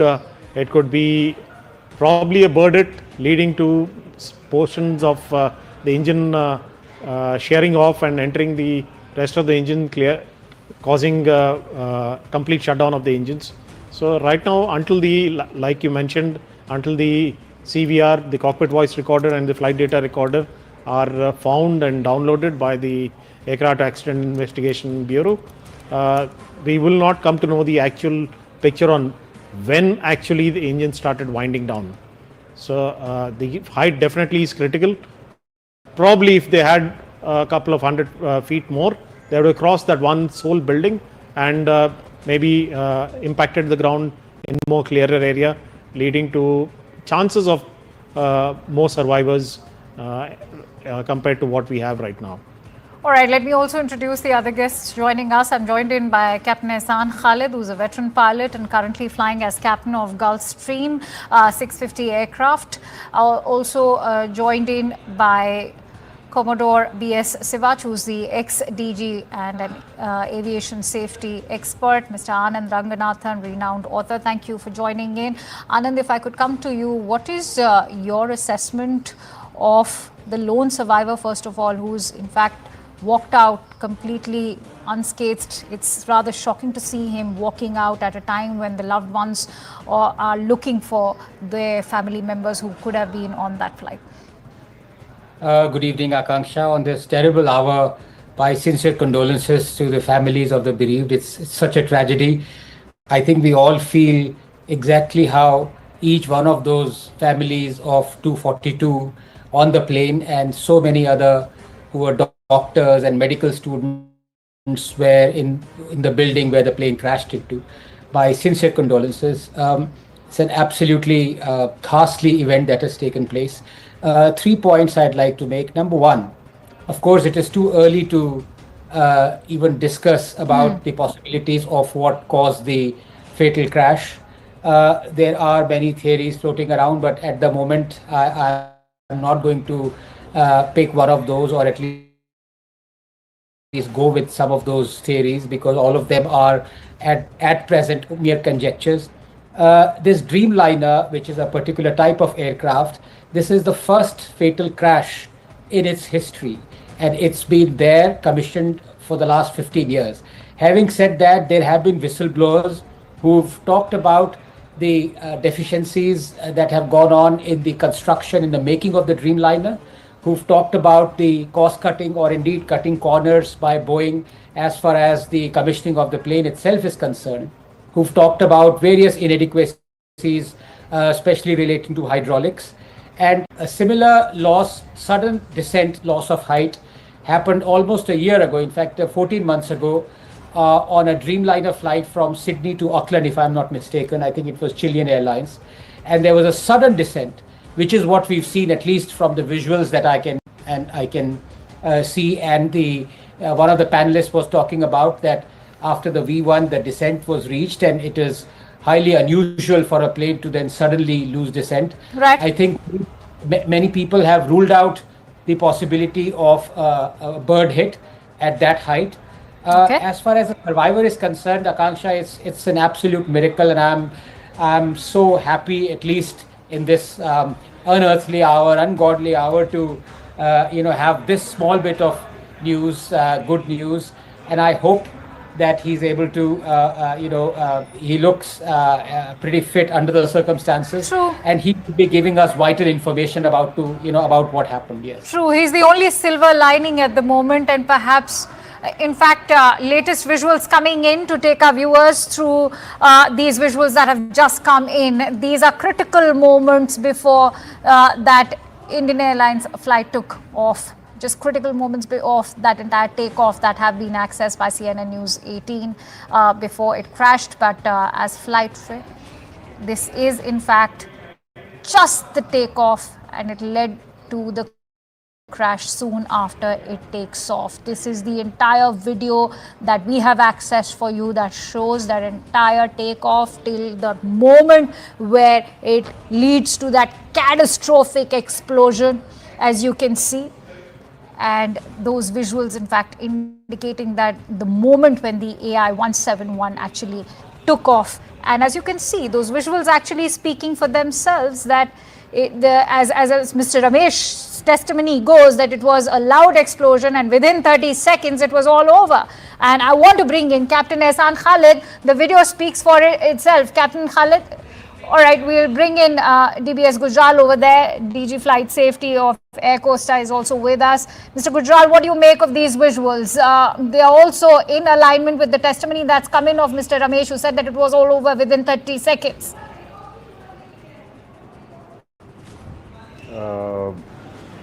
First of all, my condolences to the families who have lost their loved ones in this accident.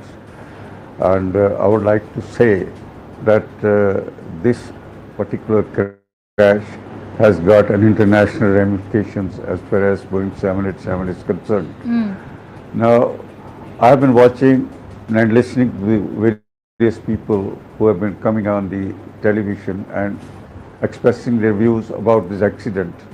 But to my mind, it's too early to say anything about the cause of this accident, as there was very little time between the takeoff and the accident, and the time between the takeoff and the time when Mayday call was given. After that, there could not have been any conversation between the ATC and the pilot. And all this little time is having all the answers hidden into the black box, that is digital flight data recorder and the cockpit voice recorder. Once we decode it, there may be or may not be, there may be answers to all the questions that everybody is asking.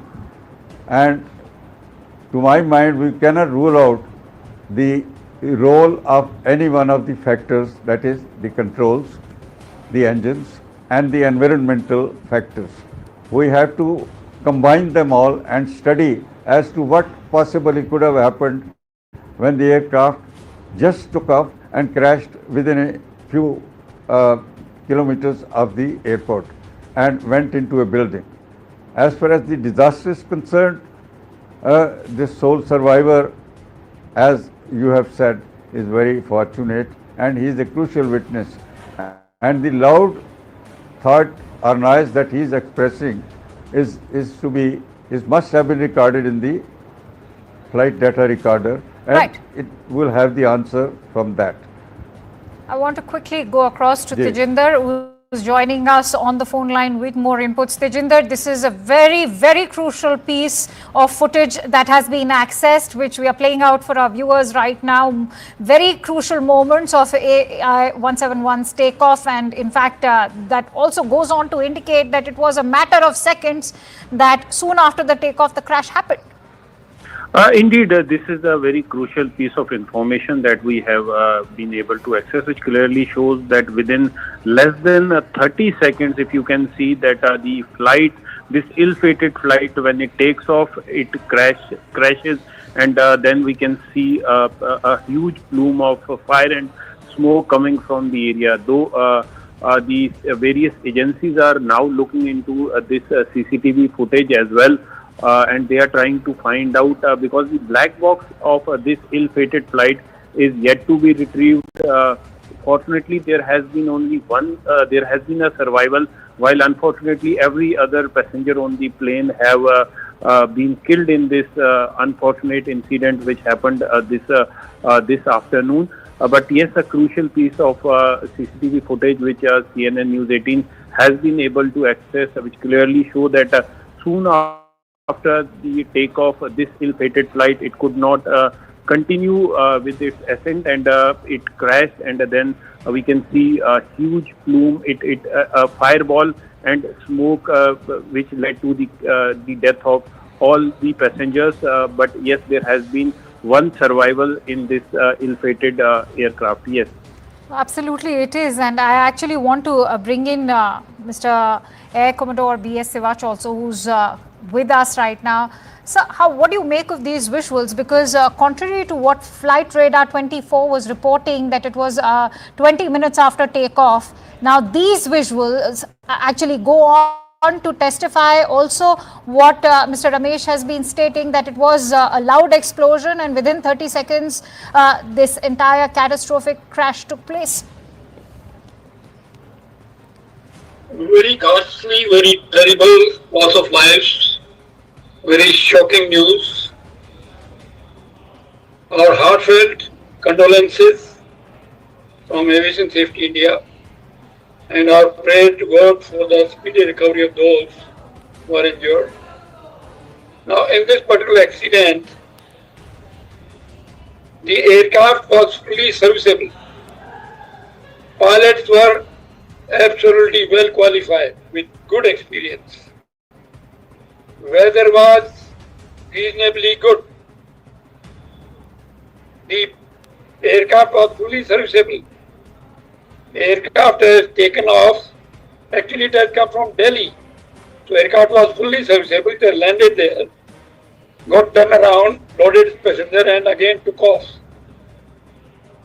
Till takeoff, there was no problem. The aircraft was climbing after takeoff at about 425 feet. That is what is being talked about is 625 feet. The Ahmedabad runway elevation is about 180 odd feet. So let's assume 200 feet. So aircraft was just at 425 feet. It experienced sudden loss of power. We must commend the presence of mind of the pilot that at such low altitude loss of power, he immediately informed ATC in the form of mayday call that there is a serious threat to the safety of the aircraft and passengers. So it's a creditable on the part of the pilot without losing cool, and still he continued because now he had loss of power, so he could not continue the climb. He started descending because of the loss of power. Loss of power can be attributed to so many reasons. You know, this Ahmedabad airport is notorious for bird strike.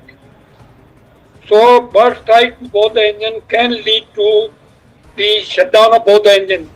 And the passenger who has survived, he also talked about some loud noise. So loud noise possibly has come from engines, right, which was possibly maybe bird hit, and thereafter loss of engine power. Pilot transmitted ATC, tried to avoid buildings. Unfortunately, he was helpless. He had no control over the aircraft because there was no power in the aircraft, and eventually the aircraft crashed. Right. Very, very terrible accident. The Boeing 787 Dreamliner is a very safe aircraft. Initially, it had some troubles.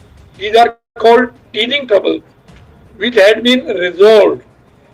Now, this aircraft is being flown by a large number of airlines. Almost 1,200 aircraft are flying around the world. They must have conducted millions of flights. There have been no such accident. Remember, in aircraft operation, there are only two phases of flight which are very, very critical. One accident happened during this phase. Okay. Most of the accidents take place during landing. Takeoff, there is very rare. This is one of the rarest of the accidents. There have been accidents, I'm not saying that, but it is very rare. Landing accidents have been plenty. So this accident, takeoff accident, obviously chances of surviving the crash because the aircraft had more than 1 lakh liters of fuel. So it's like a bomb blast. The fuel caught fire, and of course there was a large flame. It is very miraculous, very surprising, and very good news that at least one person who survived this Holocaust. I want to bring in Captain Chinta on that note. Captain Chinta, this is a very significant and pivotal piece of footage, and I'm sure this will also be aiding the ongoing investigation. But what is your assessment? Because as we said, that this is now fresh information corroborated by these visuals that the blast happened within 30 seconds as the plane takes off and it crashes within 30 seconds. What is your assessment, and what are the questions that are coming to your mind? Of course, we all know that 65 to 70,000 liters of fuel was being carried in this flight, given that it was Gatwick bound, and that it sort of sheds light on the size of the explosion. But what is it that comes to your mind when you look at how rapidly the descent happens, eventually leading to the crash? Well, this video makes it amply clear that it did gain height at some point of time. It's lost because you can see some smoke coming out of the engines.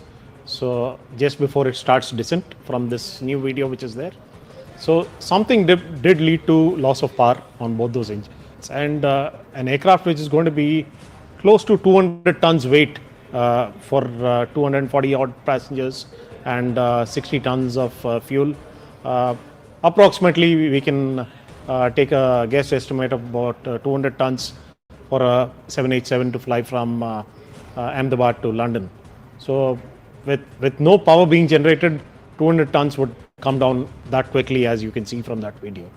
So the pilots did a miraculous job of maintaining full control and maintaining wings level all the way down to the impact. If they had even slight amount of bank, we wouldn't have seen even that sole survivor which we have. All right, Mr. Gujral, I want to quickly bring you in before I take closing thoughts from Anand. Mr. Gujral, what comes to your mind when you look at these visuals? Within 30 seconds, the crash happened as soon after the takeoff, and that also aligns with the testimony that's come in from the lone survivor.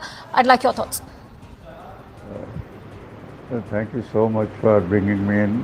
What I find is that There are so many factors coming into my mind when I listen to and watch the visual and the TV. But there is one very crucial question. Why did the aircraft did not gain the height? The loss of height is not being explained by any of these arguments, right? Whether it was fuel starvation, whether it was something else, or whether it was failure of the engines, or whether it was bird ingestion. All these questions are being answered by the silent listener, that is called black box. Once we get the answer from the flight data recorder, once we decode it, and once we listen to the cockpit voice recorder, the pilot's conversation will come to us.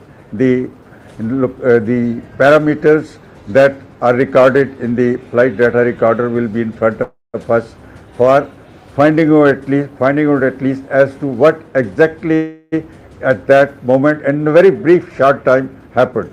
As far as the aircraft is concerned, it flew from Delhi to Ahmedabad. It was trouble-free, and in every transit the aircraft is checked up thoroughly before it is cleared for the next flight, and the same must have been done by the engineering staff at Ahmedabad as well. But what happened between those few seconds and after the loud explosion which our friend survivor is telling, is these questions will be answered only when we decode the flight data recorder. The pilots are definitely experienced and qualified, and I understand that Captain Sabrawal was a line training captain. Such position is given only to the pilots who are well briefed, well qualified, and well experienced. As the Air Commodore has said, it's definitely a compliment to the pilots who maintained their calm even at that critical moment when perhaps they saw there was no chance to survive. I think it's a great compliment to their professional skill and to the maintenance of the aircraft, which was definitely trouble-free when it arrived from Delhi. Thank you so much. Stay with me, Mr. Gujral. I also want to bring in Anand. Anand, I think you were raising a very critical point. While it is fairly nascent to probe into what exactly led to the air crash, there are many who are also raising questions about whether or not this calls for a quality control for Boeing, because remember there's talk about how the Boeing 787 Dreamliner was also facing numerous quality controls, and the FAA and Boeing both had in fact paused its deliveries between the year 2021 and 2023 because it was not just facing numerous quality control issues but also manufacturing issues, and there were reworks being called for within these Boeing Dreamliners. No, absolutely, but I have to say this, that your video, it is clear. Thank you for airing it. I think it's quite clear from those visuals Let me just play up Mr. N. Chandrasekharan's phone conversation that he's had with CNN News 18's Sharon Elizabeth. Let's listen.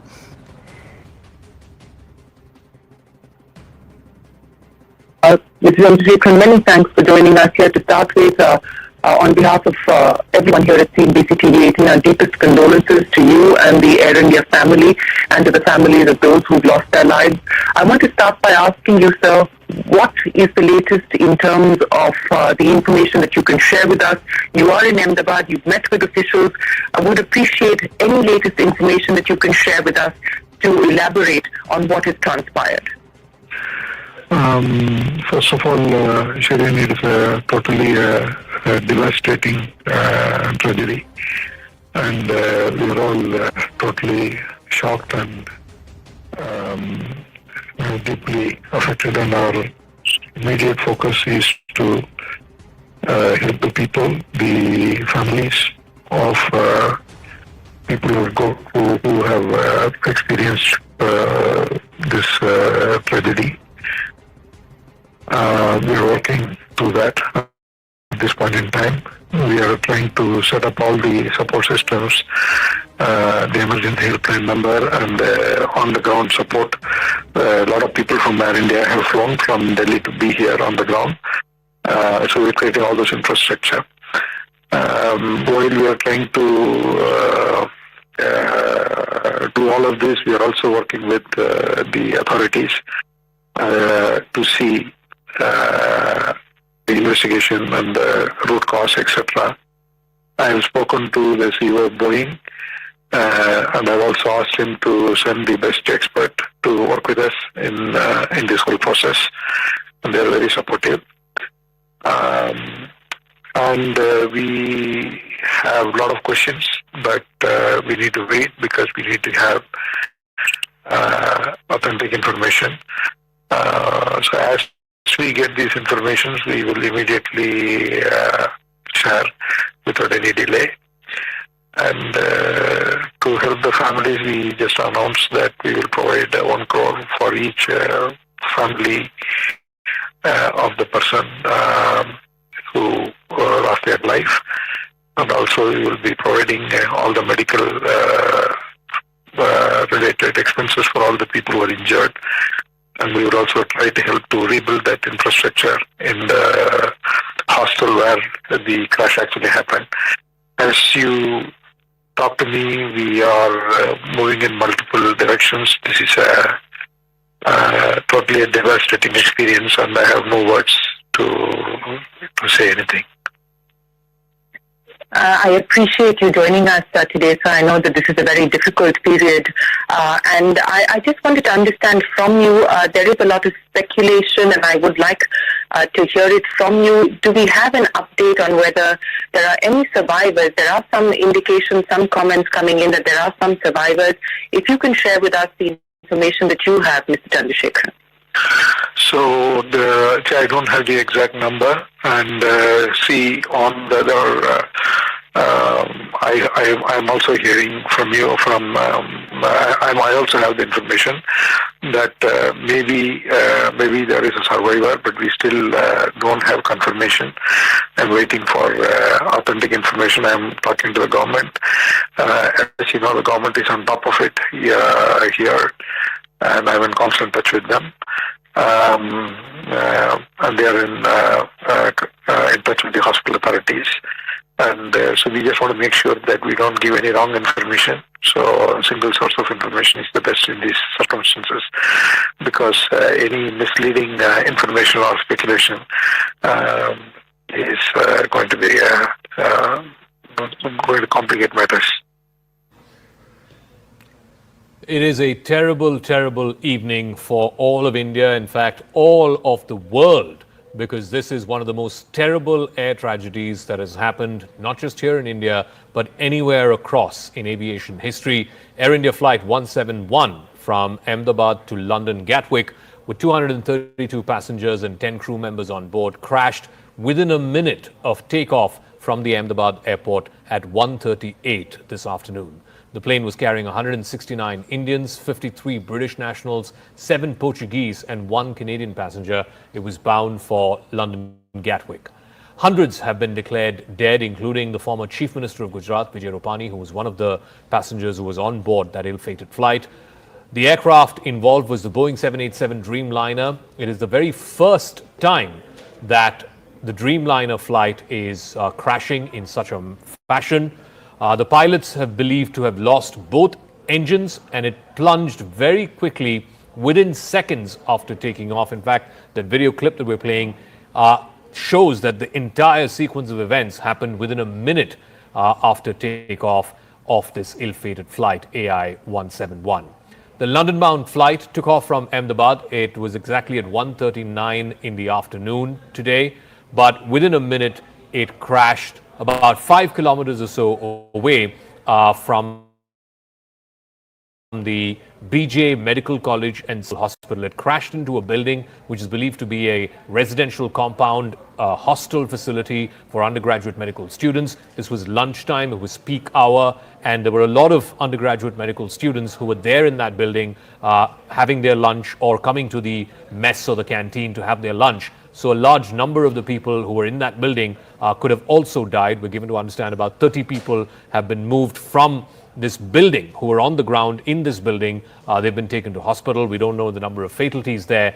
But as far as the people who were on board this flight is concerned, other than one